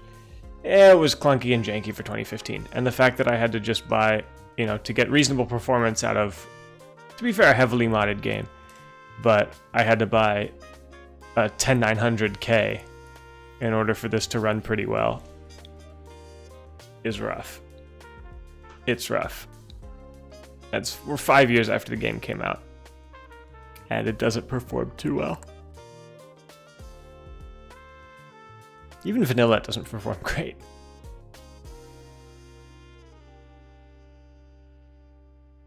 Oh, come on.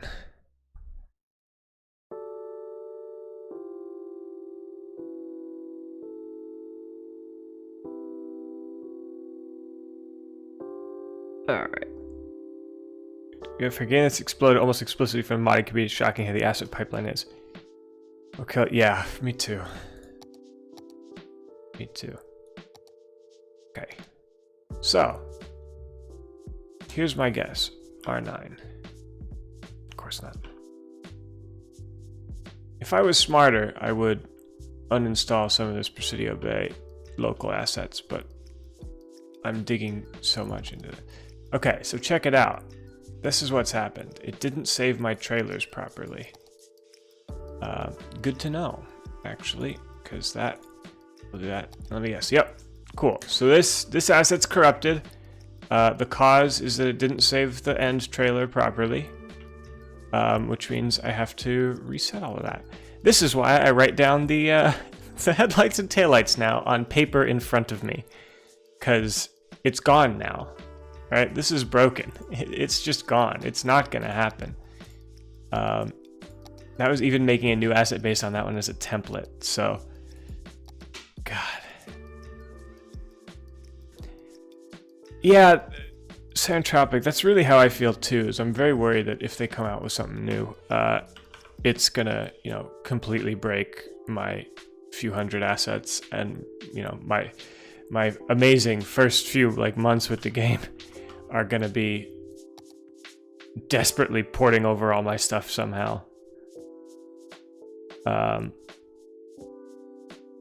Yeah.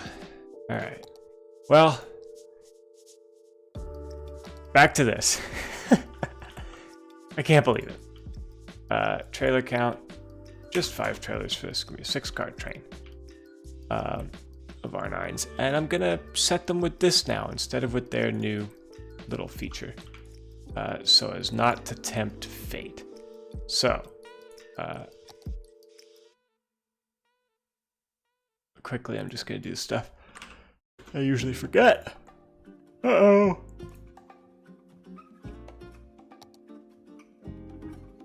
Where'd my, like, doors and thing menu go?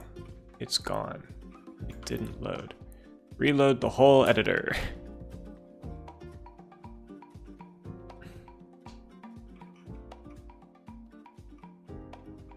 Would be cool for the actual Paradox Studio to develop a sequel. Just bring over some of the Colossal Order team for good feelings. Main Paradox staff handled the development. Yeah, that would be a nice way to do it. Though it depends. I mean, the actual Paradox Studio is pretty small. The Colossal Order is also very small.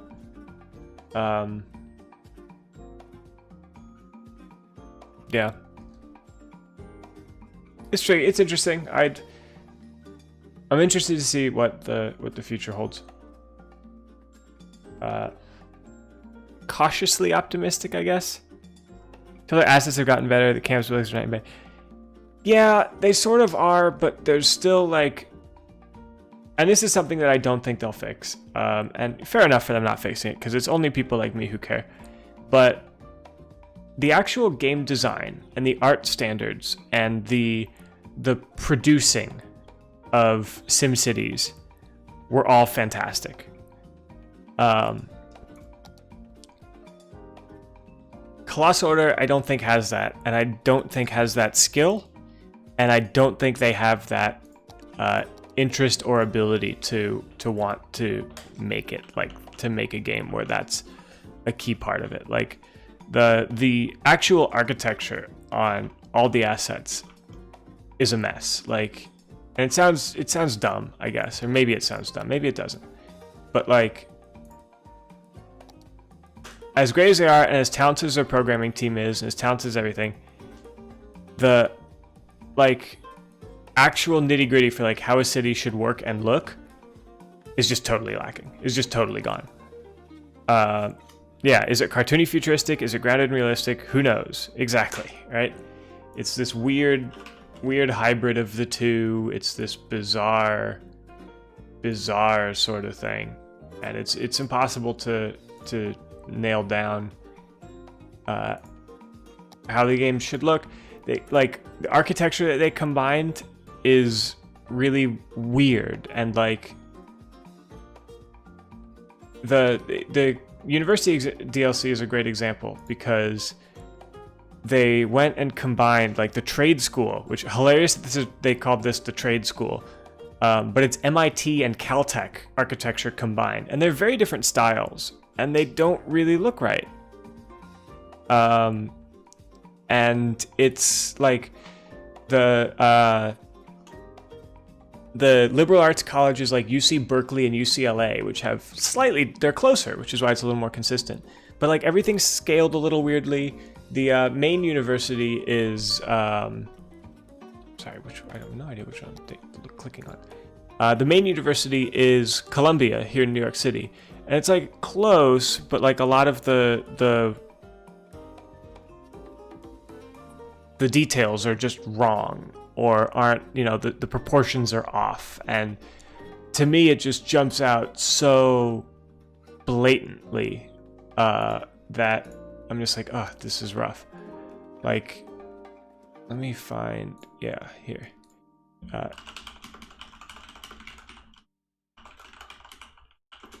So the campus university, let's see if I can find a picture. Yeah, the middle one here.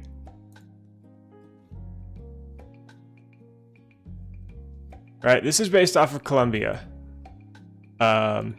Pretty strictly. But it's got like windows in weird places and things.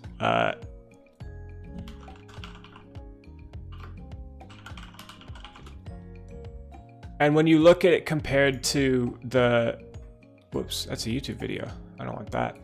When you look at it compared to the university in SimCity 5... Oh my god, it's so small. Which is more pixelated. But like, even though this is lower poly, even though this is like lower fidelity, the materials aren't as good, it's not as nice. It looks nicer. You can tell they knew a little more about the architecture. It's not specifically Columbia in this one, like the real one is, or like the City Skylines one is, but this is kind of more correct Romanesque architecture than this, which is a little weird. Like, thank God for all my RAM, but if I go up to Columbia, where we can actually go and check it out in 3D, you can see very clearly, like, it's Columbia. They based their campus on Columbia, but they made the dome way too short. Like, the actual thing has these big Diocletian windows, and the dome section is much taller, and that's pretty important to how it looks.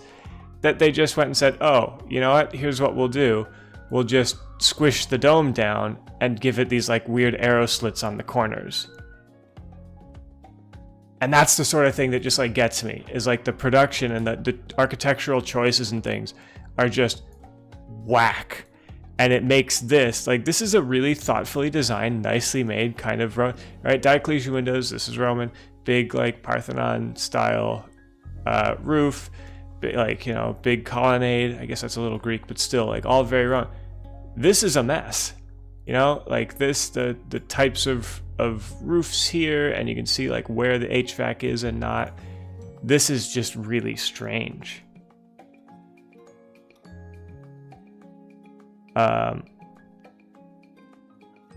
You need arrow slits, you gotta defend the university somehow. Yeah, exactly. But like, that's what's so weird, and especially being able to recognize all these buildings. Like, a lot of the, like, they clearly grabbed basically straight up just Columbia for most of these. I think this is in-game somewhere too. But it's just like weirdly done and weirdly proportioned. And you know, SimCity 4 Maxis had this on lockdown, right? You'd be able to find pictures, and they had great like examples of Art Deco buildings from all the right spots and all the places you'd want to have them. And you know, like they really had art and style things on lockdown. And I don't think Colossal Order did or does. I think they just kind of grab random examples. They got a lot from Vancouver. I know that for sure, because people, it's a thing on the subreddit where everybody's finding real buildings. But yeah, it depends. Artists are probably on a tight deadline. Sure, but like at the end of the day, you know, if I'm still modeling the building, whether I'm doing Diocletian windows or not is not necessarily the deal breaker. But it's just weird. If you had to pick, you'd either have good programming than pretty assets, because a mod you find easier to create buildings than to mess with code. But yeah, it just depends. I mean, I think a lot of it's just like alignment, right? Nobody was aligned on the same idea for that. And I think that's kind of the issue with modders as well. Is like if they're like, hi, we are gonna be, you know, nobody's producing modded assets, right? It's not. That's just not a thing. Nobody produces a modded asset like that.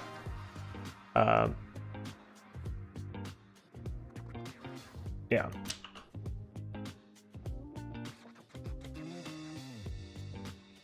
Oh, whoops. I forgot to import this last daylight. But everybody, you know, without good producing and without a clear kind of consistent artistic vision, it's rough. And like it's hard to work that way. It's hard to make stuff like that.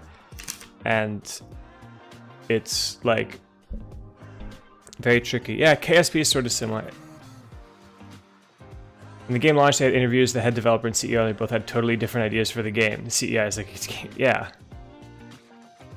Yeah, I mean, like that's a great way to put it. Is like it's weird that they had like very different ideas. She can't understand why anybody would do anything for the game for looks or style only to make the number go up. Yeah. It's so weird.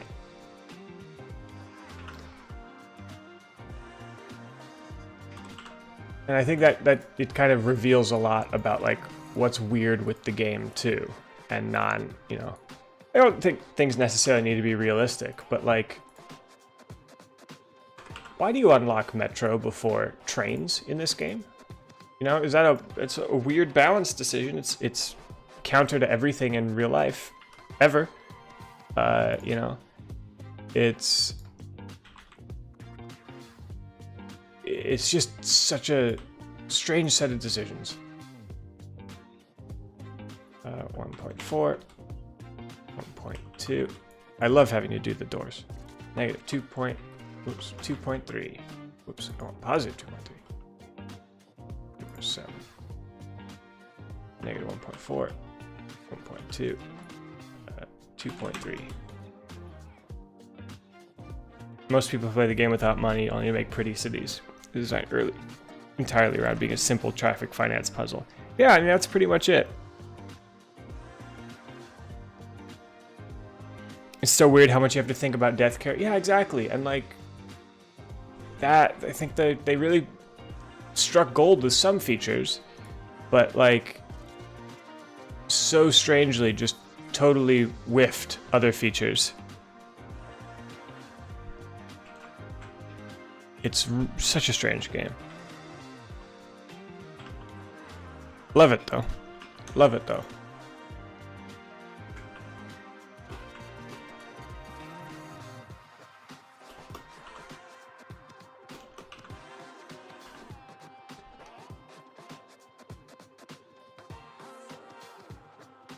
Yeah, parking, not a major urban design issue.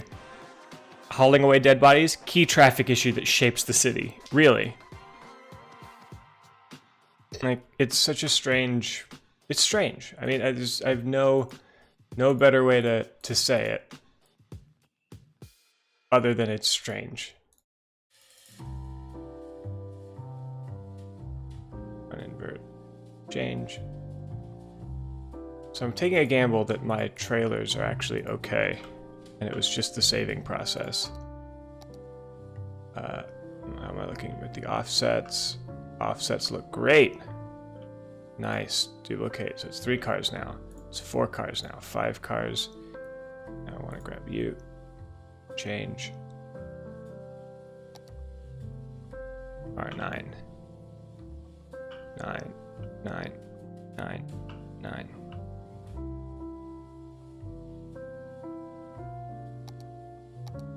End car.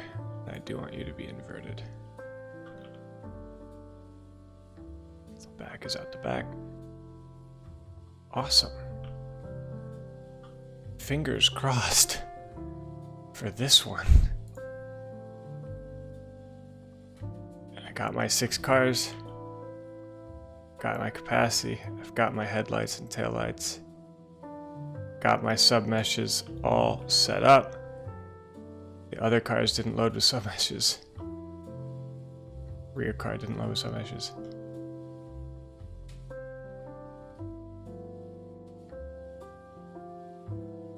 Coroutine help.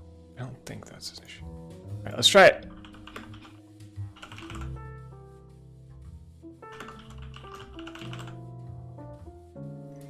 Yeah, I mean, that's even another good example. Like, no, yeah, you usually just make an idea for no cars in Skylines, but there's no consequences. You don't have to earn anything. Like, no pedestrian zone is so strange. And I get, like, especially coming from a European developer, it's so bizarre to not even have that option. You know, like temporarily set pedestrian zones or anything like that. It's just wild. Yeah, I don't know. It's a weird game, and I really hope that at some point somebody with like a background in urban theory and kind of really, I think urban theory more so than planning, because like a game that actually explores like the why of cities, I think is more interesting. The why and how of cities, other than just like build, make number go up, expand, grow. Like when you play vanilla, everybody's successful cities always look the same, right? It's separate, single zoning type, like Euclidean zoning neighborhood, single use with pathway. Whoops. Uh-oh. I don't know what continue game means now. Please don't tell me it's trying to load Presidio Bay. I think it's going to try to load Presidio Bay. I'm going to close out of this before anything bad happens.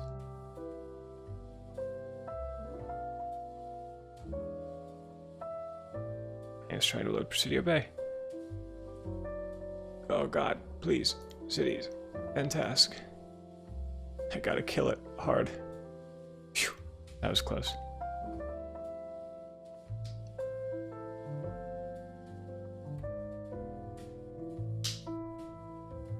Yeah, having to balance transport modes to see the consequence for infrastructure choice would be so cool. Yeah, that's it. Like, you want a pedestrian-only area, better have good transit, but also, like, you better have a way to satisfy the business owners who want trucks to their back, you know, to their porch. You know, you really got to figure out, and I think that's interesting to figure out, right? You'll have people, and I think that's, again, getting back to this, like the core of actual city management is the fact that everybody wants something different, right? Everybody wants something different, and oftentimes they absolutely, completely counteract each other. You know, there's no way to square the circle. Somebody wants a highway, other people don't want a highway, and they could be neighbors. And you have to figure out, how do I make the most people as happy as I can? But yeah, check out Citybound. I've been following Citybound for a long time. I've been following Citybound. I'm actually a backer for New City, which seems kind of interesting, though I'm not quite sure you know, very early on in development, I backed it and got involved, but developers got some very specific ideas, and he's trying. I think he's trying really hard. But at the end of the day, right now, he's a solo developer. Though I think he has a couple people on staff now. Living out in Tempe. He was like formerly of the Bay Area and of Chicago, and he's now in Tempe. And you look at the way the game is designed, and it's for building Tempe, or at least was when I looked. And, you know, same as if, say, parking is not an issue. You don't think about parking. The cars just disappear. Drive into the building. Okay, so we loaded into game again. We got the same error. Phew. All right, let's try again.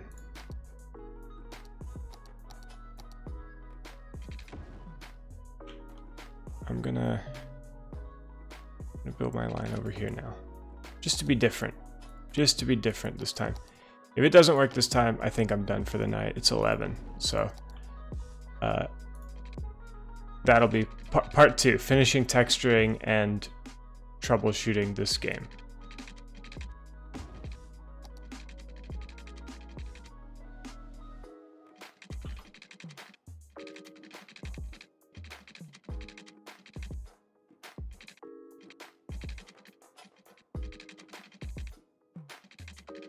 Always gotta try to make it smooth.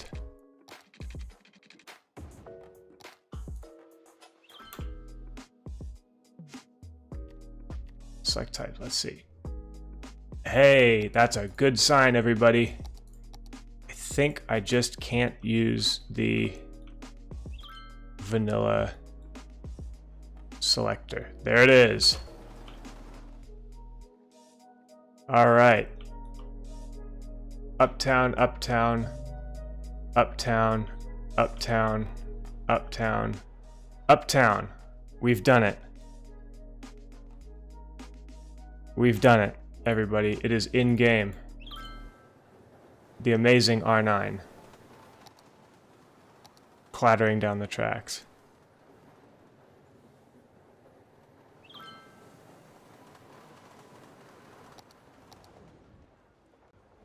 Bad news is that the headlights don't seem to be working.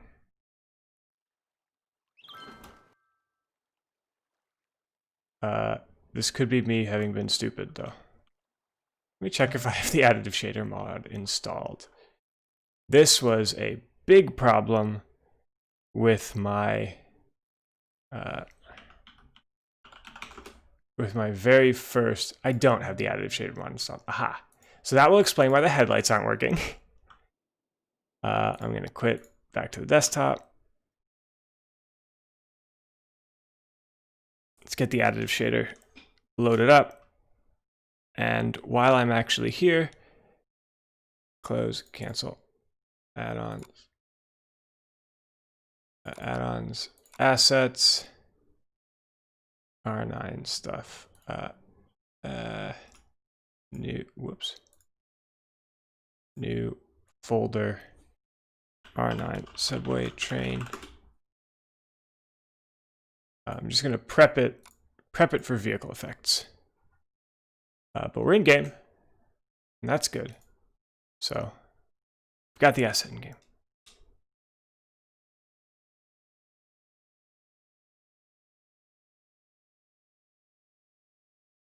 Yeah, what's up with the frame rate? That's a good question. Fire the game being car-centric, it's the reality of most modern cities, but doesn't realistically model the behavior of traffic, parking, commutes, etc. Yeah, but like, for a game about building cities, to shackle everything to car-centrism sucks. It's unfortunate, right? You know, it locks you into a very specific single way of building. And if you're already going through all the trouble crafting this agent-based simulation, it's not that hard to have base it around people first, right? Base it around walking. Try to develop it like real cities were developed almost, right? Start with everybody walking around, and then once you're done with that, it's the easiest way out programming-wise. Sure, but like at the end of the day, it's kind of the same as programming everybody walking, right? If everybody's just walking, to start with. Not cars, not trucks, right? You walk, you either haul your person or you can haul 1 unit of cargo, whether that's cargo into a shop, whether that's cargo from that, you can haul 1 unit on your own. Then after you have walking figured out, then for places that are too far to walk or beyond the range of the walking as possible, then you can spawn a car or do a check for a car to spawn, right? And you can start using this car additionally as a place you have to go back and forth from, right? If I park my car, I have to go back to it before I leave. But, if you start with walking, there's a lot of advantages that you have kind of baked into the simulation. And you have to do walking anyway at all, right? Nobody's going to have a game where literally everybody only drives around like some horrifying, like the chairs in WALL-E, but full 14 feet long, 4-ton SUVs, 20 feet long SUVs. I'm giving up on my smoothness that I was talking about last time. All right, knock on wood, because I just had the very dangerous thought of, what if it doesn't work this time? No, we're good.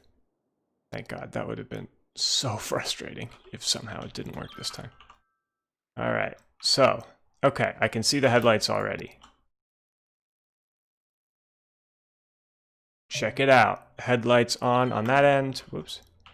And taillights on this end, thanks to the additive shader mod. Awesome. It looks so good. Yeah, vehicles are just modifiers for speed, capacity, and you have the path as part of its trip and a place to store it as part of the trip. Exactly. So, like, walking is the base thing. Everybody has to walk to get to and from a destination. People can have different amounts of walking that they can do, or like to do, or don't like to do. Oh, look at that. You can see the sign change downtown to uptown. Uptown, downtown, uptown, uptown, uptown, uptown, uptown. I'm just making sure. There were some times where my roll signs were mixed up. You can see the uptown train leave. Downtown comes in here. Signed up for the downtown. Headlights on. Pulls in. Downtown. And it switches uptown. Beautiful. Beautiful. You love to see it, folks. You love to see it. Cool.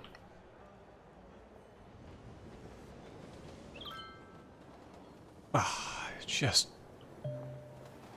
I love it. I'm so happy. Cool. So, back to everybody's favorite part. That's right. It's time to manage assets. Manage, like, files. Vehicle effects definition local. I'll just rename it to vehicle effects definition. Okay. So I've got uptown, outside, downtown announcement. This is fine. I want to change R142 to R9. Place all. Okay, so rear lights. Thank God I wrote this down. Alright, so I'm going to do these ones as my lower. So this is the fun part. 0.705, 1.38, 38, negative 0.38. 38. And here too. 38, 1.38, and 0.705. Great.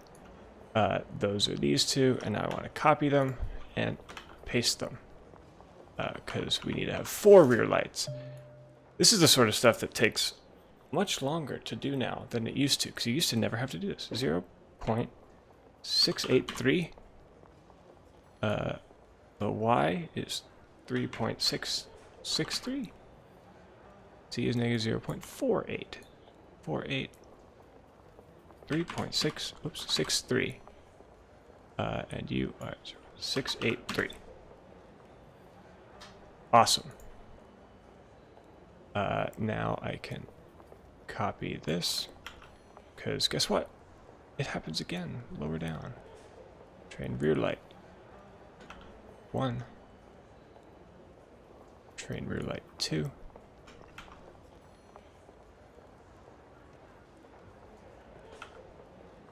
Great.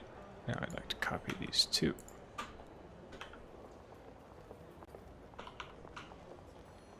Train rear light 3, position and direction again.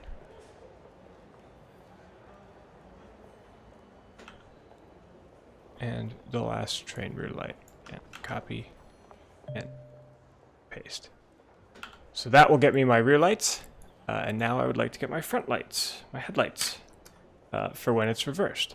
So 1.21, 1.725, 0.5. Oh, okay. 0.5. 0.5, 1.725, 1.21. Great. Save. All right. So now I should have modern announcements, which I will need to swap out before these get uploaded. TMP parking attempt is cool, not part of the core game. If they can't find parking, no one gets mad, not tied in. Yeah. Can I please tell you how to unlock the transit, please? It's all about city size, man. You just gotta build the city bigger. Control-Alt-Y. Control-Y? Control-Alt-V? Ah, Control-Alt-V. Oh. Ah. That's right. No trailer train 2. You're actually trailer 1. Save. Control-V. Good. Cool. If I turn up my volume, hopefully you guys can hear. Yes, we got good vehicle effects. Alright, we've got the wrong announcements. We've got the R142 announcements with me in them. But that's fine. I'm okay with that for now, because that's easy to switch out. I can change the traction sounds later. Just need to get to nighttime. And just check to make sure all the lights work, because these are going to look so cool with all the lights on. Go, go, go, go, go. Come on, nighttime. Yeah. I've seen a lot of people still talking about city builder stuff. I think a really interesting thing is like, there's an old axiom from Kelly Johnson, who designed airplanes for Lockheed back in the day, but it said, looks right, flies right. And I think that that's sort of what we need to do for, yes. So those guys work. The rear lights, look at that. Casting 4 lights through the fog like that. Awesome.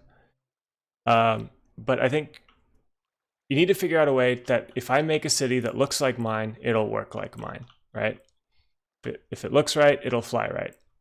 The back ones are a little too high there. They're all a little too high. All right, that's an easy fix. All of these, let's drop them down by 0.3. Oh. Oh. But if you make a city that looks like New York in City Skylines, it's not going to work. It's not going to work. And I think that's unfortunate. I think that's really rough. And pretty counterintuitive to how a lot of things should work in the game. All right, perfect. Shuffle them down by 3, and now they're slightly too far down. 1.35, whoops. 1.35 with 1.36. My next place, great.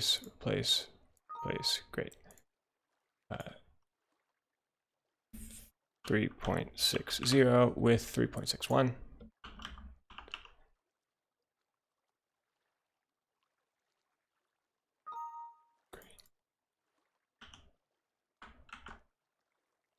When the game is more realistic, it often is easier because it works based on how you assume. Exactly.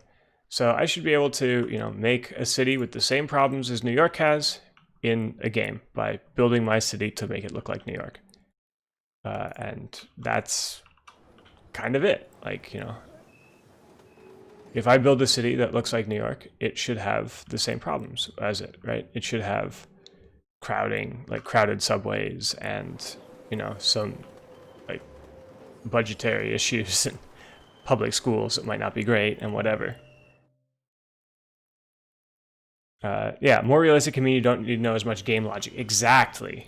This is a downtown. All right, and the taillights come right on. Cool. So I'm done with this for now, actually, if you can believe it. My next step, and this is sort of insane that this has become a step of city building, or of me making an asset for City Skylines. I need to go and write a script and contact the voice actor for this to get him to read out announcements. I figured, you know, if you guys have stayed along, it is DJ Hammers. It's Max Diamond, so he's gonna be the announcer for this train, which will be a lot of fun. So it won't be me and my fiance trying to pretend to be the automated announcements. So I think that's where we're gonna leave it, with this thing looking pretty incredible. I don't know. I can't be humbled. I can't be too humble about this. I'm thrilled. I really want this thing to look good. I have a few voice actors. The state-of-the-art car I have has Big Mood Energy as the voice. In fact, am I loaded up with that setting up? I actually don't know. Sounds. Yeah, inbound, outbound, that's hers. It doesn't have dynamic signs on that one, but it's got that. So if I add the state-of-the-art train.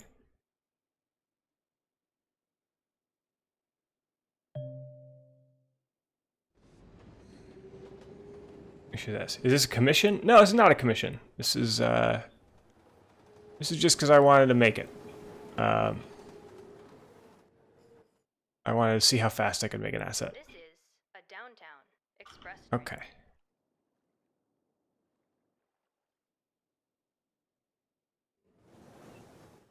Where are we gonna get our state-of-the-art car? You know what's terrifying? A pretty horrifying transit fact, I guess. State-of-the-art car and these R9s. Horrifyingly, they were contemporaneous in New York City. You'll see the state-of-the-art car in just a second.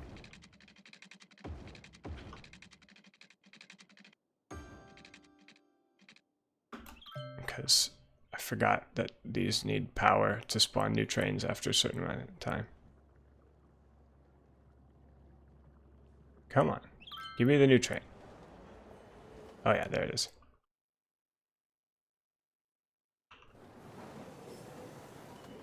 But, Miles has to check locomotive, sound decoder. If you want to do that, that would be awesome.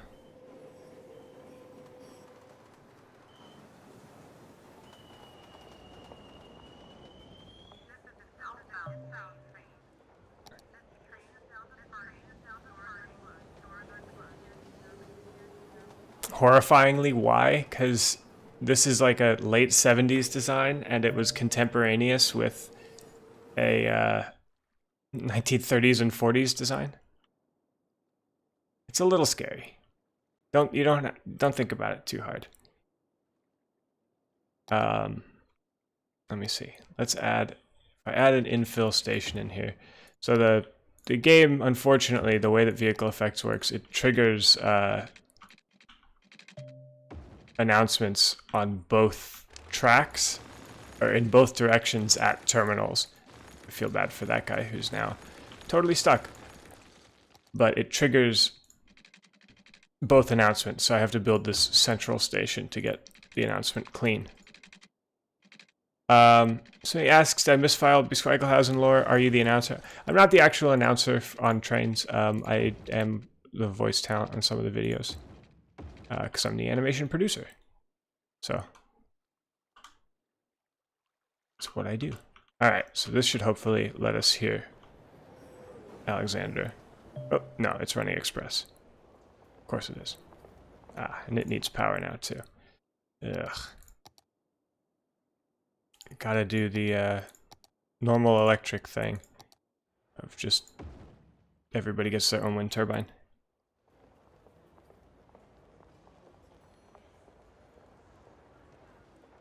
It has to be big. Saying Amtrak's is the engine noise. Nothing. Oh yeah, of course. No wonder everything's just running through. I didn't give them all. I didn't assign the line to it.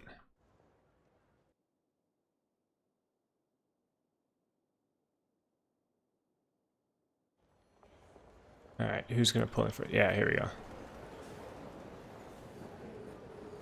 Nope, still running express. We'll get there. Somebody will come and stop. There we go. So that's the R142 announcement. Come on. I need a state-of-the-art car. Here we go. Nope, we're running through.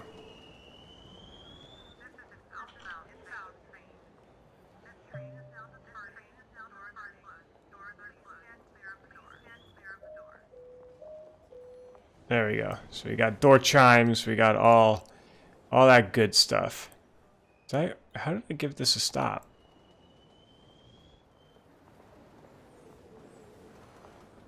Did I not give it stops? I'm so confused.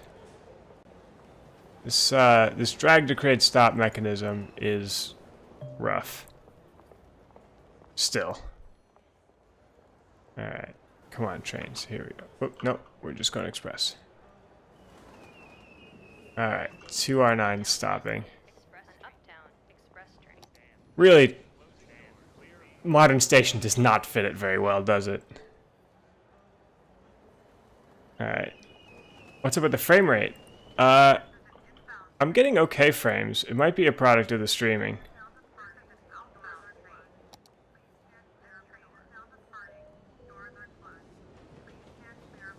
I can try to fix that at some point. It's running pretty okay for me. So I'm sorry that it's slow for you guys. But that's it. Once the sun comes up, I'll be done today. And I think that'll probably be the end of this little tutorial series. Not tutorial. I really hope nobody's using this as a tutorial. But I think that'll be it for the series. Because we got the asset in game, and then literally all I need to do is swap out one sound file and then get screenshots.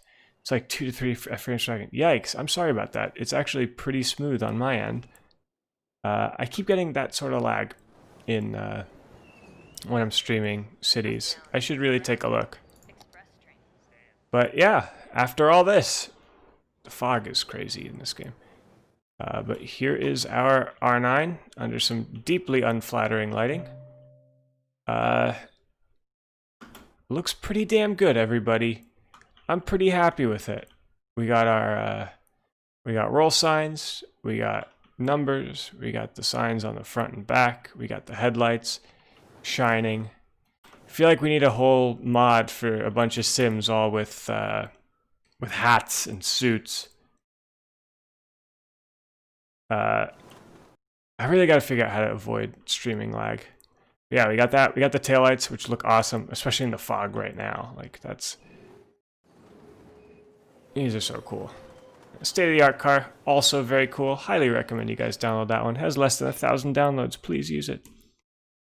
Windows and glazing are always iffy in Skylines. They are. There are ways to fix it. I'm not using any of the visual mods that fix it. I think these cars ended up looking pretty nice, even vanilla though. But yeah, don't look too closely at the edges of windows and things, because in Skylines they'll never really look great. But yeah, you can download stuff with custom skyboxes and things that really, really help. So that'll do it for me, I think. Man, these look good. Oh crap, I never imported the prop. Hold up, that's an easy fix. Let me just do this, just for completion's sake. This is just like the other day when I'm like, I'm done, I swear I'm done. So the prop, don't need signage. So I can delete all that.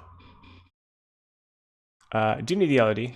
Don't need the illumination masks. So I'll delete those.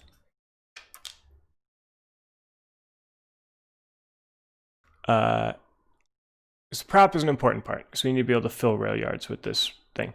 What era is this train from? This thing ran from the 30s until the late 70s, if you can believe it. First orders came in 1930, retired in 1977, if I remember from seeing it on the Wikipedia page while looking for photos of reference. All right, props are easy. Thank God, props are easy. We need props to be easy, because otherwise, I don't know what I'd do. So I'm just gonna load this up. We're gonna be patient. Gonna wait. Did they refurbish it? I don't know. Sirens in the background? Yeah, I do have some sirens in the background. That's from 1926, similar vintage, yeah. See, I really gotta figure out what's causing my stream lag, because it's using 1% of my CPU. There's plenty of CPU left. OBS says 0 dropped frames. I don't think I'm maxing out my upload. I don't know. When will I make a CTA? I love it. Please make it. I won't be making CTA stuff unless it's commission. Again, yeah, I tend to stick with stuff if I'm going to be making it. It's stuff that I either like see and use in from day to day, or in my life, or have done and have like ridden on or been on, or stuff for Presidio Bay now. But I don't really do that. I've never really been to Chicago, actually. All right, cool. So this is it, just the prop version. You can actually see it's fallen back to the just flat textured on sign on the front. All the lights are off, which is nice. Same roll sign on the side. It's just fallen back. It's a little low res, but again, nobody's gonna be looking at those. They're not dynamic on this. It's just here to sit in yards, and you're gonna be looking at the roof most of the time anyway. So I think that's good. Material, good. Prop general, good. Effects, good. Great. So I can literally just save it.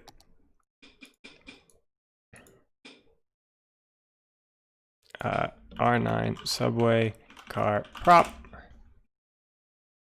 R9 subway car prop.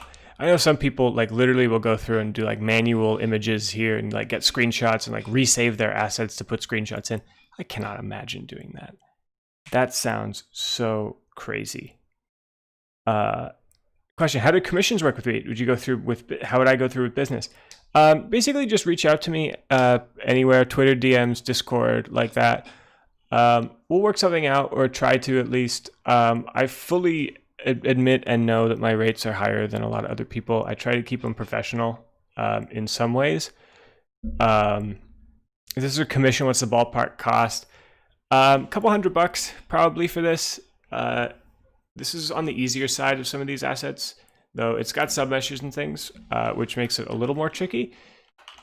But it's only one mesh all the way through, so there's no like A car or B car, or, you know, I've got the California Zephyr train, I think is like eight meshes or so, and they're fairly similar. But, you know, that's locomotive A, you know, a cab unit, a B unit, a baggage car, coaches, diners, dome coaches, sleepers, lounges, you know, the dome obs car, they're all different. So I try to, you know, we'll see. This took about 10 hours start to finish for this. It's sort of a sprint, so it would usually take a little longer, but it depends. I usually price my work around 20 to 50 an hour. I know it's a pretty huge range, but it really depends on the complexity of stuff, how much research I have to do. This one was made much easier by the fact that I had a high quality blueprint throughout and good reference. There's a lot of stuff that does not have that. So yeah.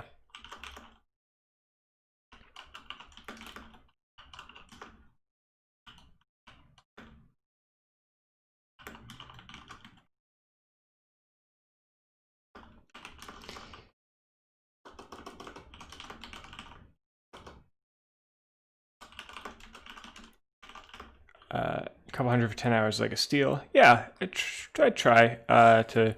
It also depends. So like stuff that I have no plan on making at all, I will price a little higher. Stuff that I'm usually not interested in. But when stuff is interesting, they'll be a little lower. Like a CTA train would probably be about this rate, maybe a little more.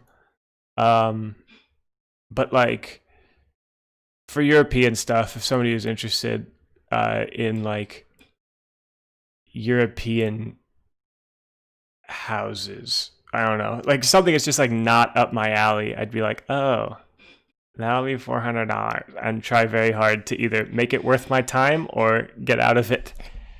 So it just depends. Right now, I'm trying to figure out if I can squeeze commissions in. Part of trying to do this speed run sort of thing is figuring out how much time this actually takes front to back if I'm just pushing.